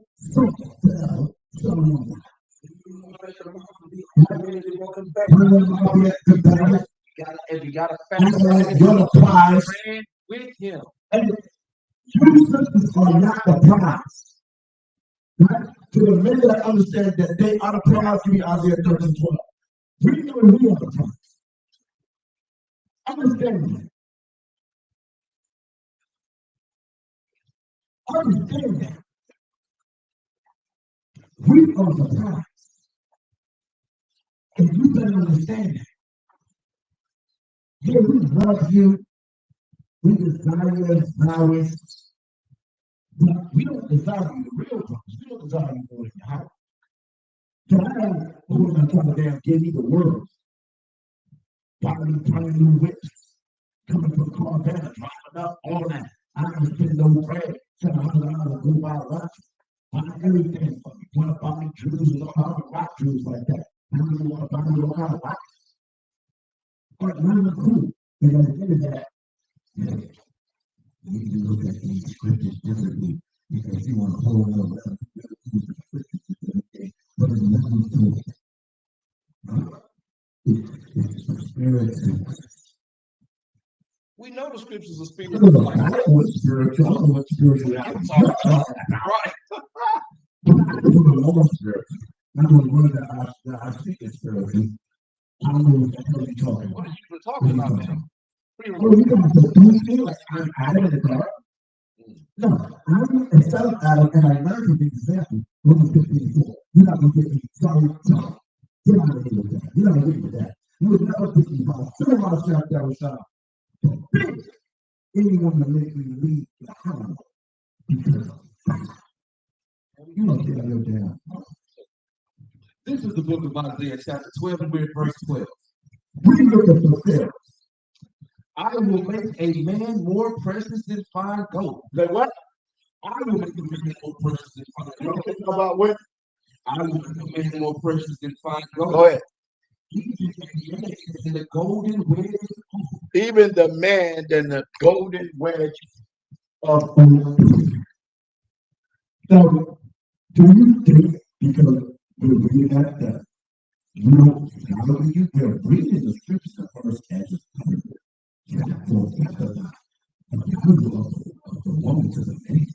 We protect our sisters. But we're not going to value being a dummy for a woman and being a set and a sucker for a woman. Right? Just because a brother may be a little long suffering with violence.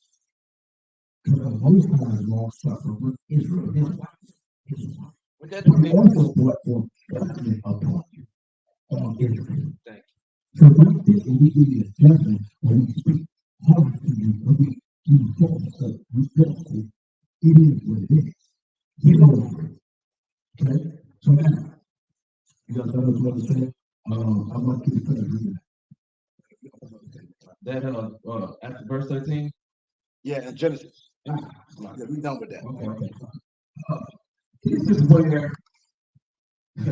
where it gets a little thorough. Everybody say rehearse the righteous acts. Rehearse? You know why I keep bringing that out? Because all throughout the scriptures, the Most High is doing righteous acts.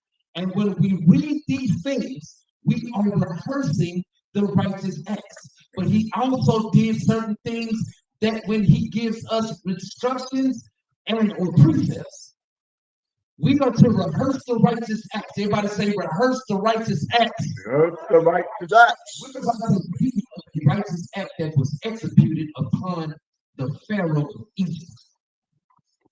And the YAHAWASHI plague, we're in the 17th verse of the 12th chapter of Genesis. And the YAHAWASHI plagued Pharaoh and his house with great plague. Where you at? Where you at?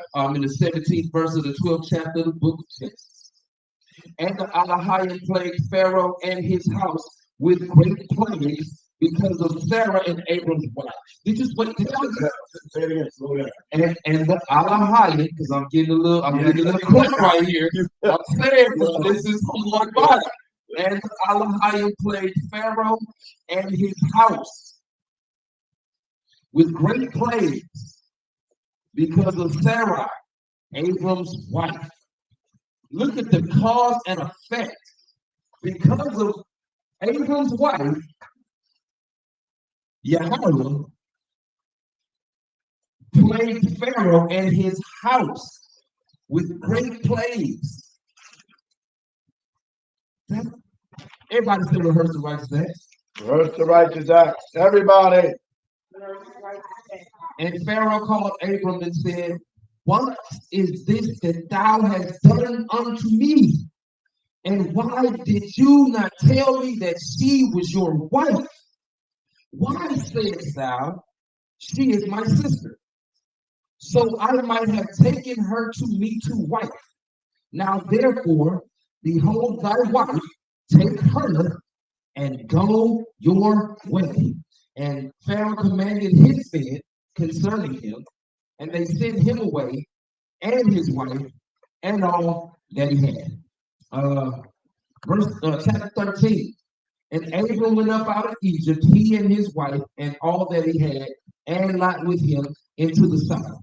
And Lot was very rich in cattle, in silver, and in gold. Right. So right there, we stop right there. We're gonna go to another topic. So your story of that, we're gonna go into 16. Let's go to chapter 16. We're in the 16th chapter of the book of Genesis. But what I wanted to get,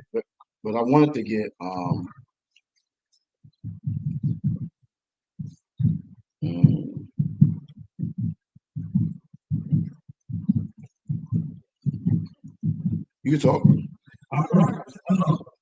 Ladies and gentlemen, I hope that you are partaking of this word daily bread. I'm going to just read it. Get Genesis 20. That's what I want. Genesis 20. Genesis 20. Everybody say Genesis 20. And start with verse 1. All right, we're in the book of Genesis chapter 20, starting at verse 1.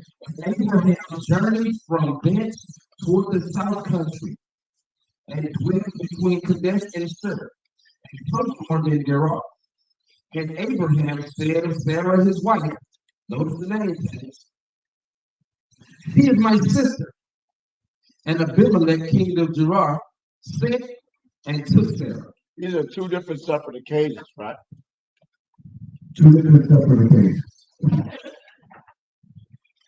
But YAHAWAH came to Abimelech in a dream by night and said to him, behold, thou art but a dead man, for the woman which you have taken, for she is a man's wife. But Abimelech had not come near her, meaning he didn't touch her. And he said, Lord, wilt thou slay me also? Wilt thou slay also a righteous nation? Said he not unto me, she is my sister? And she even herself said, he is my brother. In the integrity of my heart and innocency of my hands have I done this. And YAHAWAH said unto him in a dream, yea, I know that thou did this in the integrity of thy heart. For I also withheld thee from sinning against me. Therefore suffered I thee not to touch her. See that? He didn't touch her. The Most High was going to kill him off the grounds that he laid hold of a possession that did not belong to him. And when you go into the Josephus account, the Josephus tell you that the Most High played him to death. See, he was out there trying to bring this point, and he was around the scene. And we went into the Josephus work. You got to go where is Josephus at? The Josephus account about that room.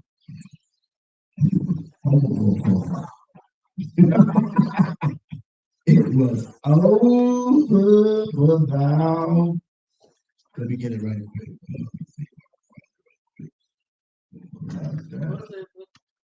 Have you got it there right?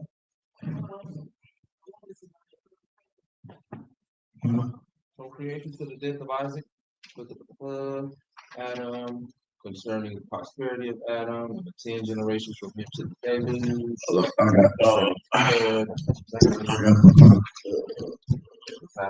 Joseph right here.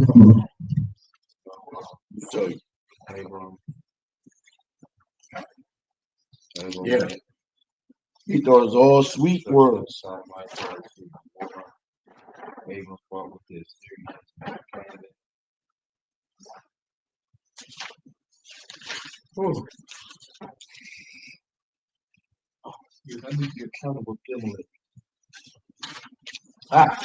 We're in book 1 of the Antiquities of the Jews, chapter 12. That would be on page 41 if you got it in that book. Yeah, I got 48. Okay. Give me a microphone. Let me cook. Yeah. Cook this first thing. But We're in the book 1, chapter 12, the works of Josephus and the antiquities of the Jews, concerning Abimelech and concerning Ishmael, the son of Abraham, and concerning the Arabians who were his population. Abraham now removed to Gerar of Palestine, leading Sarah along with him under the nose of his sister, using the like dissimulation that he had used before, and this out of fear, for he was afraid of Abimelech, the king of that country, who did also himself fall in love with Sarah, and was disposed to corrupt her. But he was restrained from satisfying his lust by a dangerous distemper, which befell him before YAHAWAH. Now when his physicians despaired of curing him, he fell asleep and saw a dream, warning him not to abuse the stranger's wife. And when he had recovered, he told his friends that YAHAWAH had inflicted that disease upon him by way of punishment. In order to preserve the chastity of his sister, but as his legitimate wife, and that YAHAWAH had promised to be gracious to him for the time to come, if this person be once secure of his wife's chastity.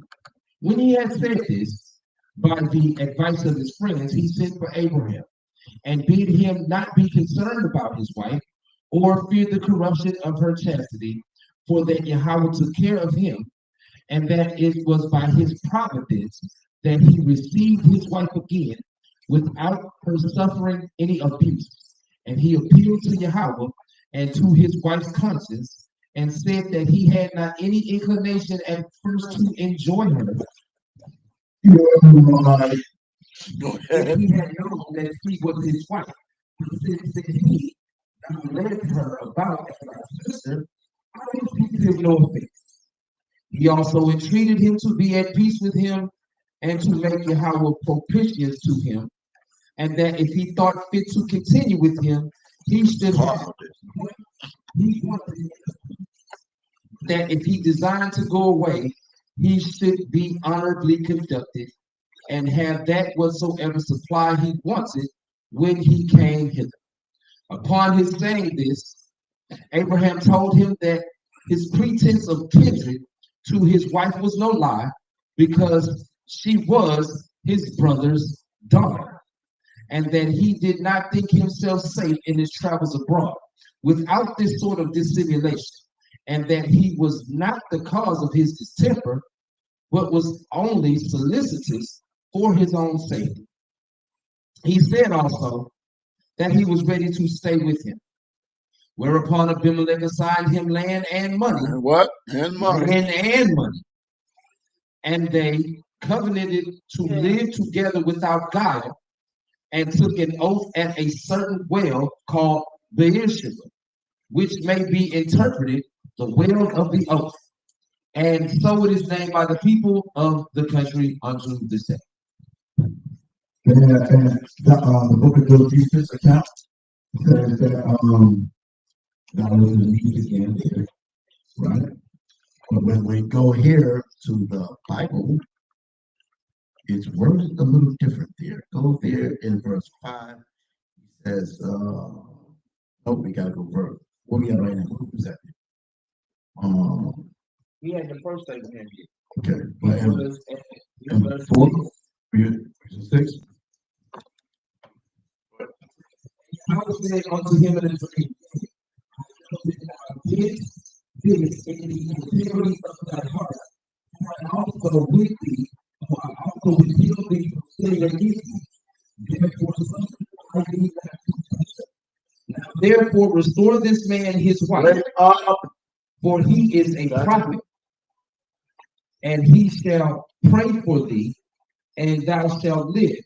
And if thou restore her not, know thou that thou shalt surely die, you and all that are yours. Therefore Abimelech rose early in the morning, and called all his servants, and told all these things in their ears, and the men were sore afraid. Then Abimelech called Abraham, verse 9, and said unto him, what hast thou done unto us? And what have I offended thee, that thou hast brought on me and on my kingdom a great sin? Thou hast done deeds unto me that thou ought not to be done. And Abimelech said unto Abraham, what sawest thou, that thou hast done this thing? And Abraham said, because I thought surely the fear of Yahweh is not in this place, right?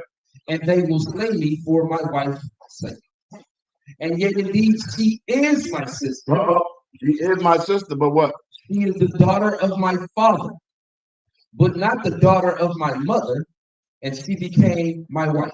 So according to what we read in the Bible, it says that they had the same father, but not the same mother. Right? She's the daughter of my father, but not the daughter of my mother. So what brother's trying to say, you can say it as he's the daughter of my father in terms of grandfather, but not the daughter of my mother or grandmother. I have to go with it says there in that account concerning Abraham's wife still. When the daughter or niece or however it went down, either or she had to be deceased. And in the book of Hebrews, the 18th chapter, that was called text. Can I marry your daughter? I mean, daughter. But she's going home for the Lord. Can I marry your niece? Right? Can't do that. Okay. So that's that on that. Okay. But he didn't go to still be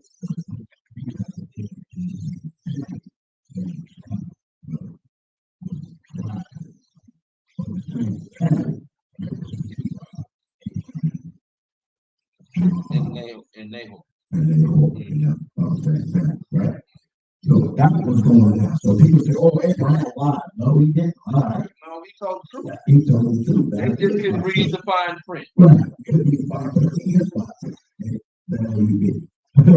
Right? So it's when we will find out he will get the over. Go ahead.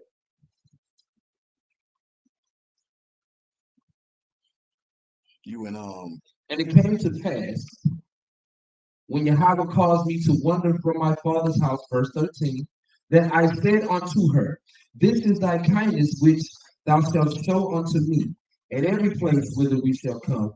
Say of me, he is my brother. boom. And he followed his instructions. His precept? His precept. He didn't get out of place because the greatness of the king is the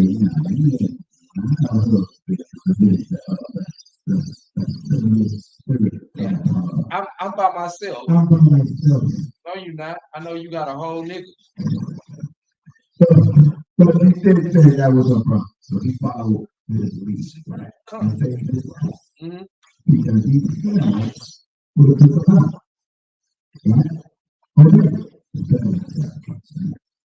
And he could have been even hit and said, that's not husband, he's lying. Off with him. I don't want to take people away. He's lying anyway. How do you know?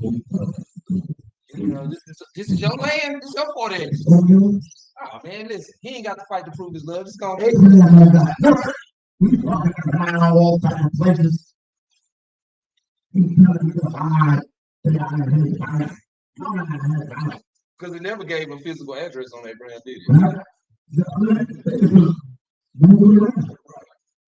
So if you women out there, your husband has a dignity to move around, because you need to move around with. I mean, I see homeless men with homeless women. And you can make mockery and jokes or whatever you want. But she's with him. And they all up under the freeway with wardrobe boxes, building a house, happy in the mug. Right. Right. Together. Together. Yeah. And Abimelech took sheep and oxen and manservants and woman-servants and gave them unto Abraham and restored him Sarah his wife. And Abimelech said, my land is before thee. dwell where it pleaseth. And Sarah unto her he said, Behold, I have given thy brother, see that? Given thy brother 1,000 pieces of silver. Behold, he is to thee a covering of the eyes unto all that are with thee, and with all other. Thus she was reproved. So Abraham prayed unto Yahweh, and Yahweh healed Abimelech and his wife and his maidservants, and they bare children. For the Alahayim had fast closed up all the wombs of the house of Abimelech because of Sarah. Everybody say rehearse the righteous acts. Rehearse the righteous acts. Did you miss that? He did another righteous act. That was done by Yahweh. He closed up all the wombs of the house of Abimelech because of Sarah, Abraham's wife. Now tell me that wasn't a righteous act. Go ahead, hold on. He said, he prayed that his wife would have children. So Abraham prayed unto the Most High, and the Most High healed Abimelech and his wife and his maid servants, and they bare children. So Abimelech was able to produce seed to have children with his wife and his maid servants. They prayed. How that Sarah, how that Sarah to have children. The Lord closed up all the wombs of the house of Abimelech because of Sarah, Abraham's wife. Right? So Abraham prayed unto the Most High, and the Most High healed Abimelech's wife and his manservants and his maidservants, and they bare children. And the Lord had closed up all the wombs of the house of Abimelech because of Sarah, Abraham's wife. So open and close, right? Well, close and open, right? Because you don't know how long he was here. How long was he there? Was he there for a week? 2 weeks? 2 weeks? A month? Right? He hasn't been there for a little time. They was there for a minute. You feel me? And he couldn't have children with him. So let me also show you how things will be blessed to Abraham. Because it was a prophecy. That was the thing. That was definitely Isaiah 51. Isaiah 51. Let's get that. Isaiah 51.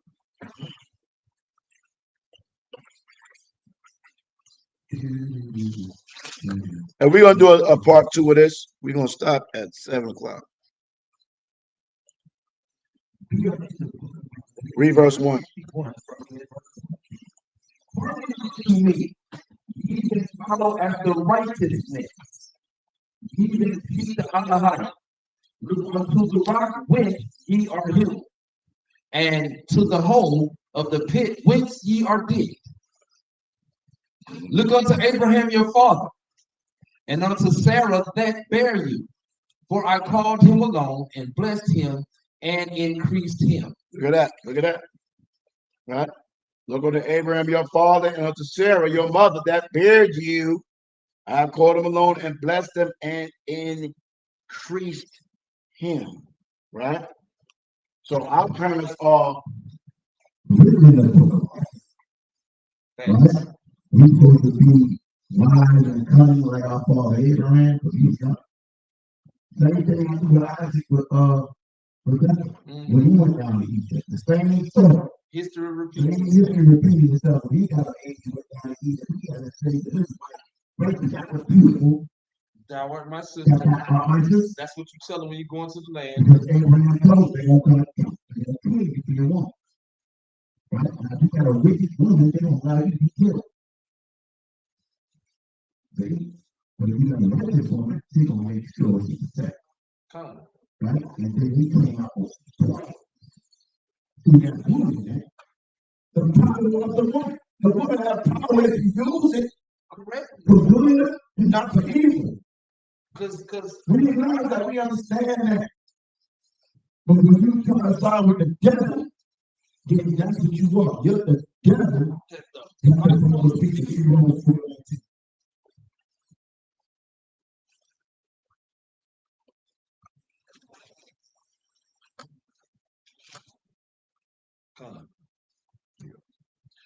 This is the book of Romans. Stop at one. Oh, okay. Verse 19. I'm saying. All right, we're in the book of Romans, chapter 4, starting at verse 1. What shall we say then that Abraham our father, as pertaining to the flesh, hath found? For if Abraham were justified by works, he hath whereof to glory, but not before Yahweh. For what saith the scripture?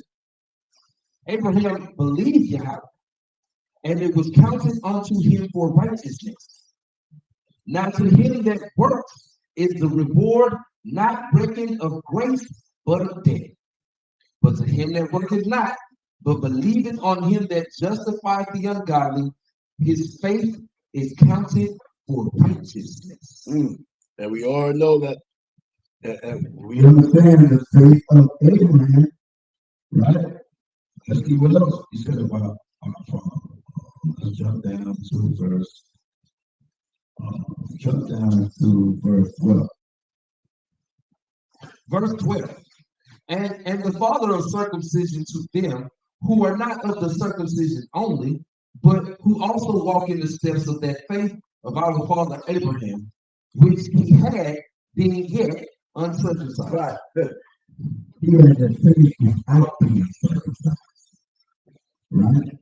He got circumcised after that. Right? We all spiritually uncircumcised when we come into this world. And being Christian is supposed to circumcise us. Right?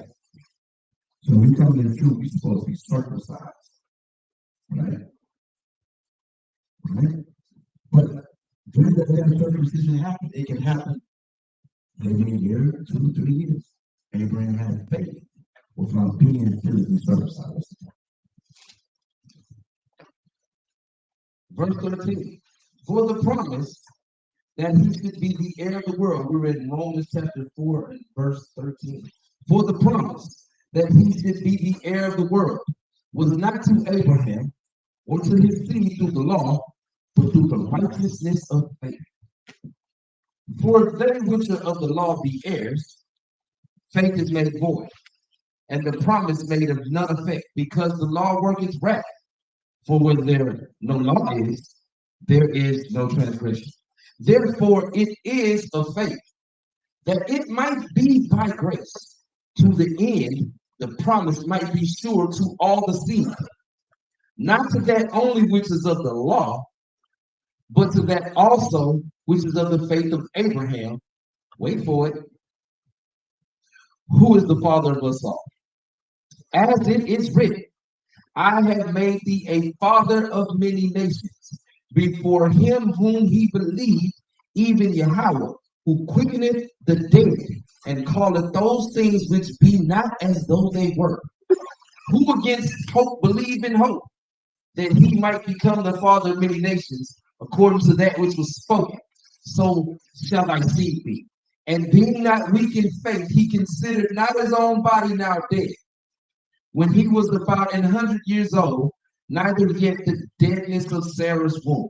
He staggered not at the promise of Yahweh through unbelief, but was strong in faith, giving glory to Yahweh, and being fully persuaded that what he had promised, he was also able to perform. And therefore it was imputed to him for righteousness.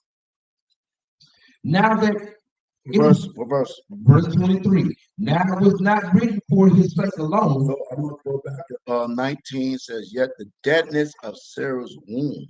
And so when women can't have the description of womb is dead, the womb is supposed to be and women are supposed to desire to bring forth life. And so you're supposed to go make your womb dead by tying your tubes and doing these different things to kill the life force that the Most God gave you, which is your womb. You will hear the produce life. And I want to land back off of this. And if the woman shall be saved during childbirth, if the woman shall be saved through childbirth, right? But with a lot of sisters, some I even know, it's a lot of sisters that are in danger of death because you gave these devils your ovaries. It's a cold. Maybe. 1 Timothy 2:14, 15. Notwithstanding, she should be saved and childbearing. If, there you go, that's because you have a child. Drop it through that.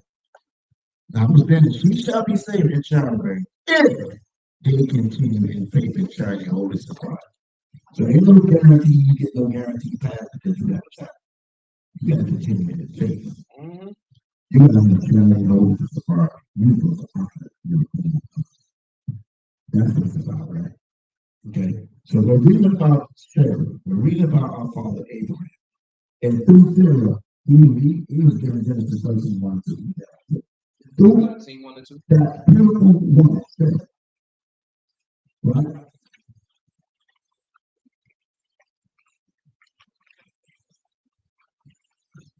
That called her husband Lord. Genesis 13:1-2. Yeah. This is the book of Genesis, chapter 13, verses 1 and 2. And Abraham went up out of Egypt, he and his wife, and all that he had, and Lot with him into the south. And Abram was very rich in cattle, in silver, and in gold. Rich and south, he was rich because of his what? Romans 14:19 says Sarah was dead, but the Most High came back and blessed our because somebody tried to make it seem like Sarah was wrong when he gave Hagar to Abraham. We want to explain that. That's first, right? But read that right quick. This is the book of Romans, chapter 9. We're at verse 9. For this is the word of promise. At this time will I come, and Sarah shall have a son. And not only this. That's it. Oh, okay. That was Hebrews 11:11. Okay, big. All right.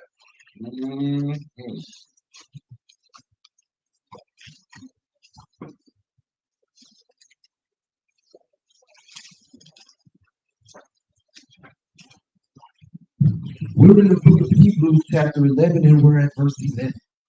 Through faith also Sarah herself received strength to conceive seed, and was delivered of a child when she was past age, because she judged him faithful who had promised. Therefore sprang there even of one, and him as good as dead, so many as the stars of the sky in multitude, and as the sand which is by the seashore innumerable. Innumerable. And through her, the 12 tribes of the nation of Israel. Right? Matter of fact, before we go there, so we can call it, let's go to where those promises. Yeah. Right? So I believe that is so go to what's in Genesis 18? Yeah. All right, here we go. And we're in the book of Genesis, chapter 18, starting at verse 9. And they said unto him, where is Sarah thy wife? Go up a little bit. Let's get into the context. All right, we start at verse 1. And the Elohim appeared unto him in the plains of Mamre, and he sat in the tent door in the heat of the day. And he lifted up his eyes and looked, and lo, 3 men stood by him. And when he saw them, he ran to meet them from the tent door and bowed himself toward the ground, and said, my Lord, if now I have found favor in thy sight, pass not away, I pray thee, from thy servant. Let a little water, I pray thee, be fetched, and wash the feet, and rest yourselves under the tree. And I will fetch a morsel of bread, and comfort ye your hearts. After that ye shall pass on, for therefore are ye come to do your service. And they said, so do as thou hast said. Verse 6. And Abraham hastened into the tent unto Sarah, and said, make ready quickly 3 measures of fine meal, knead it, and make cakes upon the hearth. And Abraham ran unto the herd, and fetched the calf tender and good, and gave it unto a young man, and he hasted to dress it. And he took butter and milk and the calf which he had dressed, and set it before them, and he stood by them under the tree, and they did eat. That young man was Ishmael. Go ahead. And they said unto him, Where is Sarah thy wife? And he said, Behold, in the tent. And he said, I will certainly return unto thee according to the time of life. And lo, Sarah thy wife shall have a son. And Sarah heard it in the tent door, which was behind him. Now Abraham and Sarah were old and well stricken in age, and it ceased to be with Sarah after the manner of women. Therefore Sarah laughed within herself, saying, After I am waxed old, shall I have pleasure, my Lord being old also? Have what? Pleasure. Pleasure. Listen to Solomon 71. Pleasure. That means intercourse. That's how we produce children, male and female, made them. Verse 13, and the YAHAWASHI said unto Abraham, Wherefore did Sarah laugh, saying, He said, old. Is there anything too hard for the YAHAWASHI? At the time appointed, I will return unto thee according to the time of life, and Sarah shall have a son. Then Sarah denied, saying, I laugh not. He said, but she did laugh. Yes, they did. Right. I mean, it do sound a little out of reach, right? 90 something, bank on money. Little out of reach. And you know the funny thing is that Genesis 16, because they make this statement. They make this statement as if Sarah was wrong by giving Hagar because she knew the promise was that she was going to have Sarah. That is a lie. Because Genesis 18 is when she was told this. Read Genesis 16. Genesis chapter 16, verse 1. She had a handmaid, an Egyptian, whose name was Hagar. God said unto Abram, Behold, now I have restrained me from bearing. Go in unto my maid. It may be that I may obtain children by her. And Abraham hearkened to the voice of Sarah. Wait a minute. Wait a minute. Is there a place where the Most High already told us everyone he and his wife? Is there a place before that where it said that Sarah was going to have these children? Is what I'm asking. If I'm going back to Genesis 11 right now, I'm going to jump to Genesis 12. Tell Abraham to get thee out of thy country. I will make thee a nation, a great nation.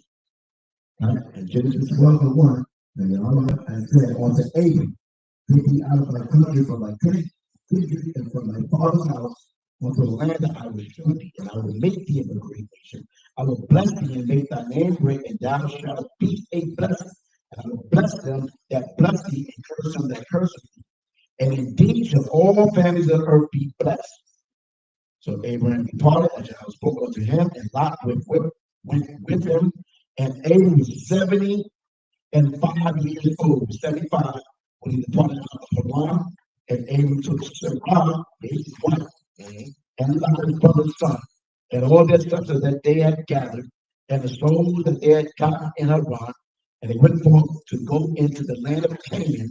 And to the land of Canaan they came, and Abram passed to the land of the place of Shechem, onto the plain of Moreh, and the Canaanites was then in the land. So as I'm reading on, I'm scrolling through.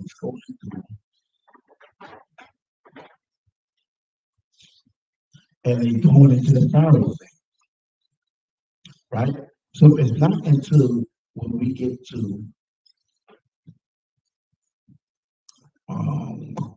let's see, let's make sure. He's reaffirming with Abraham, right? That I will make thy seed as the dust of the earth in Genesis 13. He's talking to Abraham. Now in 15, the Most High gives him a vision. And after these things, the word of Yahweh came to Abram and visit and fear not Abraham, I am thy shield and thy exceeding great reward.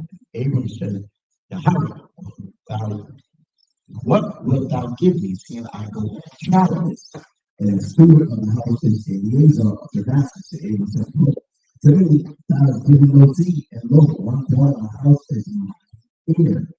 And behold, the word of Yahweh came and said, this should not be thy ear, but he that shall come forth out of thy own bowels shall be thine ear. And he brought forth a broom and said, look now toward heaven and tell the stars, if thou be able to number them.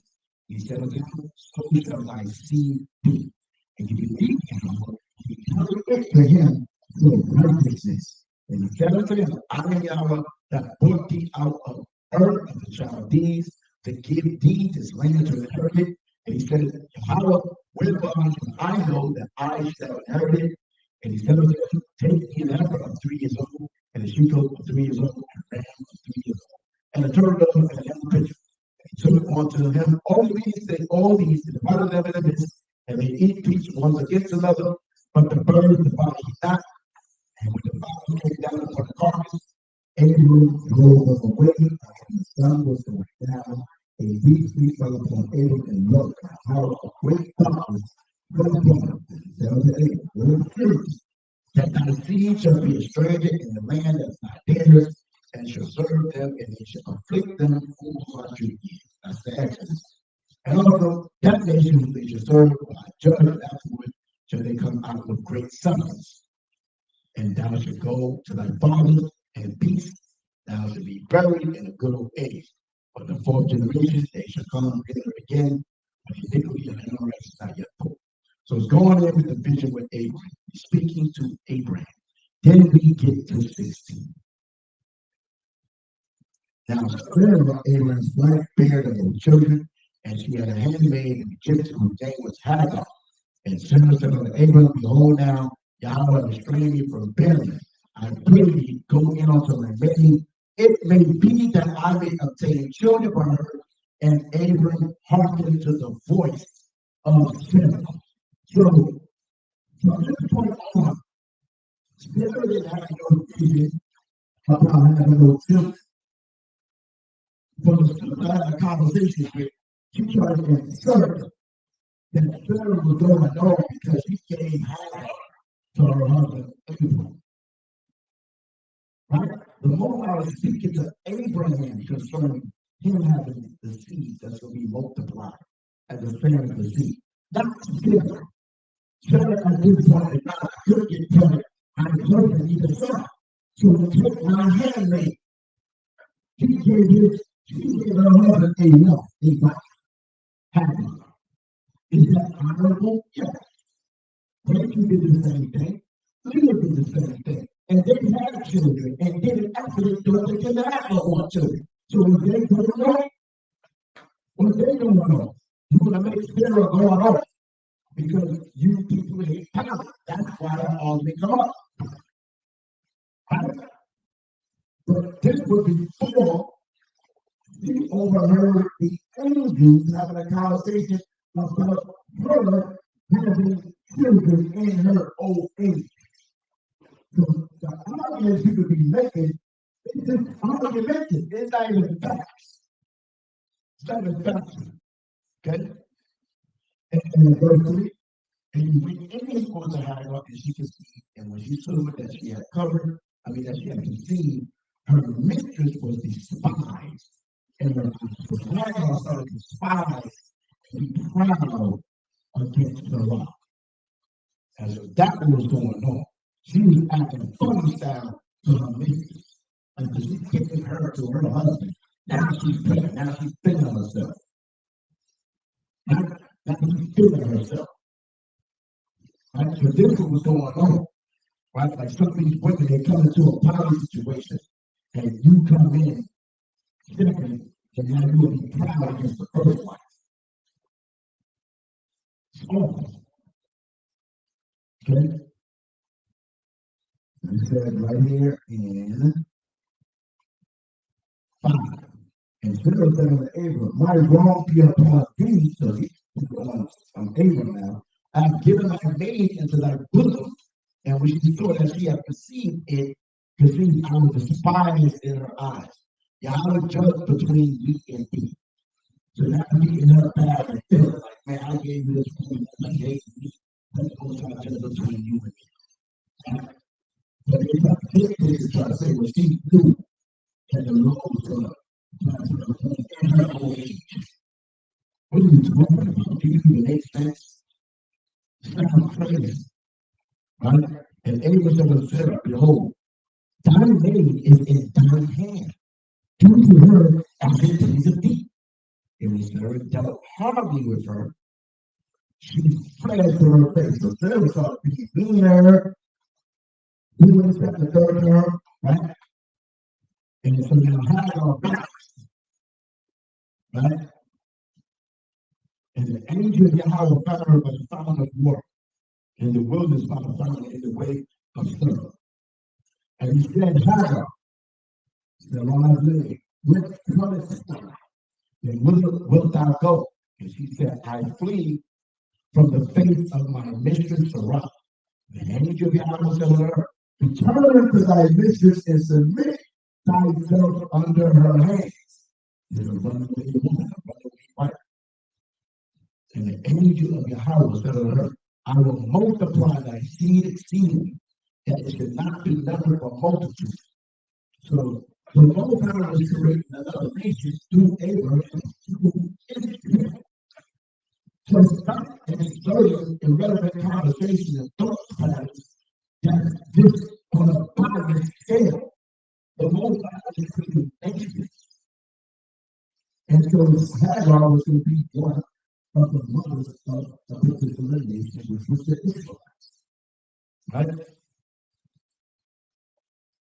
And the angel of Yahweh said to her, behold, thou art with child and shall bear a son, and shall call his name Ishmael, because Yahweh hath heard thy affliction. So the Most High, in turn, still bless her and give her a son, and said, he will bless her son to have multiple children, become a nation. And he will be a wild man, and he will be against every man, and every man against him, and he should dwell in the presence of his brother. And she called the name of Yahweh that spoke with her, thy power sees me, for she said, have I also here looked after him that seeth me.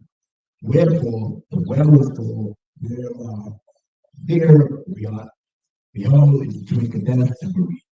And Hagar bare Abram his son, called his son's name, which Hagar bare Ishmael. And Abram was 86 years old when Hagar bare Ishmael to Abram. Right? So that conversation about she was going home because she was covenant, she was at the place was going to come to her is a lie. Right? And so when you read here, it goes into now when she's aware of what's going on. In verse 17, chapter 17. And when Abram was 90 years old and 9, Yahweh appeared to Abram, son of them, I am the Almighty power, walk before me and be thou perfect. How do you be perfect? Psalm 19:7, commandments. And I will make my covenant between me and thee, and I will multiply thee exceedingly. And Abram fell on his face, and the Most High talked to him, saying, as for me, behold, the covenant is with thee, and thou shalt be a father of many nations. This shall thy name, anyone before Abram, but thy name shall be Abraham, for a father of many nations have I made thee. And I will make thee exceeding fruitful, and I will make nations of thee, and kings shall come out of thee.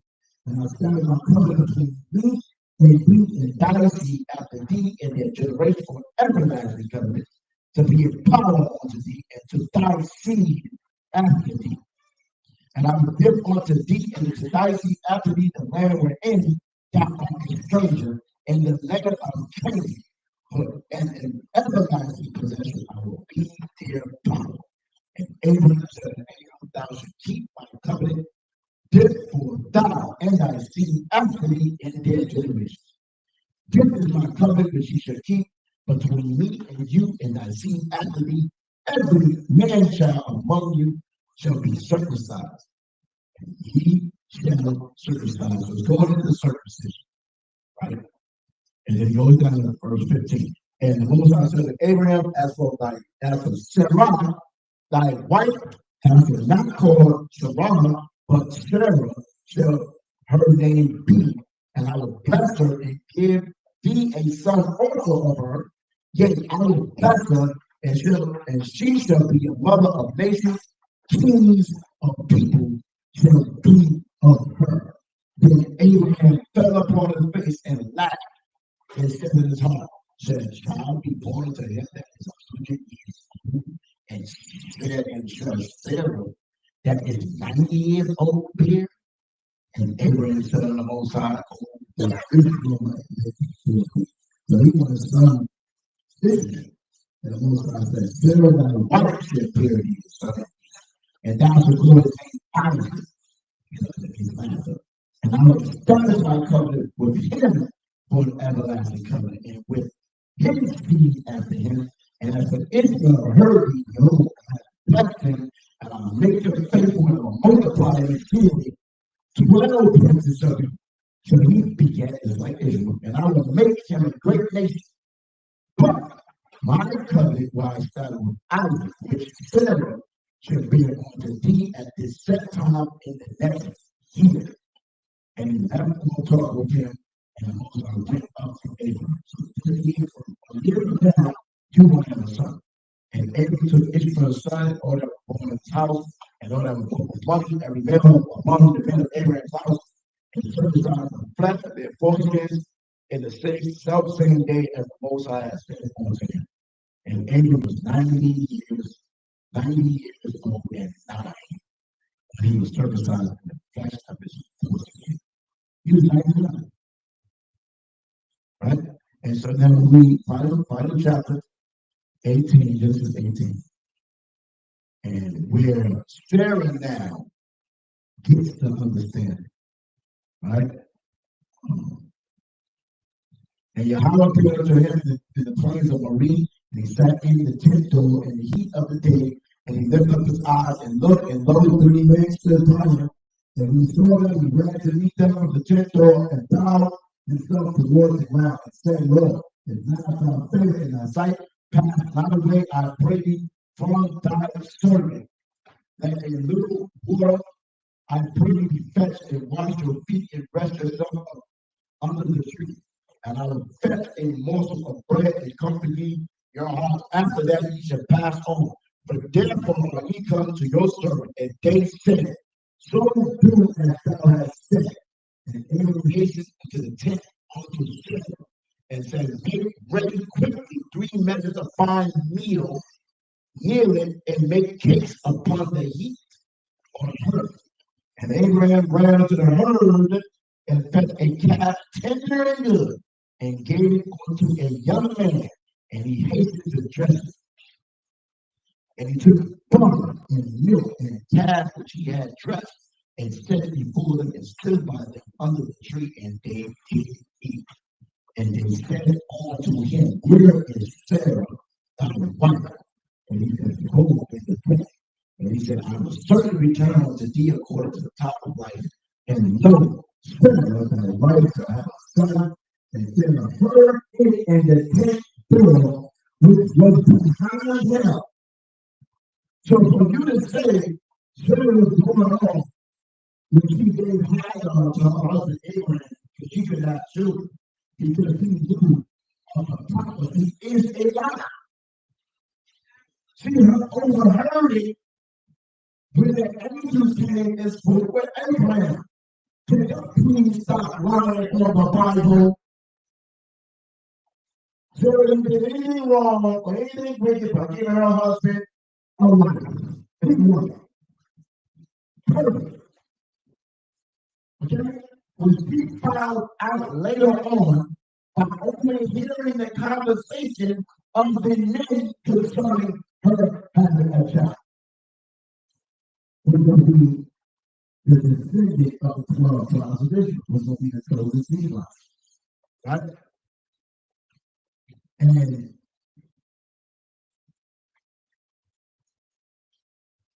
now Abraham and Sarah were old and well stricken in age, and ceased to be with Sarah after the manner of women. So she was in her menopause stage. There's no more children.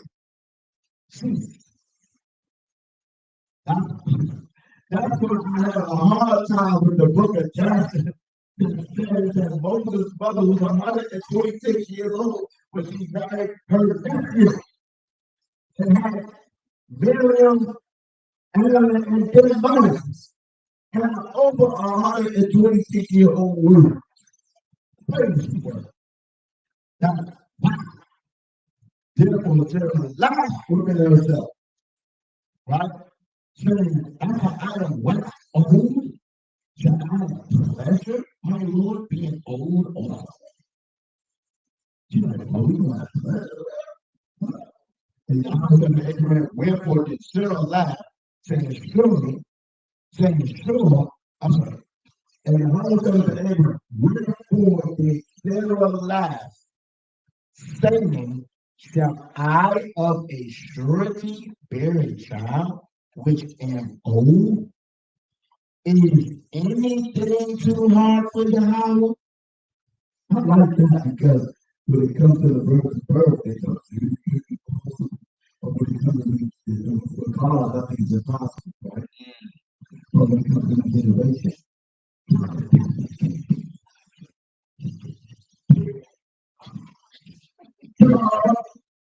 God is not, He is spirit. When you die in your body, your flesh goes to the earth, and your spirit goes back to the Most High. It's not your spirit. The spirit in me. You're like, what are you doing? We were doing it. Did not tell you to let yourself to his spiritual realm. He's also exalted. He is better out of there.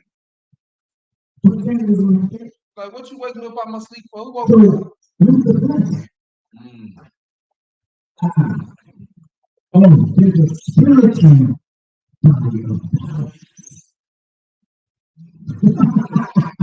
And this is not video cameras back there.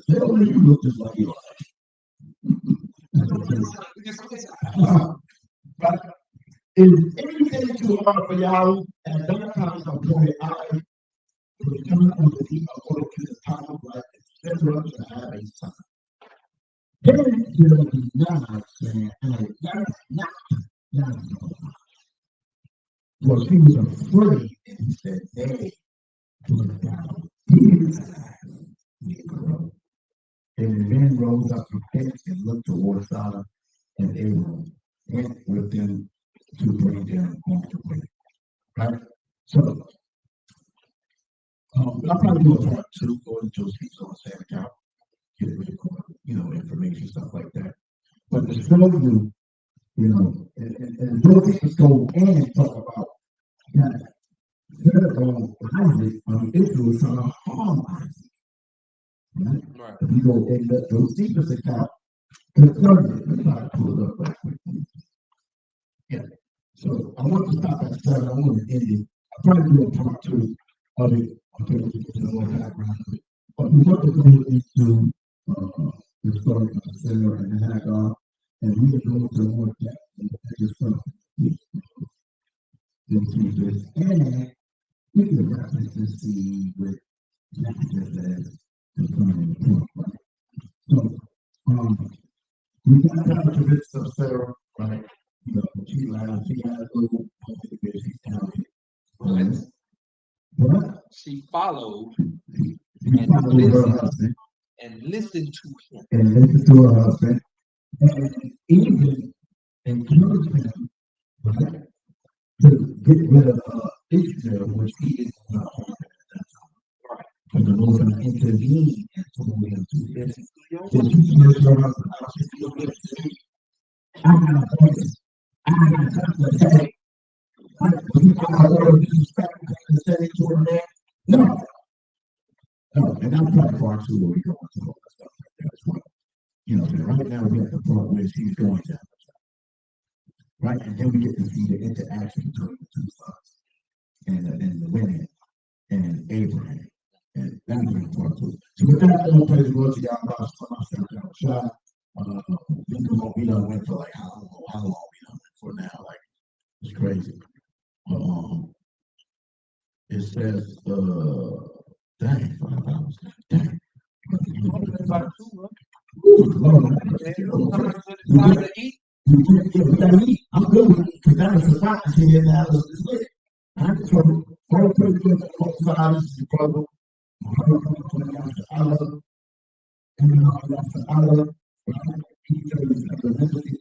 Israel. Check us out at E37 Entertainment. We also have 2 shows coming up in June, right? 2 performances in Pacific Texas. I know one is in Houston. I think the other one's in show. So we be putting promotion out there, stuff like that. You know what I'm saying? Passover is coming up. We keep the Passover here. We just finished doing one ending the room tonight, right? Right? You know, we know the room. So we still hit, time to turn up, get praise to the most high, eat good, have fun, play video game, do what you gotta do, all that. Everybody's up. Right? Let's get up. You ready to go with pros and do it, and all the kind of stuff, and eat, beat, pop, work. So yeah, man, I want to highlight what the track stuff. Oh man, right? I thought man, what did I do with it? Where is it, man? Where is the song right here? Yeah, you know this song, man. This is the new single. One of the new singles from Eminem. Check it out. Tell me what you think about this as we go out. You know what I'm saying? And close.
Hey, man.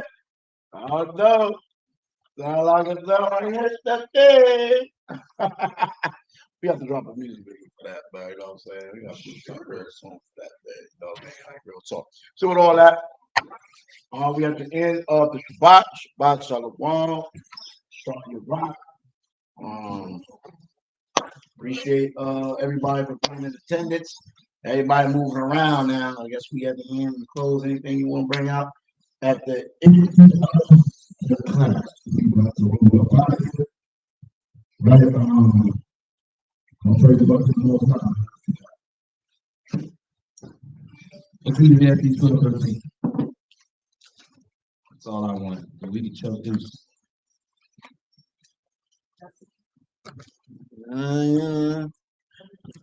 We can all, you know.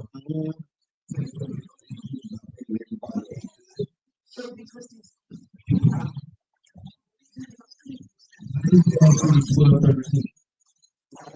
Let us give the conclusion of the whole matter. Fear Yahweh, keep his commandments. But this is the whole duty of man. And with that, we say, deuces.